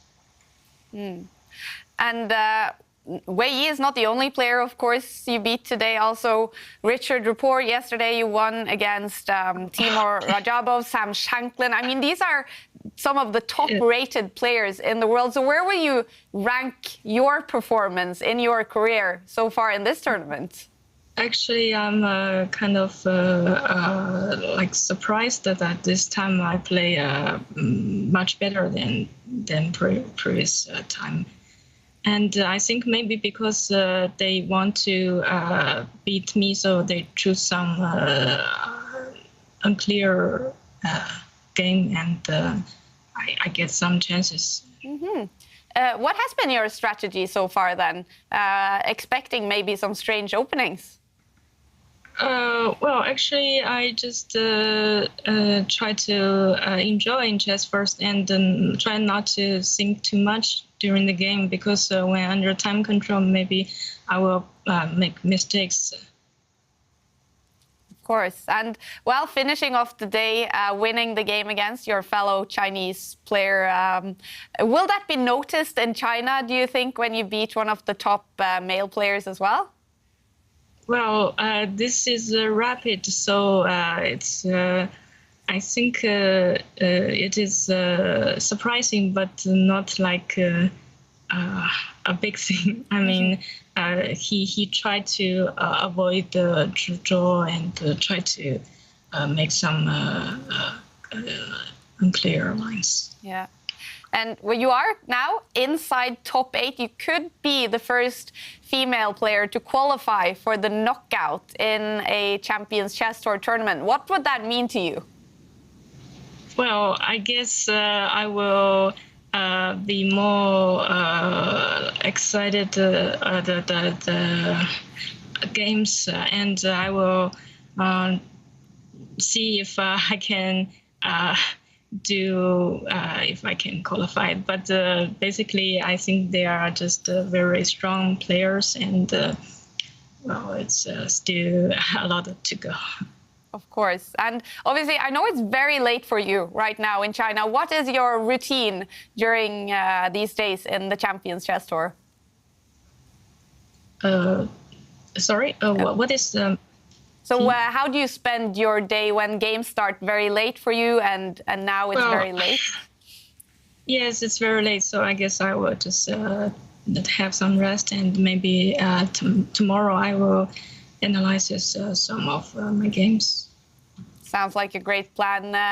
Wenjun, I think on behalf of all women in the world, we wish you best of luck on the 2 final days. It's very inspiring to watch, and we look forward to seeing you again tomorrow. Thanks for joining us. Thank you. Thank you. Well, we are more than halfway through the preliminaries, and Ju Wenjun is inside top 8. Let's take a look at the games coming up in the first round tomorrow. Round 9 in the tournament. Levon Aron, he can sleep in because it's a 4-5 win for him over Timur Rajabov, who is out. Shakhriyar Mamdiyar will start off against Hans Niemann.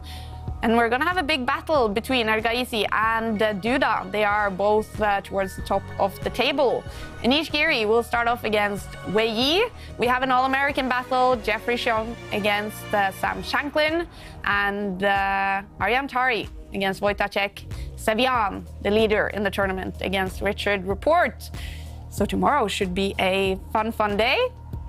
And we're going to keep celebrating the 50th anniversary of the 72 match. Tomorrow, we're going to dig deeper into the story of the great genius, Bobby Fischer. And we've been talking about great champions today, Jovanka, and we have to announce a winner. We do have to announce a winner because we were celebrating, of course, today is the 50th anniversary of that legendary match. And we asked, who do you hold as the biggest champion in chess history? And the winner of our Air Things View Plus goes to Dmitry Stanislav, who says the biggest chess champion is Kappa. Once Maestro was returning to the hotel late after tournament day and was asked by Portier, who's there?